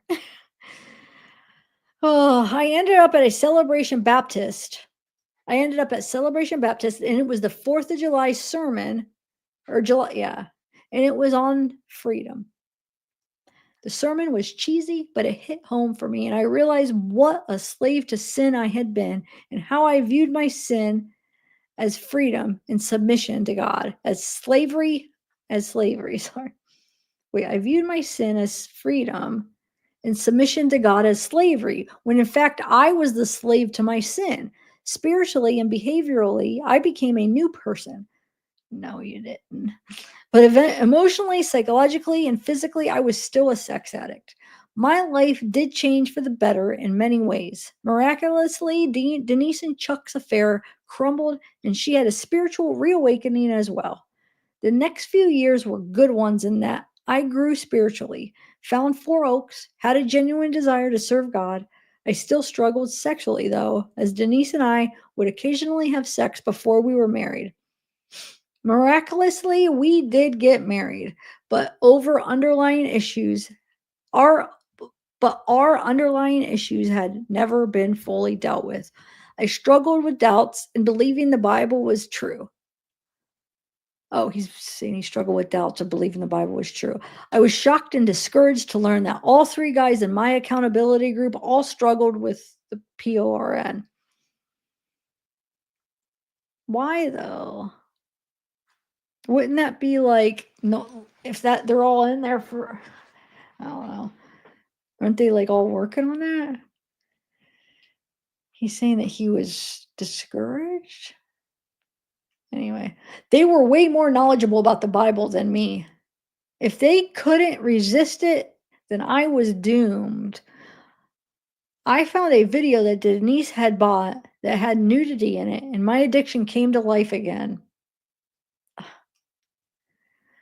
I lied to her and others about it. She caught me, and we talked to Eric about it. And Eric their therapist maybe then? Or their, I don't know. Anyway, they talked to Eric about it, and the lying continued. I did try to quit and did try to fight it, but it won every time. I became more and more unhappy, and Denise knew it. Finally, on a trip to Arizona, she asked me if I wanted to watch PORN on the hotel TV. My best friend was back. Oh, she's talking about Denise. Okay.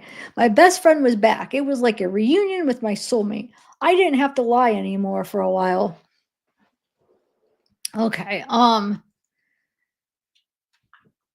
are we at? The honeymoon didn't last long. I wanted more. She didn't. I pushed and manipulated. She gave some, but not all that I wanted. So I began using PORN and masturbating when she wasn't around or at work. During all of this, the Mike Williams investigation, accusations, witch hunt went on, which shamed and isolated both of us. And I medicated all that shame and pain through sex. I have spent my life in shame, secrecy, isolation, fear, and lying. This has led to medicating with sex, which leads right back to the shame, secrecy, isolation, fear, and lying. It's a cycle that I am just now realizing and understanding. The step that I have not been willing to take has been to rigorously to be honest. But that is necessary for me to get better, no matter how much my brain tells me not to do it. So here goes. These meetings are hugely stressful for me, but I cause much of that due to my idolizing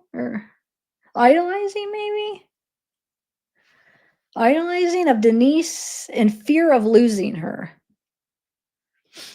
I feel like I need to look good, seem spiritual, say all the right things to impress her and you all. I exaggerate or lie about things to put forward my best possible persona. I have viewed you all as the judges of me and my spirituality and treated you all like adversaries instead of advisors. Where am I? Where'd it go? Oh, there we go. I have been cynical and disrespectful to all of you, and for that I am sorry. There are many things about this process that I have and do disagree with, but that is no excuse for my wrong attitude. I am full of fear and worry coming into this meeting because I so wanted to be able to say I have 40 days or 90. I have 90 days of sobriety. Okay. And impress you. Wait. Oh, he wanted to. Okay, wait, hold on. Full of fear and worry coming into this meeting because I so wanted to be able to say it, but okay. You wanted to be able to say you had 90 days of sobriety and impress you. I'll impress you all with how well I have been doing. But unfortunately, I cannot say that.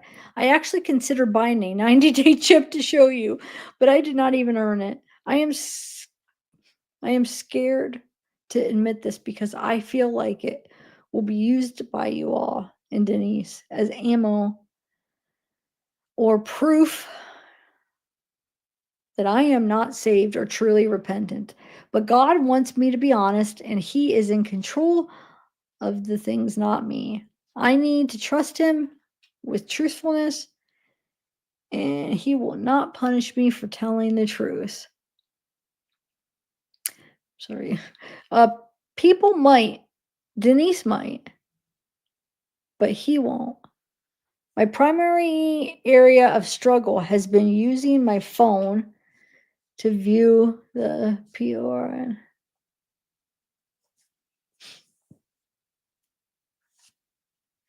Okay.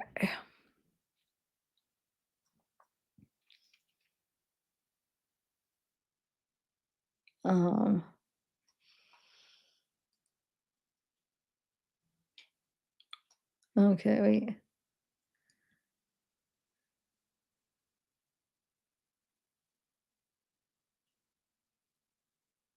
All right. I have never been able to find a filter that did not allow me to simply add another browser app. Huh?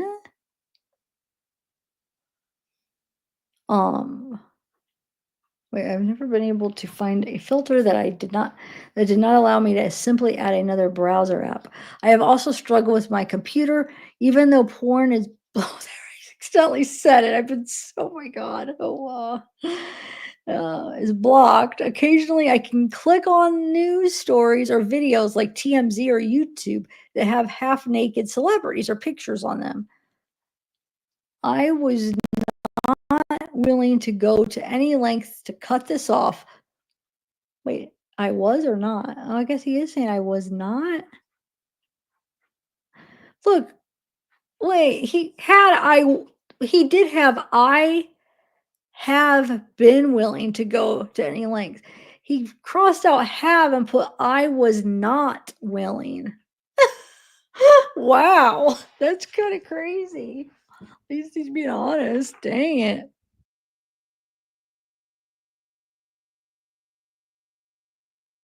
Are you guys interested still? How's chat doing? Sorry, when I'm reading, I can't see.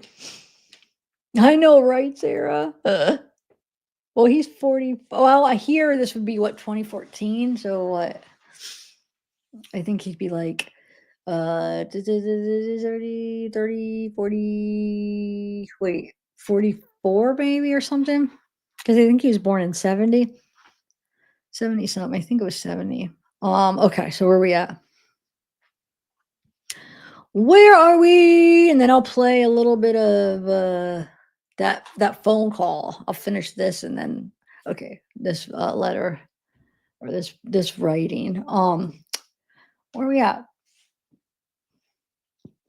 Oh, he said that where he put I have been willing, and he changed it to I was not willing to go to any lengths to cut this off, but have since installed Covenant Eyes on both devices to end that. I am willing to list any of you to get my reports. Wait, what? I'm willing to list any of you to get my reports if you want to. In addition to other people. I will answer truthfully any questions that any of you have about the past 90 days or any other time in our marriage. If and when Denise wants to start with a full disclosure, hold on, I skipped a line. If and when Denise wants to, if she wants to restart any joint counseling, I want to start with a full disclosure session with Ron to give her the opportunity to hear honestly any answers to any questions she has about anything. I always hung my hat on the fact that I never cheated on her in our married life, but I did more than enough hurtful things, and she deserves the truth about everything. And the opportunity to get it if she wants it, in whatever detail she wants it. While these 90 days have included times of struggle with sin, they have nonetheless been progress. I have had successes as well, and God, He's used. Okay, wait. I have had successes as well. And God, He's used this time as well as all of the past 2 years to pull up these roots of sin in my life. He used the lowest point to show me something I never understood before. Oh, yeah, that happens a lot. Usually, like the lowest point is the time you change because it gives you, you know what I'm saying? When you get rock bottom, then there's only one way to go. You know what I'm saying? So most of the times it's like, that's what it takes to make the change. Well, I guess it's either, yeah, there's you either don't have nowhere else to go but up or jail or die. So, I don't know what. Hey, Michelle Boggs.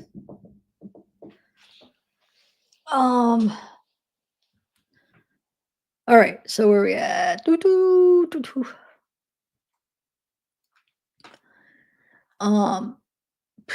did I just leave off at? Okay, I have had successes as well as God has used this time as well as the past 2 years to pull these roots out of sin in my life. He used my lowest points to show me something I never understood before. I feel hated and have felt hated by everyone for years. My best friend growing up hated me and had a secret relationship with my first wife. What? I didn't know about that though. He mentioned that before too. Wait, did I already read that one? Oh yeah. Huh.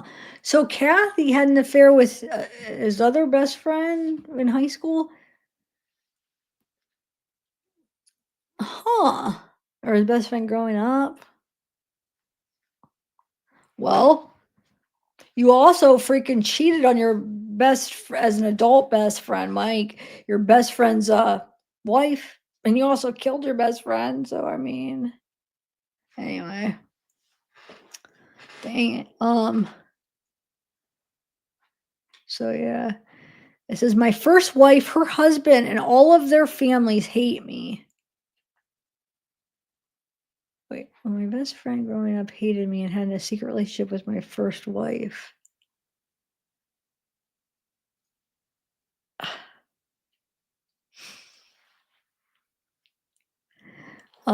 My first wife, her husband, and all of their families hate me.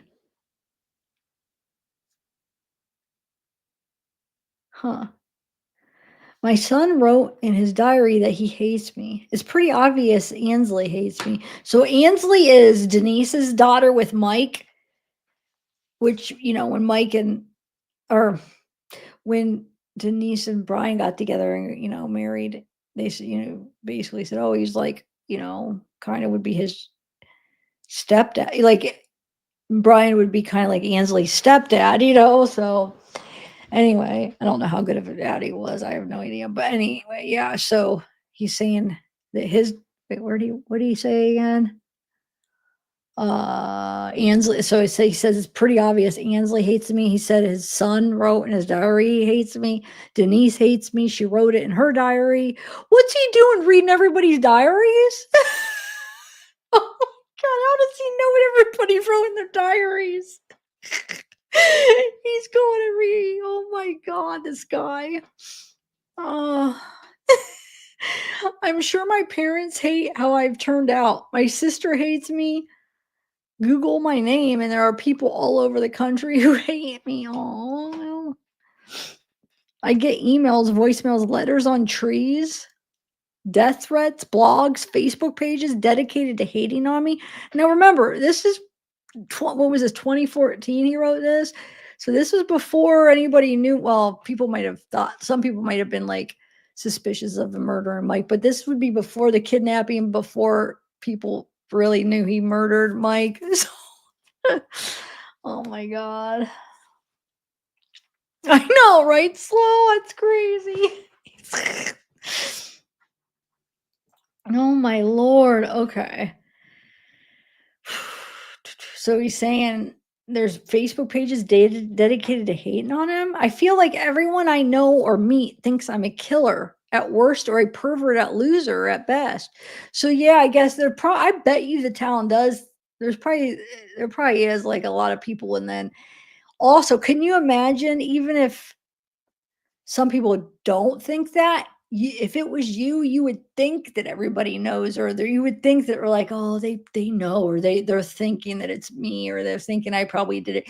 So you would even have that paranoia that more people know that actually do. Does that make sense? I could see that happening.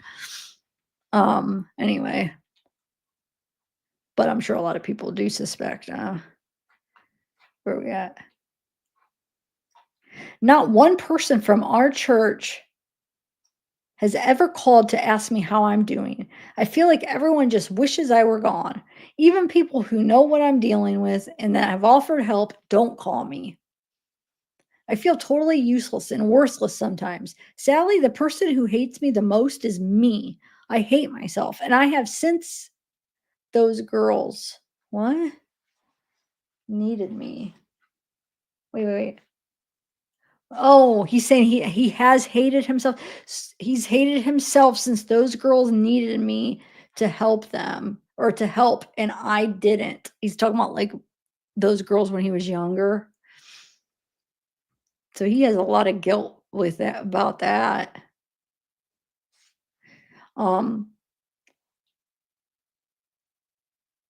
Yeah, I hate myself, and I have since those girls needed me to help, and I didn't. I hate what I have done with my life. And what is ironic and crazy is my method of coping with all this hate makes me hate myself even more. The thing that makes me feel better temporarily ends up destroying my self-esteem. Is the method of coping with all these things hate?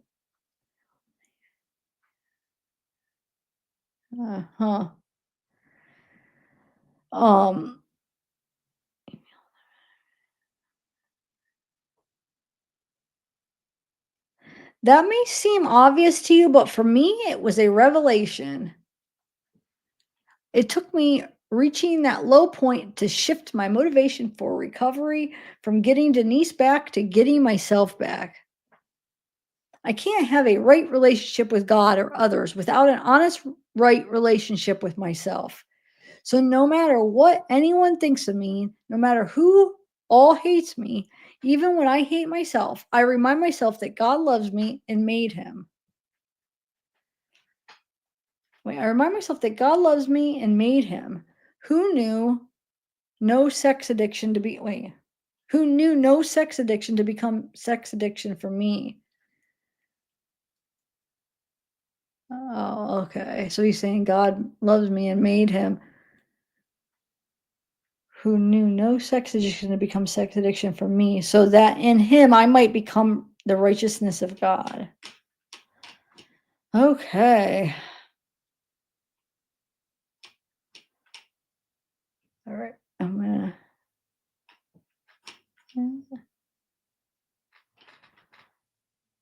Anger is poisonous. What is this? Let me just see. Origins of anger, a pool of emotions that were never dealt with properly, buried nuclear waste.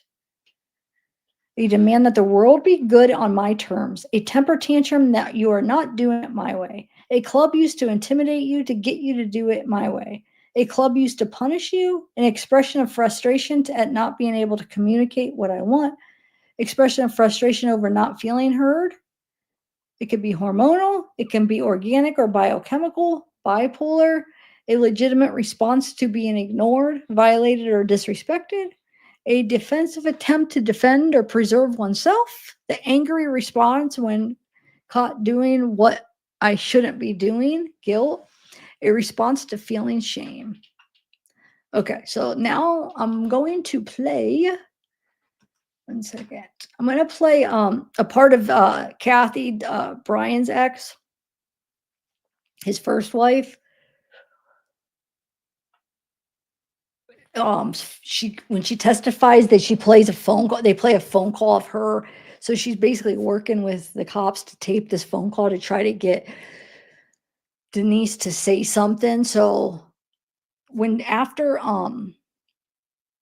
I think it was after, I think it was after Brian got arrested before he confessed, I think is the timeline. So sometime I think in 2016 it was, she called Kathy to tell her to tell Brian's dad to get a message to Brian that she's not talking. Like she didn't say anything. She's not talking.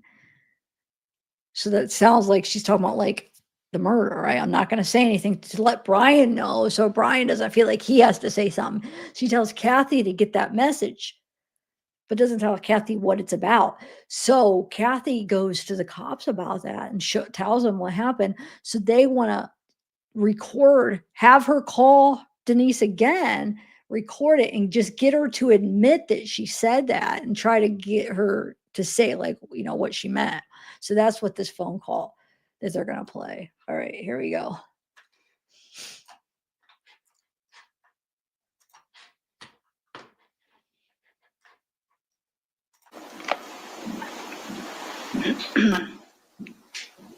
And I'm headed over to my mom's I've got a test tonight, and so I'm going to study and eat over there, and people are going to be coming in and out, so I'm just going to be over there till tonight. So you're driving back, so does that mean Rex is worse, or you were headed back anyway? Or? Well, I was headed back anyways, but this way, if Rocky needs to come, he can. Yeah. And you got the. I think we ought to have her identify who's talking so the jury can follow it a little bit better. There's two people on this recording, is that right? Yes. One voice is yours? Yes. And who's the other voice? Denise. Okay. Saying right, it wasn't there, right? I did. I got the ring. It was in my purse. Lisa Lava would not shut up, so I couldn't even talk to you. I was just like, okay, I'll just stick it in your purse. Hang on one second. I just got in the car. I just stopped to get coffee. Let me get. That person who just said, I just got in the car, I just got to get coffee, whose voice is that? That was me. Okay, so the other voice is Denise. That's right. All right. Okay, so I am is starting to mist again. This is going to be like a miserable drive. So I'm kind of freaking out about this subpoena. I'm sure. When is it? It's February 22nd. Person who's talking about a subpoena, that was your voice, right? Yes. And the person who said, I'm sure, that's Denise Williams' voice. That's correct.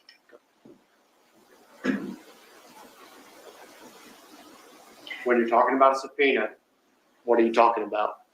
Well, as one of the things that, as a confidential source, that William Mickler, we were going to say that I had received a subpoena, so that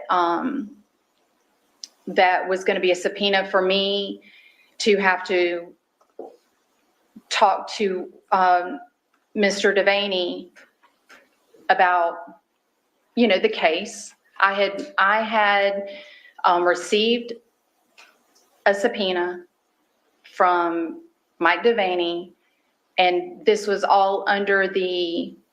That never happened. That never happened. That was part of being the confidential source. That's how we're getting everything to Correct. bring up the subject. To bring up the subject, correct. For me to talk to her and say, I have received this subpoena. I'm going to have to talk about this. And this conversation is us talking about what I'm going to be saying in that supposed subpoena. Okay.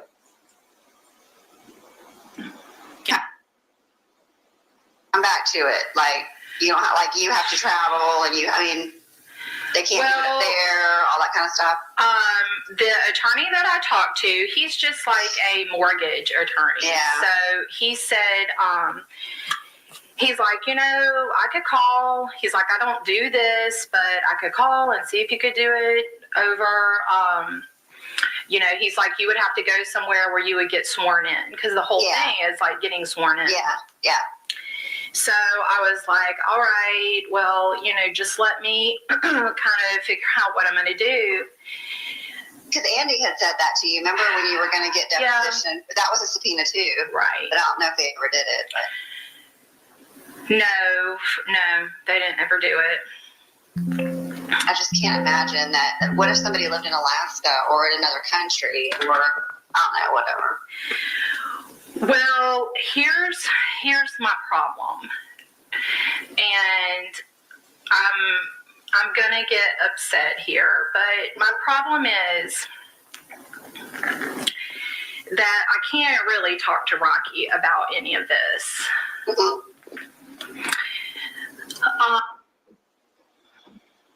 Who's Rocky? He's my husband, my current husband. All right. Thank you.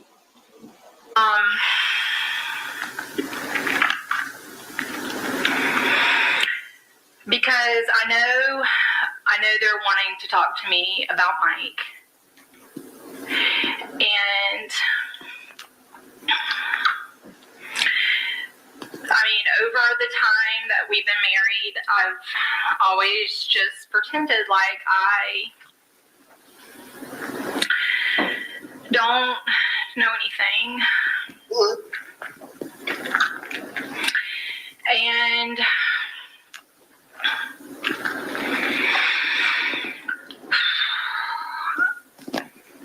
I mean, I do know. What do you know? Well,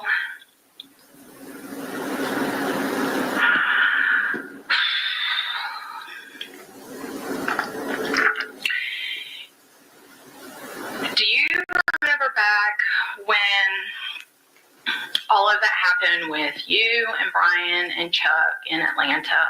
Yeah. Well,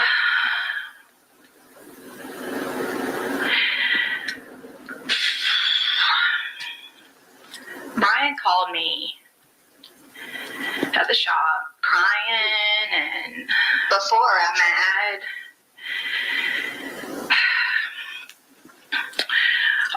You guys realize that she's making this up. She's trying to get her to say something. So there's no subpoena. She's kind of making this stuff up to try to get her to talk. So anyway, I'm just, because I didn't play the beginning of this, because I'm not going to play the whole trial. So I didn't play the beginning where they're kind of explaining what this is, or but yeah, this is, because this phone call is pretty long. It's not real long, but it's long enough. So I'm going to shut up. Well, I don't know, because I didn't know that all of that had happened until Chuck wrote me a letter. Uh-huh. But Brian had figured out that you were cheating on him with Chuck. And he just told me about Mike. What did he say?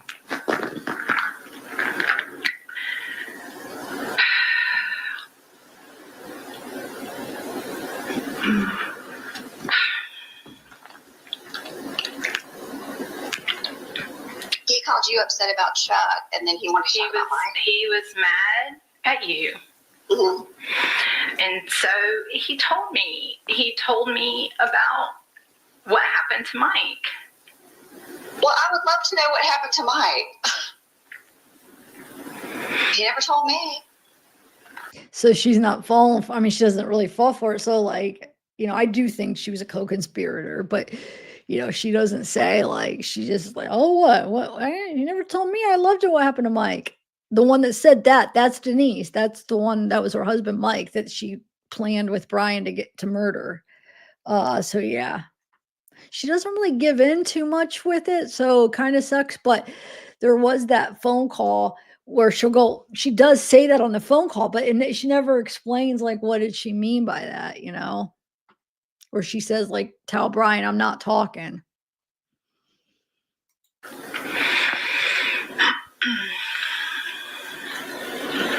They said they found his remains and that he was beaten or that he was shot. Brian told me that y'all planned it. Planned what?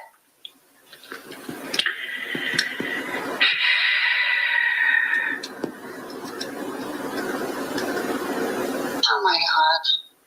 And Marcus showed up at the shop later that afternoon, telling me how I would have to take this to my grave, that it would ruin Stafford's life, it would ruin, apparently Brian told Marcus that he had talked to me, and he went on to just tell me, Marcus went on to tell me how my life would be ruined, how I would never be able to start over, if Stafford's life was ruined, if... So Marcus knew? And when you said Brian said y'all, you're talking about me and Brian or Marcus or who? You and Brian. And that Marcus is involved? I mean, obviously, if he came and talked to you. Well, it was just the whole, shut down. So, whenever, I mean, it's. And then you got a letter from Chuck. My parents got a letter too, but you got a letter from Chuck, and he's talking about it too, or no? Chuck told me what happened in Atlanta. In Atlanta, okay, yeah. So, here's the deal. Here is the deal. Hang on, somebody's texting me. Rocky. Rex is not doing well. But yeah, that's pretty major, especially with Marcus involved. Well, I mean, I know that you know something, Denise, because whenever I was going out to see Marcus, you're like, tell Marcus to tell Brian I'm not talking. Yeah. And I knew what that meant. Well, that's why, because what they've been doing is they've been lying to me and they've been lying to them. And obviously, I mean, because you told me the thing about him saying what I wrote in the letter to the judge, which I didn't. And so they're playing everybody against each other. Here's the thing. I don't even care about all that anymore because time has moved on. Mike is in heaven. So here is my problem. Here is my problem is Rocky doesn't know any of this. Rocky doesn't know that I know. And all these years, anytime anything ever came up about Mike, I just sit with my mouth shut. He never would have married me if he had known. This has nothing to do with you. It has everything. I have been lying to him for 15 years. But you're talking about something Chuck happened years later. So then you're saying that years later, Brian told you something, Marcus came to you. So two people came to you to talk to you about this years after it happened. Had you met Rocky then? Yes. I mean, but what that has to do with is two people telling you something. That has nothing to do with you and anything that you did or anything that you didn't do. It doesn't. And there's nothing you can't tell Rocky. I know that. I'm sure of that. So that's why you were talking about losing your family. I am going to lose my family. If I lie, whenever they ask me, do you know what happened to Mike? If I lie, then now what happens? And then when I go home and Rocky says, why didn't you ever say anything? How do I explain that? How do I explain that I just decided to forget it? He never would have married me. I don't believe that. Because you didn't. It has nothing to do. Because he hates lying. Well, I've never lied to him about anything, but every time that anything comes up about Mike, that is a lie. That you didn't tell him what Brian told you, and you didn't tell him what Marcus told you. Right. So again, it's two things that two people told you, but it's not you. It's not he fell in love with you. It's not you. Well, what am I supposed to do when they ask me? I mean, What am I supposed to do? was he pushing? He was pushing you on the phone about it. Is that what you were saying? Yeah.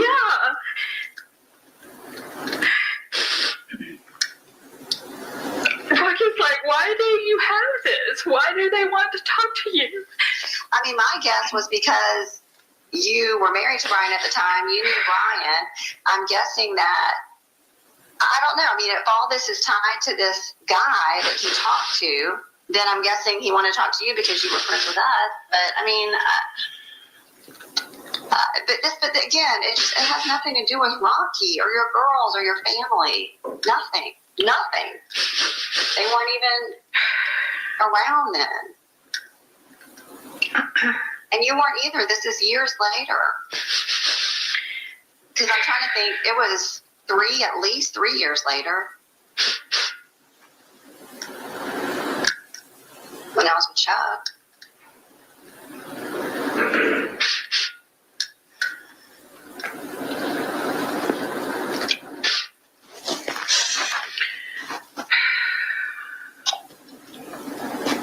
And I mean, Rocky's not gonna, stuff that you kept inside that people have told you, if you decide to tell him, he's gonna be fine. If you don't, he's not gonna be like, we're getting a divorce. I mean, there's no way. And if you would have told him back then when y'all were engaged or getting engaged or whatever, it had nothing to do with him meeting you, him falling in love with you, him wanting to marry you, your family. It has to do with Ryan and Marcus.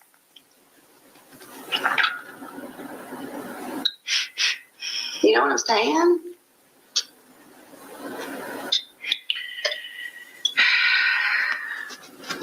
So it's February 22nd, is that what you said? Mm-hmm.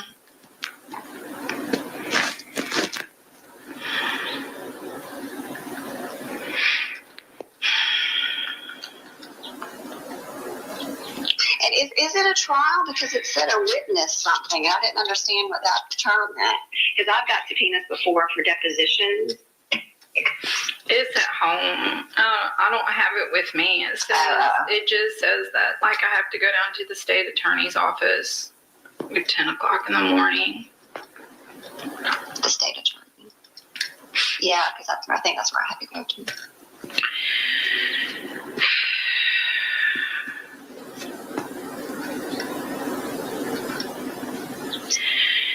And you and Marcus, have y'all ever spoken since? Has he ever said anything to you since? No.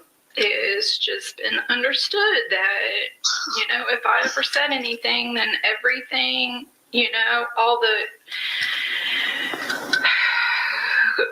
the stupid shit we ever did, everybody would know, and yeah. Everybody would know, and wouldn't that be awful? And, Mike's in a better place, and so,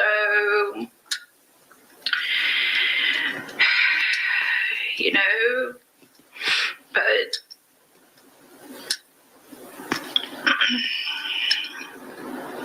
I don't know. I mean, him saying all that to you, again, that's using fear and the unknown to try to control you. I mean, it's typical.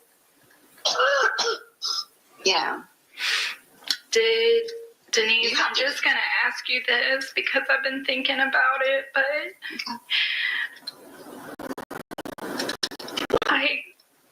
not long before Mike called me,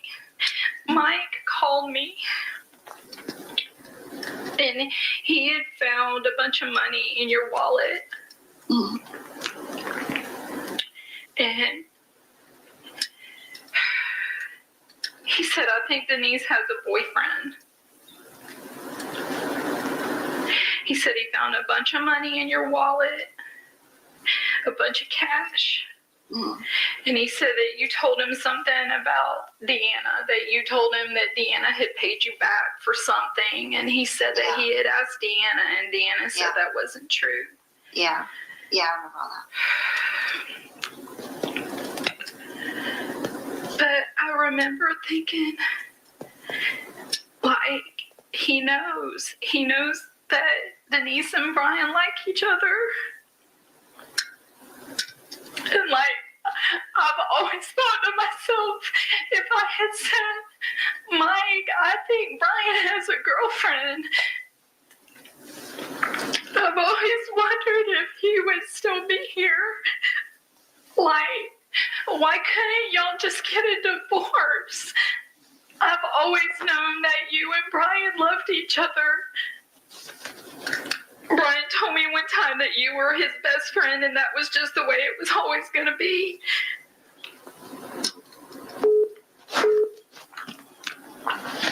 Did Mike find out? No, that was all. I remember him calling Deanna. I'm pretty sure he told me that he had called you. But I know for sure he called Deanna because we talked about it. And I remember the conversation. I don't remember. I remember us talking about it. I remember that we were talking about Carol because of like the pot and stuff like that. I remember talking about that with him. And I think Carol ended up talking to him because and I don't remember how much money it was. I don't remember. I do remember money, and I do remember a conversation about pot and Carol and Deanna. And I remember that he had talked to Deanna too. So I had to tell her about all that. But I do remember that, yeah. I guess I didn't know that he had talked to you, but.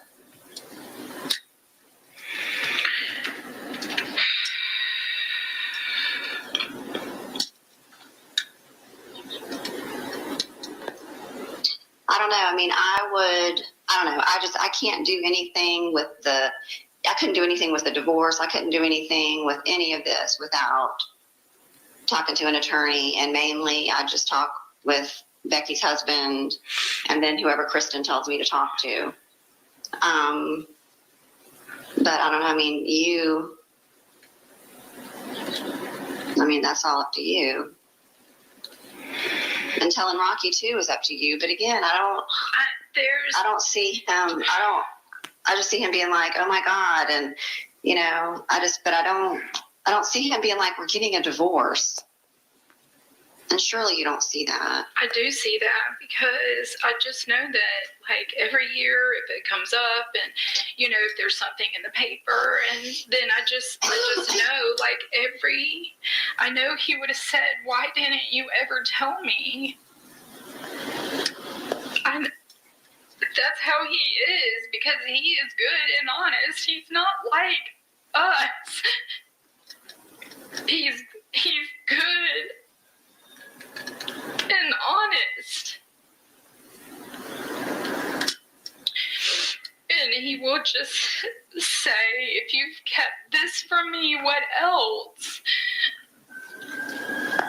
But if I go to the interview and I'm just like, I don't know anything. Mm-hmm. I mean, what if they catch me lying? And then what happens? I have no idea. I mean, they told me that day that Brian did all that to me. They told me that we've been talking to Brian. He's been saying this, that, or the other. I mean, they told me all kinds of crap. And come to find out, one of the attorneys told me that they went in there to talk to him because they had found him. And they went in there to talk to him and that Jansen was already there and he didn't say one word. So, I don't know. So what my point in telling you that is they could say, oh, we know they can say whatever they want to say and it's legal for them to do that. So whether they ever say, we know you're lying or we whatever, I mean, you don't know. You have no idea if it's true or not because I usually find out later what's the actual truth. And yeah, the guy asked me about you, but he just asked me about our relationship or whatever. That guy Mike, when he was fishing me when he started questioning. When you went into the police? Yeah, but I mean, it was just what was your relationship and stuff like that. It wasn't anything about Marcus's name didn't come up or anything like that. Well, I'm sure I would guess if they are doing this to you, they're doing this to Marcus. I mean, I don't know. I don't know, but I'm thinking that when I get back, I'm going to get just they called me while I was in town. I don't know how they know I was in town. And so I'm going to get just like a throwaway phone, because God, who knows? I mean, I don't know. I'm just scared. I just feel like, why do they keep calling me? Like calling me this weekend, and left a message that they knew I was in town. So I think that they're listening to me. Probably. I mean, I don't know, but they could be. I don't know. I mean, my advice to you is to talk to Rocky. I can't. I cannot do that. I don't have anywhere to go. I don't even have a job. I just don't think it's going to be what you think it's going to be. I really don't. And I don't know how you can be married to him for the next however many years and not say anything if it's bothering you that bad. It wasn't bothering me until I got a subpoena, until I have to do it. Yeah. That's the only thing I can think of. But I think he would, then it could be him helping you, you know. I mean, I don't think that he would be like, goodbye. It is starting to rain hard. I'm going to have to go for a second. I'm going to have to go.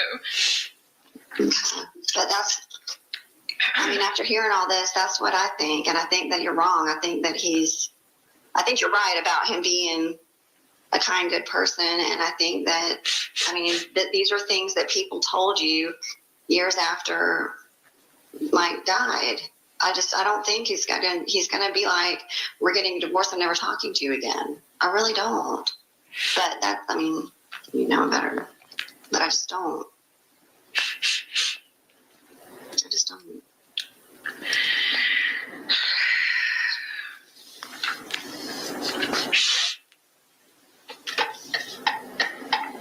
going to pull over here.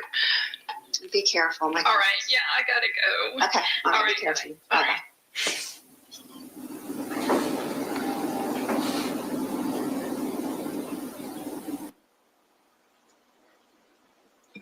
That other voice on the tape is Denise Williams, right?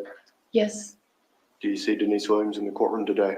Yes, I do. Can you point her out and identify an article of clothing that she's wearing?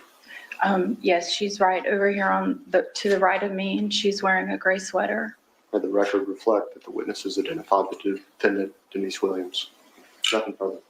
Cross.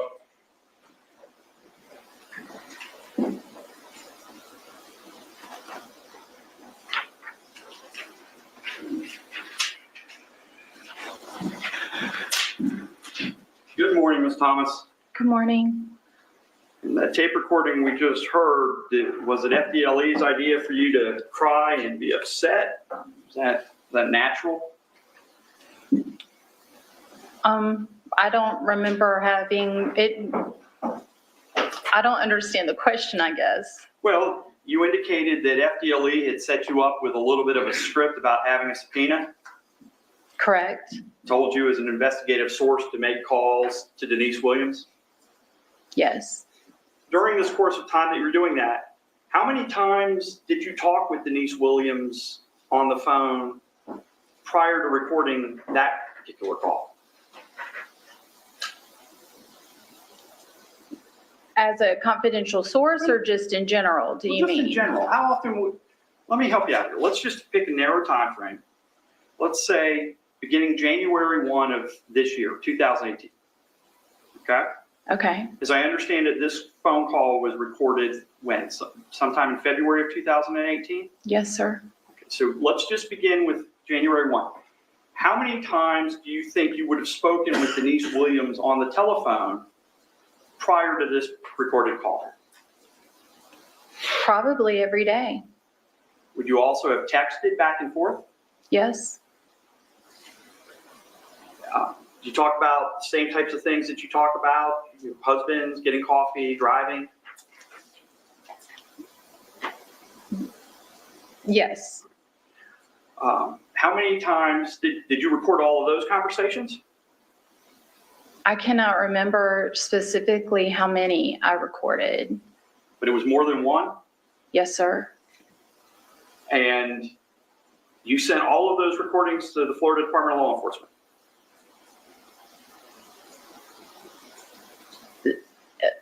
I'm not sure that I understand every one of our everyday conversations or every one of the recorded conversations. Let's start with the recorded conversations. Oh, yes, I gave all of those to FDLE. Yes, sir. How many of those do you think there were? I think there were maybe 4 to 6. And those were all the conversations that were scripted out by the Florida Department of Law Enforcement to lie to Ms. Williams that you had received the subpoena when in fact you had not. When I was working for FDLE, yes, sir. So it would be fair to say when you were making these calls with Ms. Williams while working for FDLE, you were at least lying in part about what was actually going on. Yes.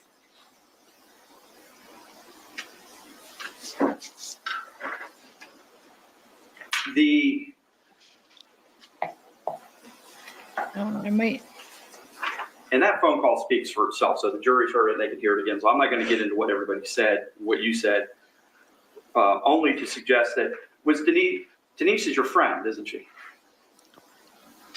Yes. And as that phone call was ending, she was trying to be your friend. She was telling you to be safe, wasn't she? Yes, sir. And you two probably talked the day after that phone call, didn't you? Yes. Now, you testified on direct examination that you suspected that Brian Winchester and Denise Williams were having an affair. You suspected that. Yes, sir. So this is. You don't know that, do you? Oh, weird. I never caught them kissing, or I never saw with my own eyes them specifically in a physical embrace. No, sir, I never caught them.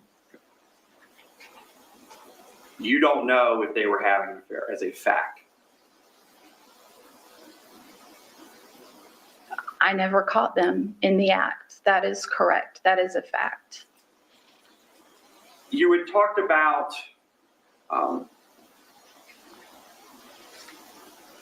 well, Brian was a selfish husband, wasn't he? Yes, he was. And you were having a troubled relationship with Brian Winchester well before your separation in September of 2001, correct? Yes, sir.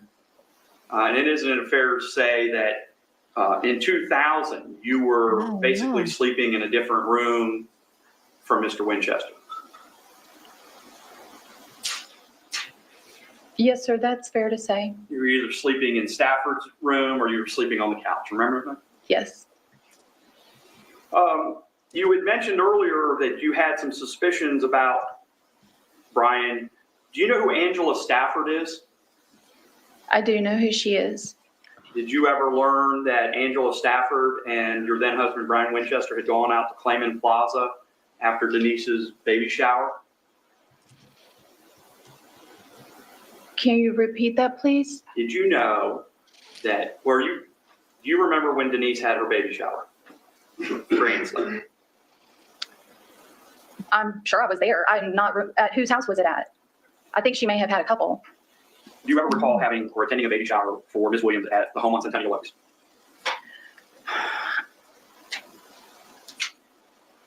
I don't have a recollection of that specifically. Did something happen at the baby shower? Ma'am, He'll ask you another question. Okay. So you don't know if your then husband was out seeing or out going out to the club with other women other than your circle of friends? You know? I had not caught him doing that either. I mean, I can't say because I don't know. I don't want to say he wasn't because I don't know, but I can't say that he was either. Ms. Thomas, we're here in a felony trial. My client's on trial. You've testified during direct examination You've answered the government's questions. I'm trying to figure out what you know and what you're That's guessing. a question, Mr. Way. I don't Do you perceive know- that the witnesses voided your question. Ask a question. Do you know for a fact whether or not Brian Winchester was cheating on you when you were married to him? No. The virgin suicide movie receipt, do you know for a fact whether or not that has anything to do with Denise Williams? Brian told me that he took Denise to the movie. Do you think that that going to the movie has anything to do or proves in any way they were having an affair? I didn't know he was going to take her to the movie beforehand, and he did it without telling me. And he told me later that it was her that he had taken. So I guess no, it doesn't prove anything. He just took someone else on a date without me knowing. But I guess I can't. And when was that movie? To be honest, I would have to Google to see when it came out. I don't remember. I'm sorry. You testified earlier that you went to Panama City for Denise's 30th birthday party and you struggled with it because it was a difficult time. You didn't want to go. Correct. You've seen the photographs from the state attorney's office that have been introduced into evidence of you and Ms. Williams at the beach and you and Ms. Williams at the club? No, I. Mary, first of all, you know.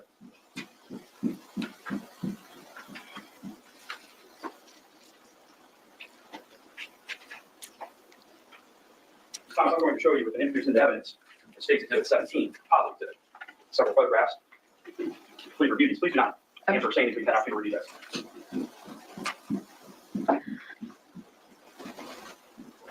So Denise is trying to say that they didn't have an affair when them two were together. Brian's saying it started 3 years before the murder of. Ms. Thomas, were those photographs from that weekend trip to Panama City in 2000? So- Yes, sir. And those pictures accurately depict you in those photographs? Yes, sir. And is that you and Ms. Williams smiling and sitting next to each other in a bikini? Yes, sir. That depict you and Ms. Williams smiling out at nightclubs? Yes, sir. Depict you and Ms. Williams essentially. So real quick, that's why. Just remember, this is Kathy. This is Denise's trial. The guy questioning her is Denise's lawyer. So that's why they're trying to say, like, there's no proof that Brian and Denise were having an affair, but before Mike died and before they got a divorce. You know what I'm saying? She's trying to say, like, there's no proof because she's trying to say that they didn't for some reason. Like they weren't having an affair 3 years before. Well, I guess because that gives some kind of motive for the murder, right? If Brian, admitted to killing Mike and Brian was having an affair with Denise, but yeah, she's trying to say she didn't. So, and Brian says, like there are a few people that did see them out, but yeah. So that's why he's asking her those questions, by the way. Just having a good time, two friends. Yes, sir. My first one.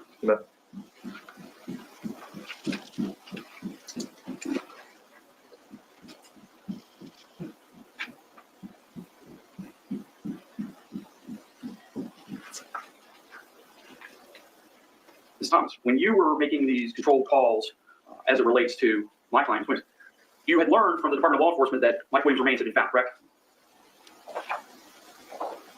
No, sir. I didn't know that at the time of the controlled calls. You were not aware that in December of 2017 there was a press release and Florida Department of Law Enforcement announced that they found Mike Williams' remains and reclassified the case as a homicide? I'm sorry. Yes, sir. I did know that. Wait a second.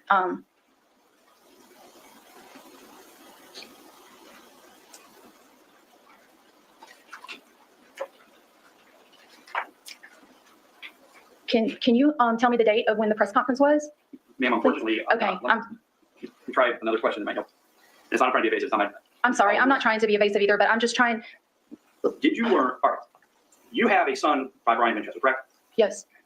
And that means you have a connection to Marcus Winchester because that is your son's grandfather. Yes, sir. You are aware that your former husband and the father of your son kidnapped Denise Williams at gunpoint on August 5th, 2016, correct? Yes, sir. You know that. Yes. And you know that from not only your own personal experience, but you also spoke with Denise Williams that day, correct? Yes, sir. And you have spoken with Denise Williams constantly or fairly continuously after August 5th, 2016, correct? Yes, sir. Okay. And these could be almost considered daily phone calls or text messages. Yes, sir. So you would have known in August of 2016 that your former husband was in jail and was facing felony charges. I knew he was in jail, yes.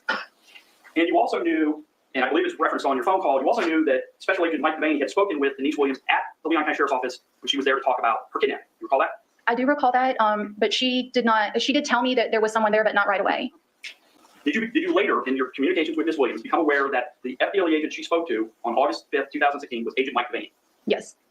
And you learned about this shortly after, or did it take time before you and her discussed specifically Agent Devane?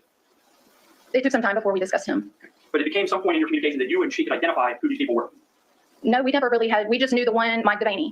And isn't it true that she told you she did not have a good relationship or positive feeling about Mr. Devaney after the way she was questioned on August 5th? She said he was mean to her. Okay. She said some other things too, probably, of course. She might have. I mainly remember her saying that he was mean to her. And that's also why there's some, so you know from your previous communications with her, when you're talking about Agent Devaney on that controlled call, you know there's a history between those two, and you already know that Ms. Williams doesn't like Agent Devaney. Correct.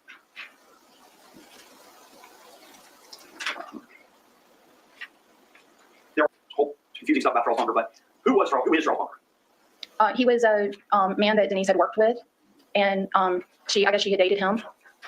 Did she date him about the same time that you were getting formally divorced from Mr. Winchester? Approximately. And their relationship was open and notorious. People knew that they were dating. Or you knew that Denise and Charles Bunker were dating. Well, I had found that out from Brian. She and I were not communicating a lot after I had separated from Brian. Our relationship was not very close for a couple of years around that time. So I knew that from Brian. And, we weren't talking, during that time, we weren't talking on a daily basis like we were currently. Would it be fair to say that your relationship with Miss Williams became closer after she filed for divorce from Brian Winchester? Yes. And that would put you two in the Brian Winchester ex-wives club together? Mm-hmm. Yes. Did she have did she talk to you about any of the same concerns she had trying to divorce Brian Winchester that you Yes. had? Yes. Couldn't get documents? Correct. Brian Winchester didn't want to say no, didn't want to give up? Correct. In fact, when you went through and finally got your divorce from Mr. Winchester, I believe the final hearing was right here in the courthouse, wasn't it? Correct. And if I recall correctly from previous testimony in your own knowledge, Mr. Winchester sat one row behind you and cried. Correct. But to be fair, Mr. Winchester never really tried any reconciliation attempts with you. No. He just didn't want you to be divorced from him. Correct. And then once you got your finalized divorce and you were no longer married to Mr. Winchester, you started a relationship with your current husband, Mr. Thomas. Correct. And Brian didn't like that, did he? No. Did he try to stop your marriage to Mr. Thomas? He did. So as soon as you became engaged or romantically involved with another man, Mr. Winchester's efforts to try to bring you back intensified. Yes. Because up until the divorce, he hadn't really cared. That is correct. Now, you were finally able to marry Mr. Thomas in 2004? Yes. And thereafter, Mr. Winchester and Mr. Williams and Miss Winchester got married. 2005, correct? I think that, yes, I believe it was around 2005. Yeah, I'll move this on. When I didn't have to play it all, but so this was the cross. So there, and then let me see something else. Hold on 1 second. I want to see. I almost want to read just another part of this real quick to get, and then maybe then call it a night. And then in part 2, we could watch a little bit more of the trial. I want to watch her interview and then read some more of this. Okay, let me just read this page though here. Do you guys find Brian's writings interesting? I do for some reason. I don't know, just to get inside like somebody's head that could, because this guy's messed up. I mean, he's just, so this is dated too. Good. So remember, they said that they separated in 2012. Does it say what date? It just says separate 2012. So this would have been the year they separated. I'm not sure what month they separated. Denise, I'm talking about Denise and Brian get married in 2005, but separate in 2012. But supposedly started the affair in 1997. Did I read the whole timeline? Yeah, because so 1997 is when Brian claims him and Denise's affair started. Brian says he first kissed her October 13th, 97. Now that's Denise. So it's when he was married to Kathy. He cheats on Kathy with Denise. And I think I already read the rest of this though. Yeah. The rest of the timeline.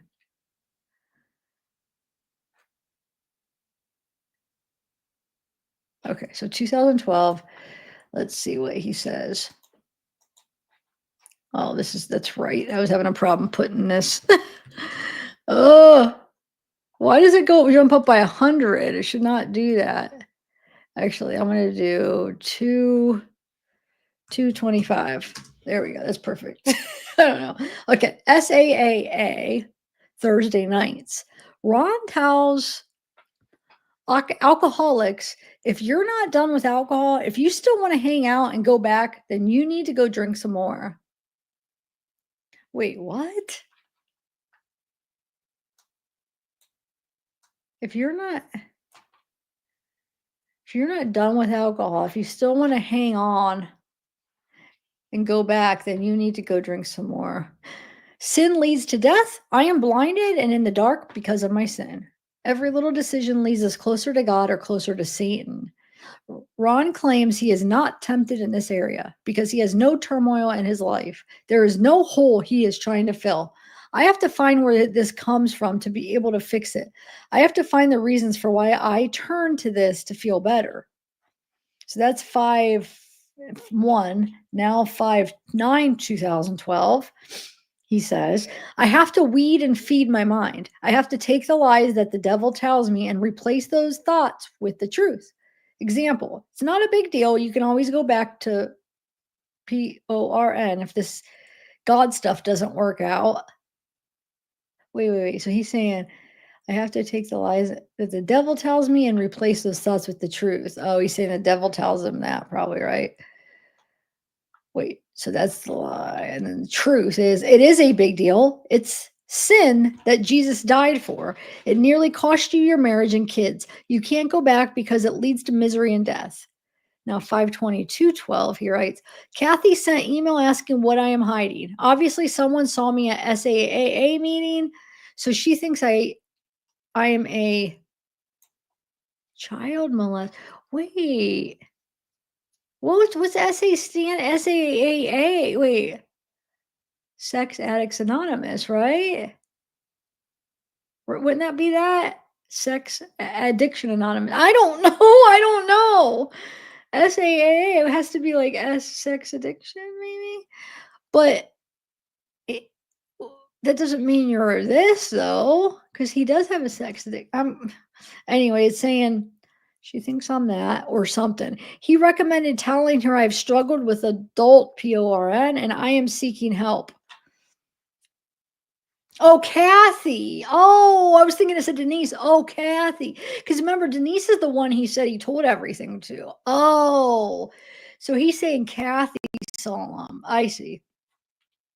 So he's saying that you recommended just telling her and that he's struggling with that and I am seeking help with it. Tell her I am not proud or happy about it, but I am seeking help.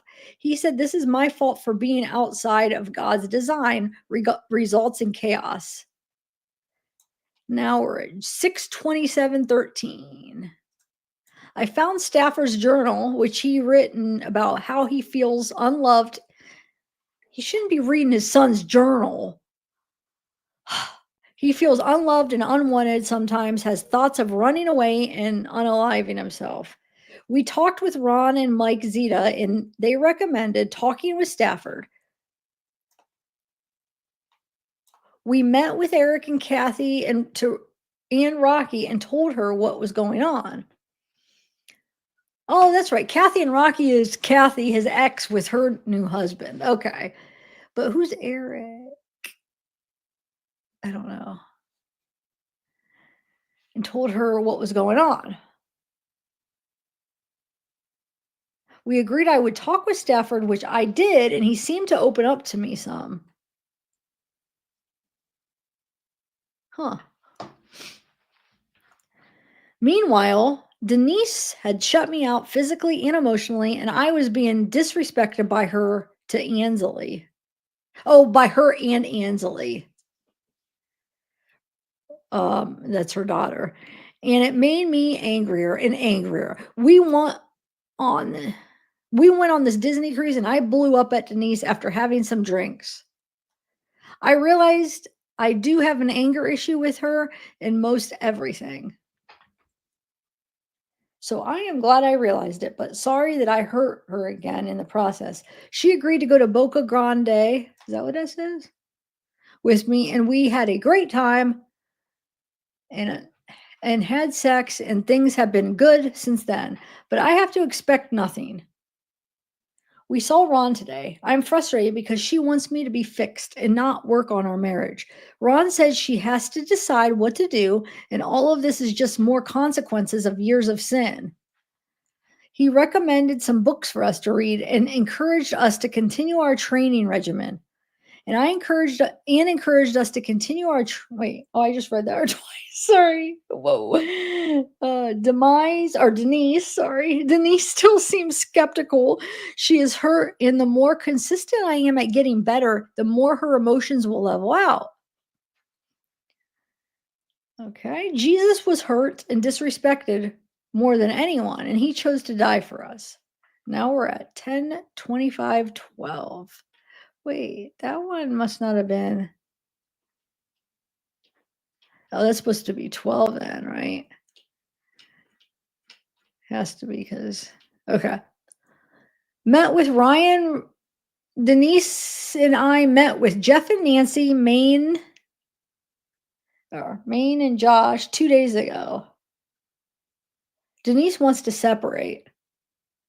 I don't because of the kids. She agreed to give me 2 weeks to show her I could be nice and kind and not be mean. I blew it on the first day. Denise agreed to plans to build a float for Ansley for school on Saturday coming up, which is my birthday. And it really hurts my feelings that she doesn't think of me at all before she and Ansley make plans. So I got mad and now she's pissed again. I am so sick of it. I can't do anything right. I'm supposed to stuff my feelings for 2 weeks no matter what a bitch she is. It's not fair. I have not been allowed for 7 months to talk about anything she has done to me or is still doing. And I guarantee you in 2 weeks she will still want to separate no matter how well I do. She will still have the same reason to do it, or she will still have some reason to do it. I do not understand the advice of Brian, you stuff it and we'll pick this. Wait, what? Hold on. Brian, you stuff it and we'll kick this can down the road further. We have major issues to deal with, but instead I'm supposed to be a fake smiley face faker for 2 weeks. I do not get it. And then they put this bar up and say, is that bar? They put this and say, are you willing to do anything to save your marriage? Are you willing to separate to save your marriage? And I do not want to drag our kids into all of our shitty problems. We can either work it out or not. I do not want to separate. I will have a very hard time forgiving. Oh.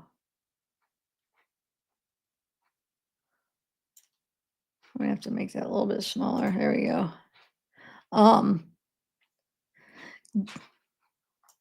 Okay, so Denise, wait. I will have a very hard time forgiving Denise if she decides to do that. We will see what happens, I guess. Ron told me I need to stop looking at giving up PORN as giving up something that was fun and good and look at it like I'm giving up my cancer. Ron told me I need to stop looking at giving up as giving up something. Okay, that was fun and good. Look at it like basically he's giving up something bad. Okay. I need to view it truthfully, not through my messed up lenses. I also need to remember that most of the lousy circumstances in my life are consequences of bad decisions over the past few years. He said Denise and I need to stop trying to make each other understand how bad we have been hurt. I need to remember, even when she is a sinny bitch, that I have been and can be a sinning bastard. When minor issues come up, I need to remember I have bigger fish to fry. Now we're looking at November 5th, 2012.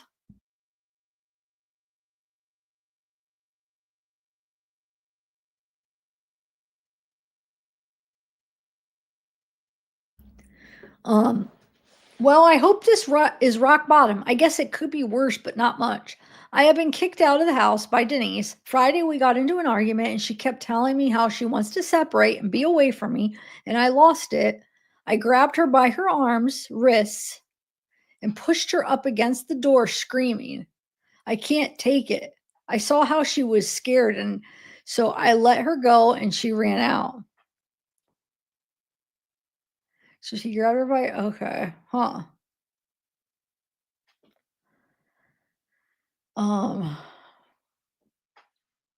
I kicked a table across the room over the TV. And then I kicked the stupid Bosch with a baseball, I don't know, Bosch ball across the room. So wait, he kicked a whole table across the room over the TV. What kind of table was that? Anyway, and he kicks the ball across the room and it flew into Denise's ceramic figurines and broke a lot of them. I'm sure he did that on purpose. I don't know, maybe not, but I could just see him like trying to kick it towards him. Who knows? It turned out they were some that Mike had given her. Of course, Brian. I think you did it on purpose, though. Anyway. Oh, and she thinks I did it on purpose. I just exploded. She has hurt me so badly over these last 6 months. And I haven't hurt her, too. Oh, I have hurt her, too. Sorry. And I have hurt her, too. I don't know if it could be saved or not. She called my dad because she thought I might hurt myself, which I have been considering for weeks and months.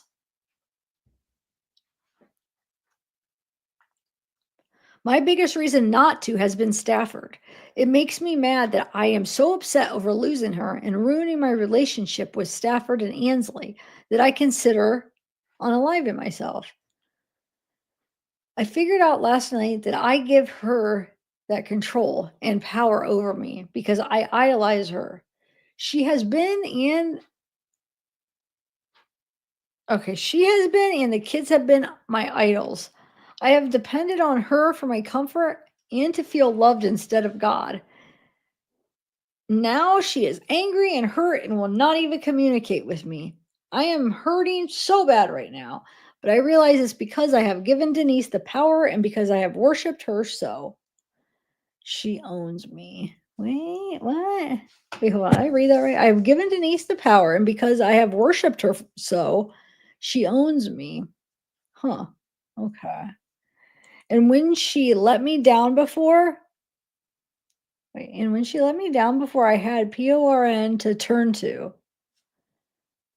Not that she and P word are gone. Oh, now that they are gone. So Denise and PORN are gone. I have no one but God left. This is so scary for me. I am sick to my stomach, terrified. Please, God, keep your family together. Keep our family together. Sorry, he's saying, please, God, keep our family together. Now we're November 5th, 2012. He says, I just met with Ron and he seems to agree I have changed from loving Denise and needing her, and I need her like too much. So, he's saying he's started loving Denise, so he's changed from loving her to needing her. Now he's saying, yeah, he needs her too much. He recommends we separate, and I told him that was going to happen regardless. He said we both need to independently be healthy so we can love each other properly. How that will happen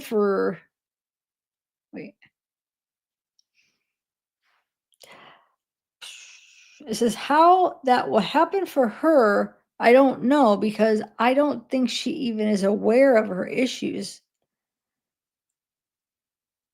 Idolatry.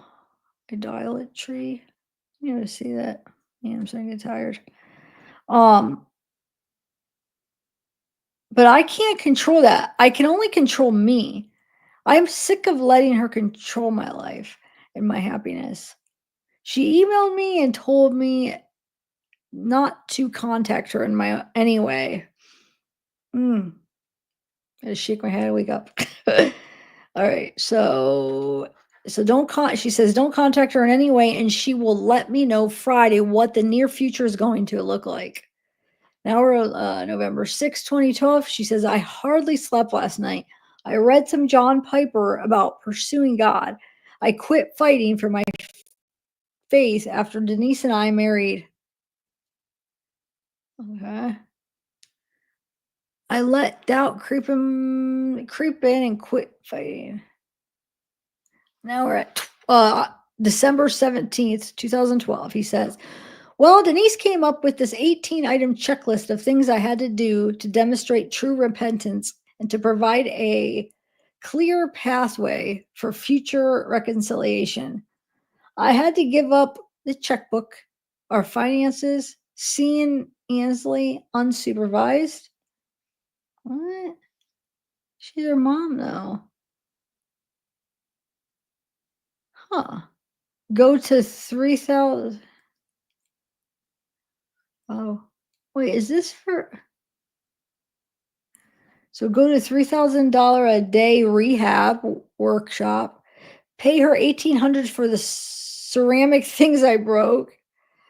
I have been living with my parents.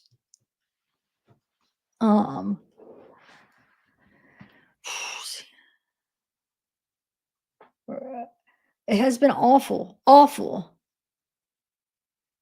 And I don't trust Denise at all. I think she is in denial of all of her problems and has made herself into the victim of an addict.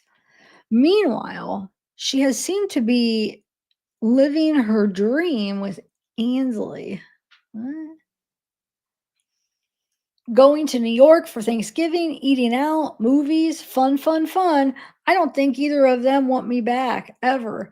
I have realized that Denise now worships Ansley, that's her daughter, and is using her to feel better about herself. And Ansley is using Denise to get whatever she can out of her. Wrong. Wait. What does it say? Oh, they have a codependent relationship. I have a meeting with her tomorrow. Who has a meeting? What? Honey? I am worried sick about it. I think she doesn't want me or need me, and I don't think she wants to admit that. But why a meeting? This is like her stepdaughter. Why is he saying he has a meeting with her? Well, he'd be like, it's actually a meeting? I think that's what he's talking about. Let's see. It's like, need me. I don't think she wants to admit it. She wrote in her diary that she hates me. Well, maybe could you read her diary? Oh, hey, K-Core, what's up? What's happening? What's happening?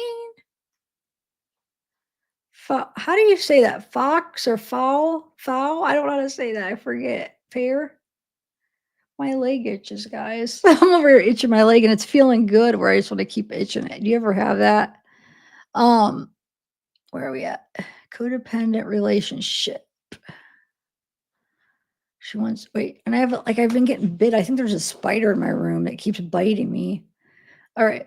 I have a meeting with her tomorrow. I am worried sick about it. I think she doesn't want me or need me, and I don't think she wants to admit that. She wrote in her diary that she hates me. That's the truth. I have so much trouble. I have so much trouble trusting God with all of this. I want to control it, but the reality is I am not in control. I have to fill the hole in my heart with Jesus, but sometimes I feel like he doesn't fill it. Okay.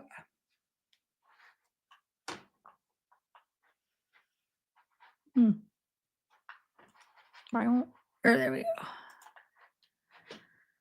Try to get that off there. There we go. Okay. 12:18, he says, I met with Denise in the mains. That must be their last name. And Josh today. It was an okay meeting until the end when Denise whipped out a new 10-page demand that basically she wants a financial divorce. She wants to separate our finances, which to me is another step apart from each other. And then 2012, she says, Denise and I met with Mike Zoda today. It went okay, but she still has no self-awareness of any issues that she has. He made some good points about our communication and how if we don't believe or trust each other, there is not much point in talking. He said we need to decide. He said we need to do individual as well as couples therapy. She says she wants to reconcile, that she wants to make this work, but we will see. Okay, so they're separated in 2012, and then Oh no! So at the end of 2012, she's just like, okay, I want to reconcile. She wants to try to make it work. Okay, let's see what happens. I mean, I guess we know what ends up happening, but okay. I mean, where he's like freaking hides in her freaking car. And then, yeah, Mike finally gets justice. If it wasn't for Brian, I feel like if it wasn't for him doing that kidnapping, I mean, they might not have ever caught them, at least still not today. It's almost like, I feel like it's like he couldn't keep it. Like it was probably driving him nuts where he just had to screw it up, which is good. I mean, I don't know. Probably would have ended up doing something stupid that would put him in jail. Well, I mean, he did. Do you guys think he was actually going to kill her from what you know so far? Do you think he was going to kill Denise, but changed her mind when he waited in her car with the gun? No escalations is job 1. This one. Reconcile. Okay.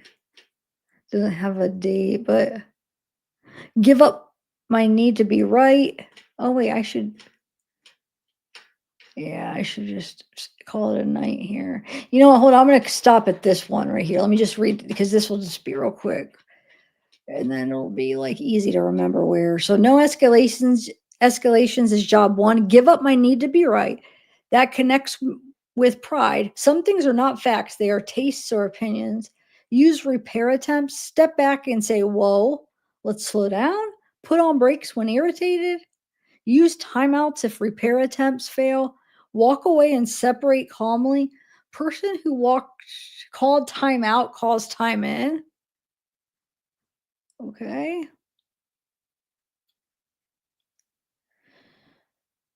Oh.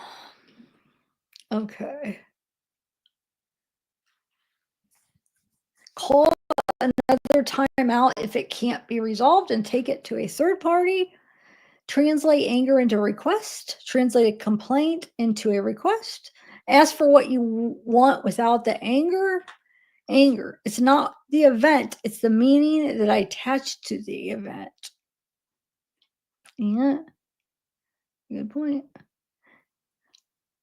Anger is using intimidation to get what I want. Identify, what do I want? Put away anger, wrath, malice, filthy language. When I get angry, validate the other person's feelings. Reassure them that it won't happen again. Apologize and ask for forgiveness. It's not the event, it's the meaning that I attach to the event. Denise has legitimate requests. Under guidance of scriptures, put away anger, wrath, malice. Anger is using intimidations to get what I want. Identify, what do I want? Pledge to grow, to change.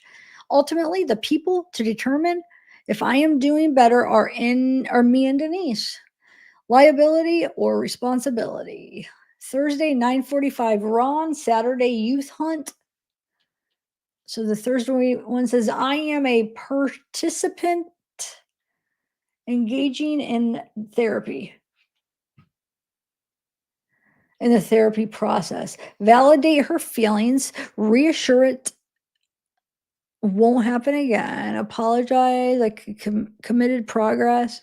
I am committed to progress. A year ago, it would have been worse. Oh, he's saying, so he's progressing because a year ago it would have been worse. I am learning. It's not as fast as I would like. End with request KA example. And then this is upside down. Let's see if I could read it upside down. Counseling decisions comment.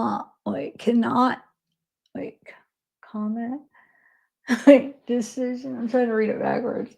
Counseling decisions. Commit should not be made by outside. His writing's bad anyway. Outside something looking in once week. But what does that say outside? Oh, yeah.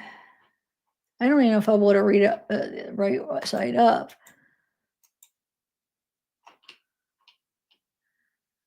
Wait, where does it go? Oh.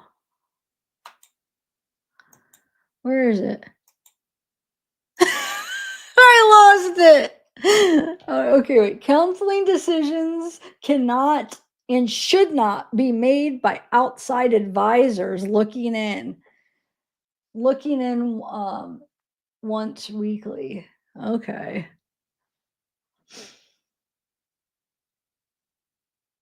Huh, interesting. Okay, now I got to turn this back around and then. Oh, it was right. Hold on. Okay. But you guys, we're not done. So we're definitely going to do part 2. And I don't know if it'll take a part 3 too, but definitely a part 2. Maybe part 3, because I want to play her. Oh, it depends. Yeah, it probably will, because I want to read more of his writings. Plus, if I get any more, like of the what I ordered, I try to get like his interrogation to see, because I couldn't find it at the trial, because I don't think all the trials there. A lot. Well, I don't know. I'll have to look through. But yeah, there's still. Yeah, there's still, I would say 2 more videos. Are you guys interested? I think it's really interesting, man. It's very like, it's crazy they got away for 17 years. 17 years, and it's like, it almost seems like it's, oh shoot, what is that? It almost seems like it would be obvious, but I guess like that they waited that long to get together. They waited 5 years after the murder to get together. But it's like they had to have hung out a lot. You know, they had to have been getting together. They just hit it. Oh, that was crazy.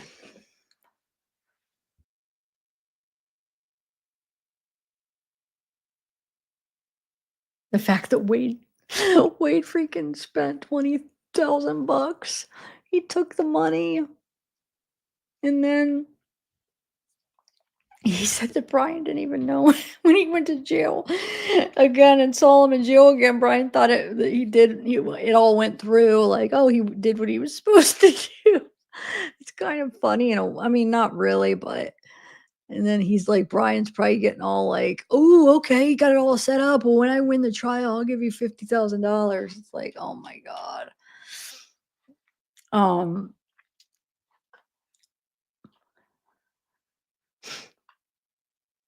And then, yeah, I want to try to look into that Jesse Jada thing, because I really want to know. And hopefully maybe I'll get.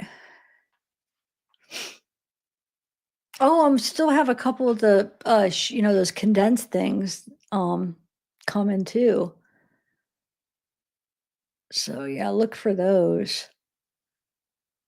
Probably tonight or tomorrow I could get the next one up, because I have the next one pretty much edited. I just have to do a couple things, do a thumbnail. But how you guys doing on this Sunday night? Whew.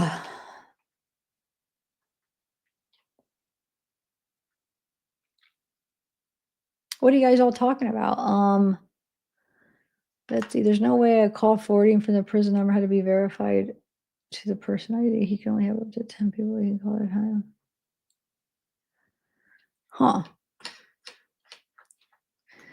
Conspiracy therapist. Hey, Casey. Prada.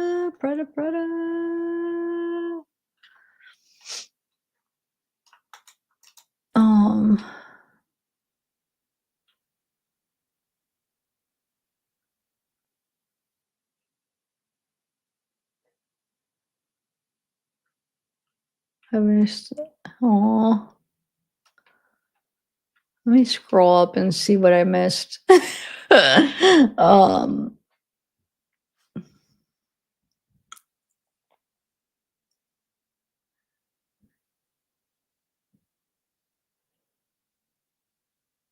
Oh, are you serious? Yeah, because he used to, I think he covered, wait, wasn't it Sarah Boone that he was big on? There was one case he really, I think it was Sarah Boone, right? Or wait. Yeah. Wow, really? That's crazy. Huh, that is pretty crazy. Does he ever, wonder if he ever talked about them? Huh. Very crazy.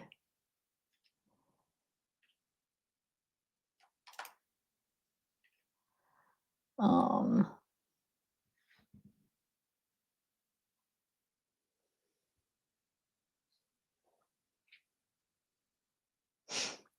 mhm.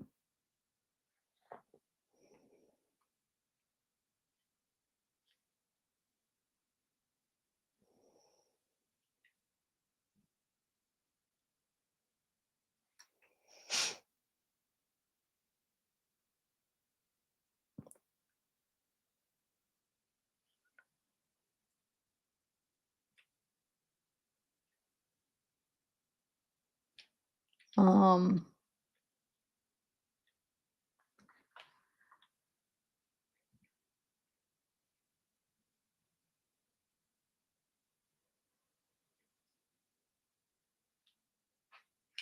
oh, I think I scrolled up too much. Or you guys aren't, there's not a ton of chat, maybe. Oh, wait a minute. Yeah, there hasn't been a lot of people chatting. Huh, okay. You guys just chilling? Is everybody sleeping? Are you guys sleeping out there? uh, um,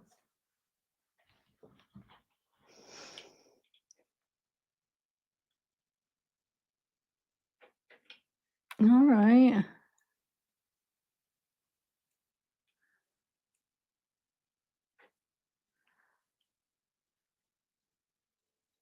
I headed to the grocery store. Aw.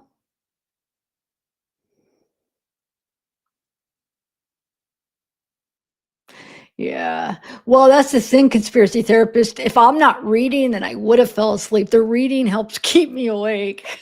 If I would just be sitting there, like I'd be more, I would have more trouble just sitting there and falling asleep than actually reading. Um, like when I get like that, if at least I'm keeping busy, if not, I'm out. If I just am sitting, that's why sometimes when we're watching a video and I'm like really tired, it's like, oh my Lord. Or like if I'm driving and stuff too, that's another example. Like if I have somebody to talk to, I could stay awake, but the minute I just like have nobody to talk to, it's crazy because I think it's like I had so much caffeine that it's doing it because my heart was, I was feeling all like shaky. I still have not, so I drank half of this last night, right? So I only had a half a can when I brought it up today, which was over. I started this before my life. I started drinking this. The half of it, there was only half a can today. I started drinking it. So almost 6 hours ago, no more, probably like an hour or two before I started my life, I started drinking this. It only drank about a fourth of a can, but for some reason it got me all like feeling all shaky. A lightweight when it comes to energy drink. So that's why I made a decaf. This was a decaf coffee. So maybe I shouldn't have made a decaf. I was scared to make it caffeine because I'm still sipping. I'm a lightweight.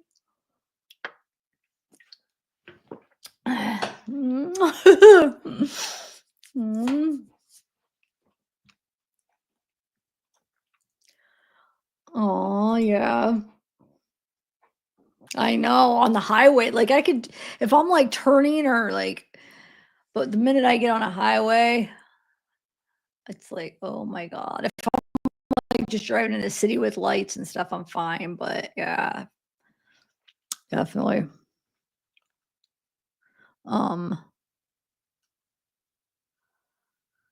I know I could do more, but I want to do some editing because I have to finish these 2 videos I wanted to get up. Um,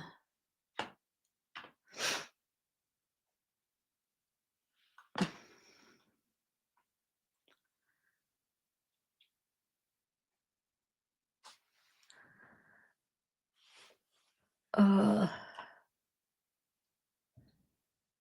I'm trying to think here.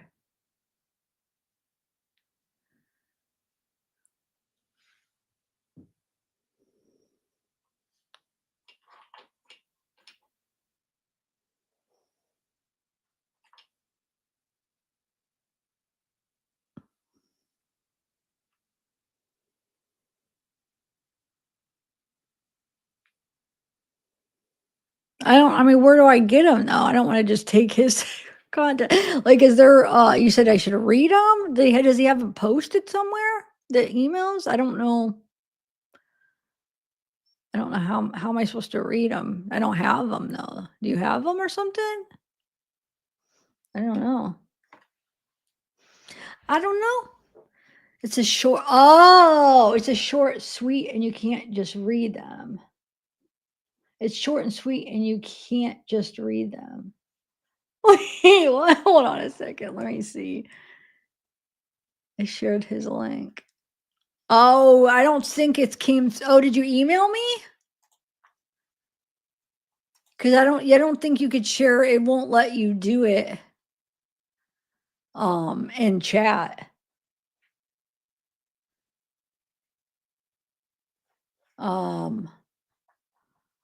Hold on. I could probably look it up, but let's see. If you share it in chat, it won't come through because they don't let you do links.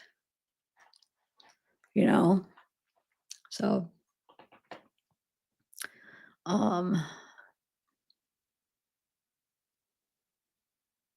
you going to bed, Sarah? I know. I feel like I should, but I just want to finish.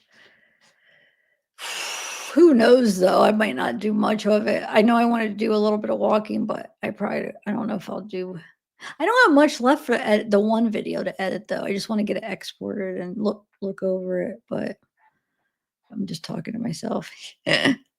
All right, so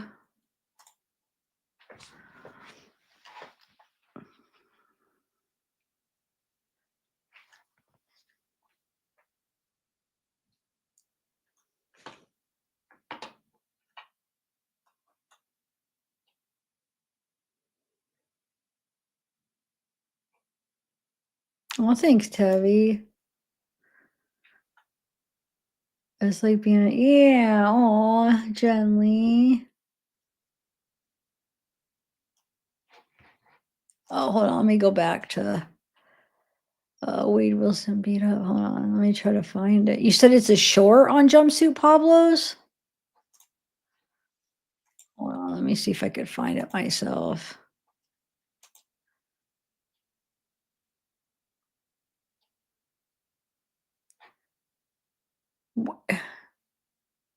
I don't know. I don't see it.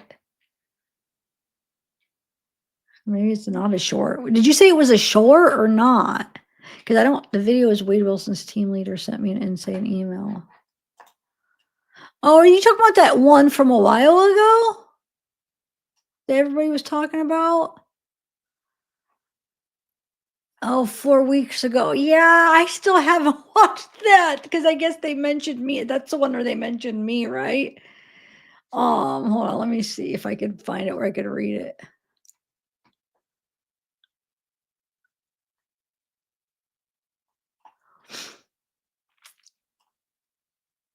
Hold on one second. All right, let's see here. All right. Is there more than one email? Hold on. All right, I'll read it real quick. Let me share this here. Jumpsuit. I'll just read it myself so I don't fall asleep. Because like I said, if I don't, I'm so tired that the reading does help me stay. somewhat awake, and I still kind of was falling asleep reading, but okay, so let's see. So this is Jumpsuit Pablo, guys. If you want to watch the whole video, it's 41 minutes, so go check it out. I still haven't watched it all. I need to do it, but I'll read this email because you guys have been trying to tell me to read this forever to watch this, and I can't believe I didn't yet. Oh my Lord, I'm silly. Okay, let's start by stating we don't want interviews. We do not intend to speak on this any further. We have chosen you out of everyone to email because apart from Zav, you're the only one who comes with facts and doesn't spin a narrative to whoever gonna give them views. So as you're aware, there's no longer a Team Wade. I have seen a lot of Reddit's vlogs and TT surrounding why we left, what happened, and a lot of other nonsense. So I thought I'd just send you a little email so this shit can be put to bed. Myself and Molly have left and took away the pages because after reading the autopsy reports, all 38 pages, there's no way this was an accident or an organized killing. This was a deranged sexual, satanic killing with no other motive other than drug-fueled humiliation and hatred towards women. We stuck around for as long as we did to support Jessie and help her see through the BS because regardless of what you hear on the calls, that's not her. For whatever reason at that time, she was acting in a way that she thought would attract him, but now she can see him for who he is.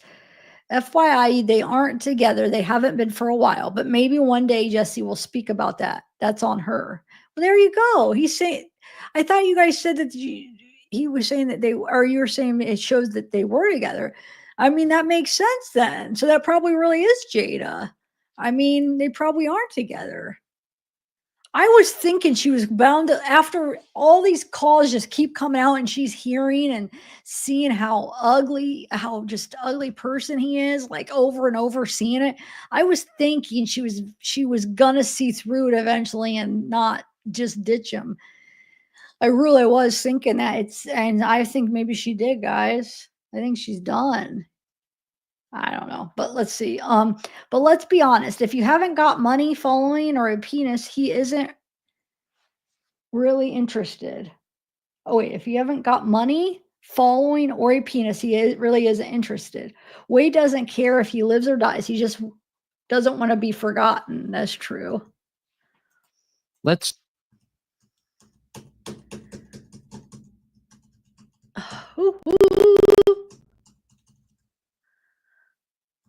Myself and Molly have both questioned his own truth on a number of occasions, and each time he has lied and backtracked. He follows whatever narrative his fans send him. Tell him there's an image of a pig in Mateo graphics. Wait, tell him there's an image of a pig in Mateo graphics. He will change his story and say the organization put the pig there as a prop to hide drugs. He's fantastic. Wait.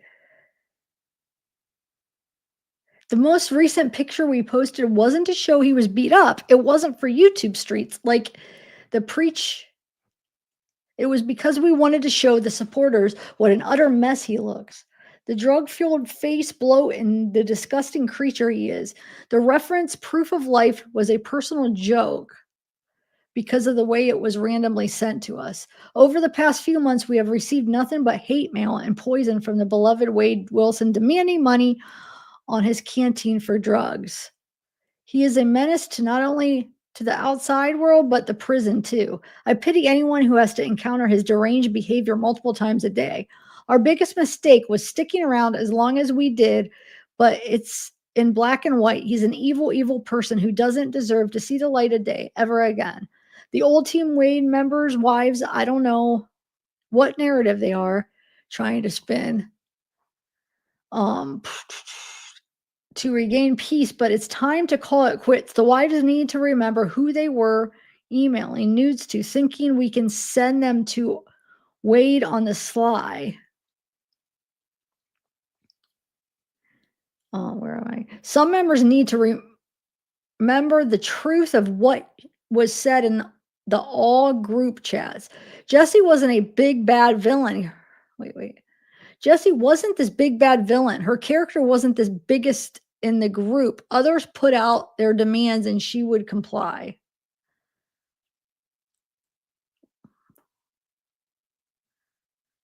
Huh. What? The biggest in the group. Others put out their, huh. I apologize to no one other than Christine's family and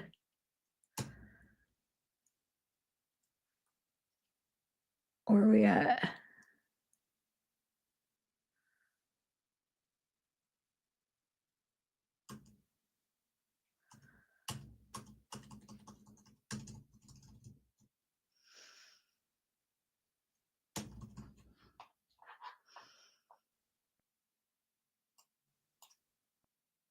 And Diane's son with my whole heart for my part in this online crap.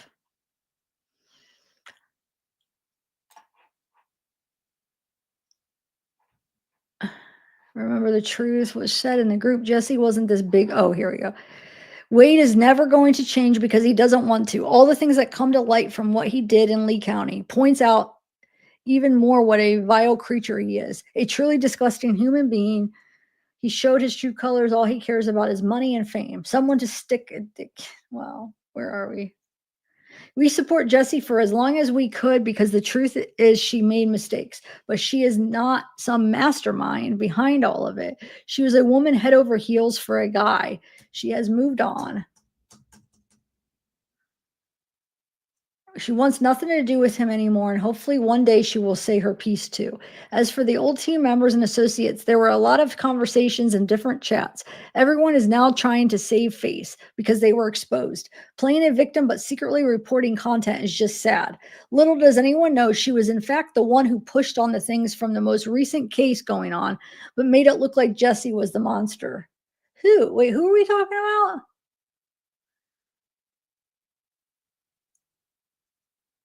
As for the old team members, there was a lot of different chats. Wait, she was in fact the one who pushed on the things from the and made it look like Jessie was the monster. She knew Marianne was not in charge of the Funley and let the former team member take all the fall in the live while she was defending what she knew and was told as she kept her mouth Who are they talking about, guys? I missed it. It's not saying anybody. Who? All he cares about is money. We supported Jessie. As for the old team members, there are a lot of conversations. Everyone is. I don't know who he's talking about. It's like they're talking about Jessie. They're like, oh, you think it's Jessie, but it's somebody else. Who? This is making me mad. She forgot to name the person. Am I missing something? Help me, chat. Nobody. Look, well, who was she talking about? They're like, she was a woman head over heels. She moved on, blah, blah, blah. There were a lot of conversations, different chats. Playing a victim, blah, blah, blah. So it says, little does anyone know. Playing a victim, but secretly reporting content is just sad. Little does anyone know she's in fact the one who pushed on the thing. I don't know. Well, then it doesn't make sense because they're saying no, because it's saying, look, as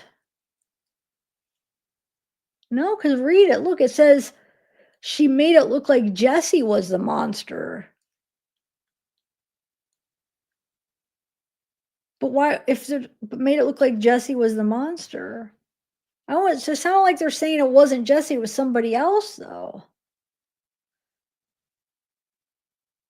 I don't know. Are you sure? Because it's saying, look, it's saying, little does anyone know she was in fact the one who pushed on the things from the most recent case going on, but made it look like Jessie was the monster.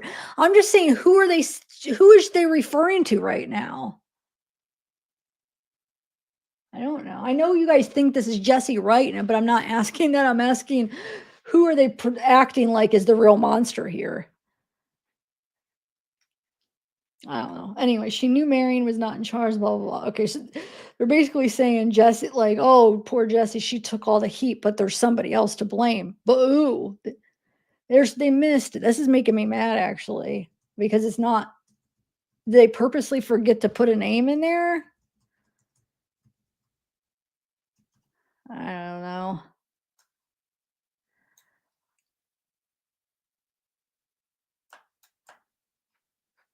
All right, guys. Yeah, I don't know. I don't think for some reason, I just don't think she's talking to Wade anymore. Why would she? I mean, I don't know. I think she might be done. But why is Jeanette still talking to Wade? You know what I'm saying? It doesn't make sense. Maybe they just kind of feel bad and they're just answering the phone. They don't really want to talk to him. Hopefully nobody else is still donating, you know? All right. I don't know. What does he say he thinks it's her too? Yeah, I don't know, AC. I have no idea. That's true. But she doesn't have to give it to him, right? I don't know. Who knows? Maybe it was all for the money. I mean, who knows? All right, guys, I'm going to go. It's getting late. You guys have a good one. And I'll look out for some pre-records coming out. And I will see you guys when I see you next live. I don't know when it'll be, but it'll be sometime. All right, good night, guys. Heavy. Wait, hold on. Wait, is there one? Oh, but they said she, though. They said it was really she. Oh, maybe. He's the real monster. Yeah, but remember, but then they said something like about how, oh, wait, that she knew it was Marion getting it, and then let basically Jesse take the fall. That's why there's no, that doesn't make sense. If you see what they're saying, I thought she was saying like everybody's saying that Jesse's the real monster. I'm not saying this is the truth. I'm saying that's what that says, and they're basically letting Jesse take all the fall and acting like everybody knew about Marion and acting like Jesse was behind it all or something, and it was like somebody else, but. I mean, that's what it says, though. It's not making sense. That wouldn't even make sense if they were talking about Wade, really. It's like there's somebody else that's a Wade wife, because they talk about the Wade wives, but they don't name which one. I mean, I don't know. Maybe they did that on purpose to make us wonder, like, who are they talking about? Because there's really nobody. You know what I'm saying? That maybe Jesse really was the I don't know. I don't even know what to think. I really don't. It makes my head hurt. Oh my God. But I do think that there's a good chance she might not talk to him anymore. But I think she could probably, if they play, but I can't talk. If they gave some of it for like legal fees, and then they offered, remember they did that offer where they could refund if you wrote them or whatever you had to do for the refund for Fundly. And then if the people don't actually do the refund, like, I feel like she could just keep that money, right? Because it would be like, oh, she offered them if they wanted a refund. I don't know how that works, but why do I feel like she might be able to just keep it? Wade's not going to be able to get it. I don't know. I honestly haven't been keeping up with anything besides like the files I'm getting, because I'm not putting like 100% into Wade anymore like I was.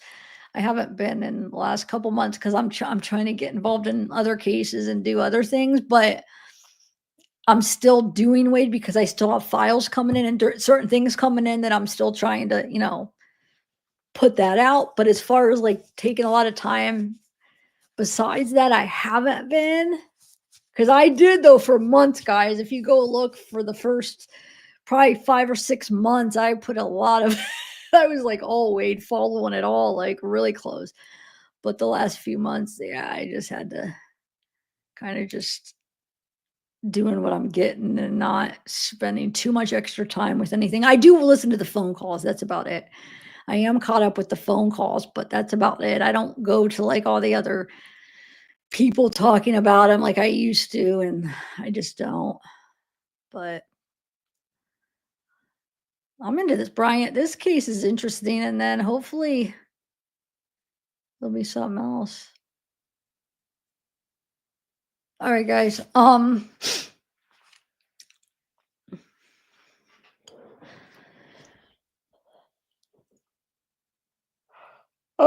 okay. Oh, Kelly. Okay.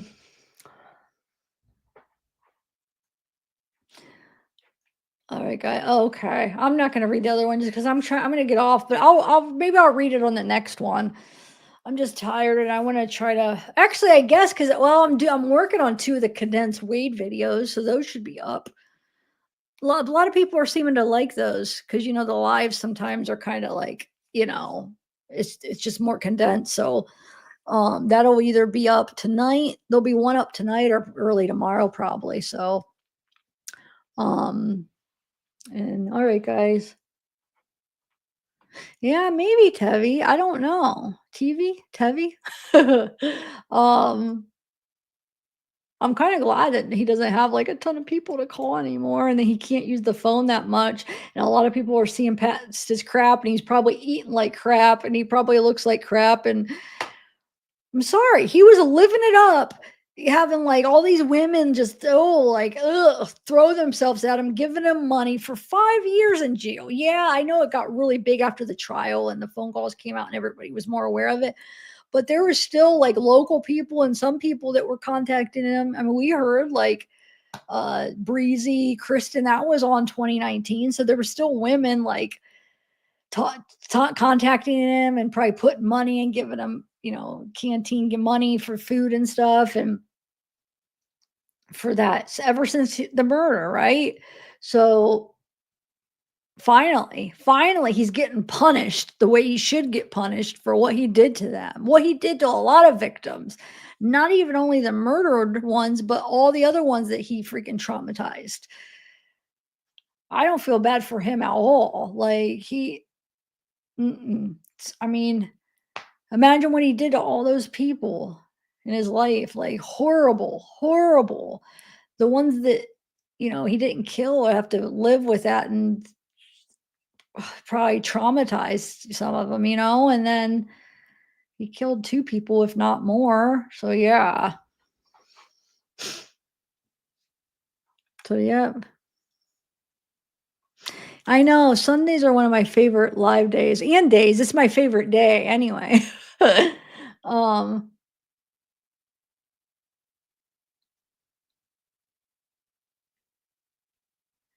Wait, Jeanette, can I? Oh, wait, what? Oh, I see. I don't think anybody's given him any. I think he's done. I think he's pretty much shot. Like, not like, I don't think he's going to get that whole phase of all these wives, all these people like in love with him. It's done. I mean, there might be a few people hanging on, but it's not going to. His little day's over. He ruined it by doing what he does, being a jerk. He had all these people that were like his fans or whatever you call them that were like infatuated with this loser. And then he's such a horrible person that he can't even know. He ruined all that, which is good because he's a horrible. Yeah, I think he's pretty much shot. He don't have support. It's so rare. I don't really think he has that much support anymore, to be honest. I mean, it's just few, like probably little stragglers, in my opinion. I mean, maybe I could be wrong, but I think it all is done. I do. Finally. All right, guys. Have a good one. Bye.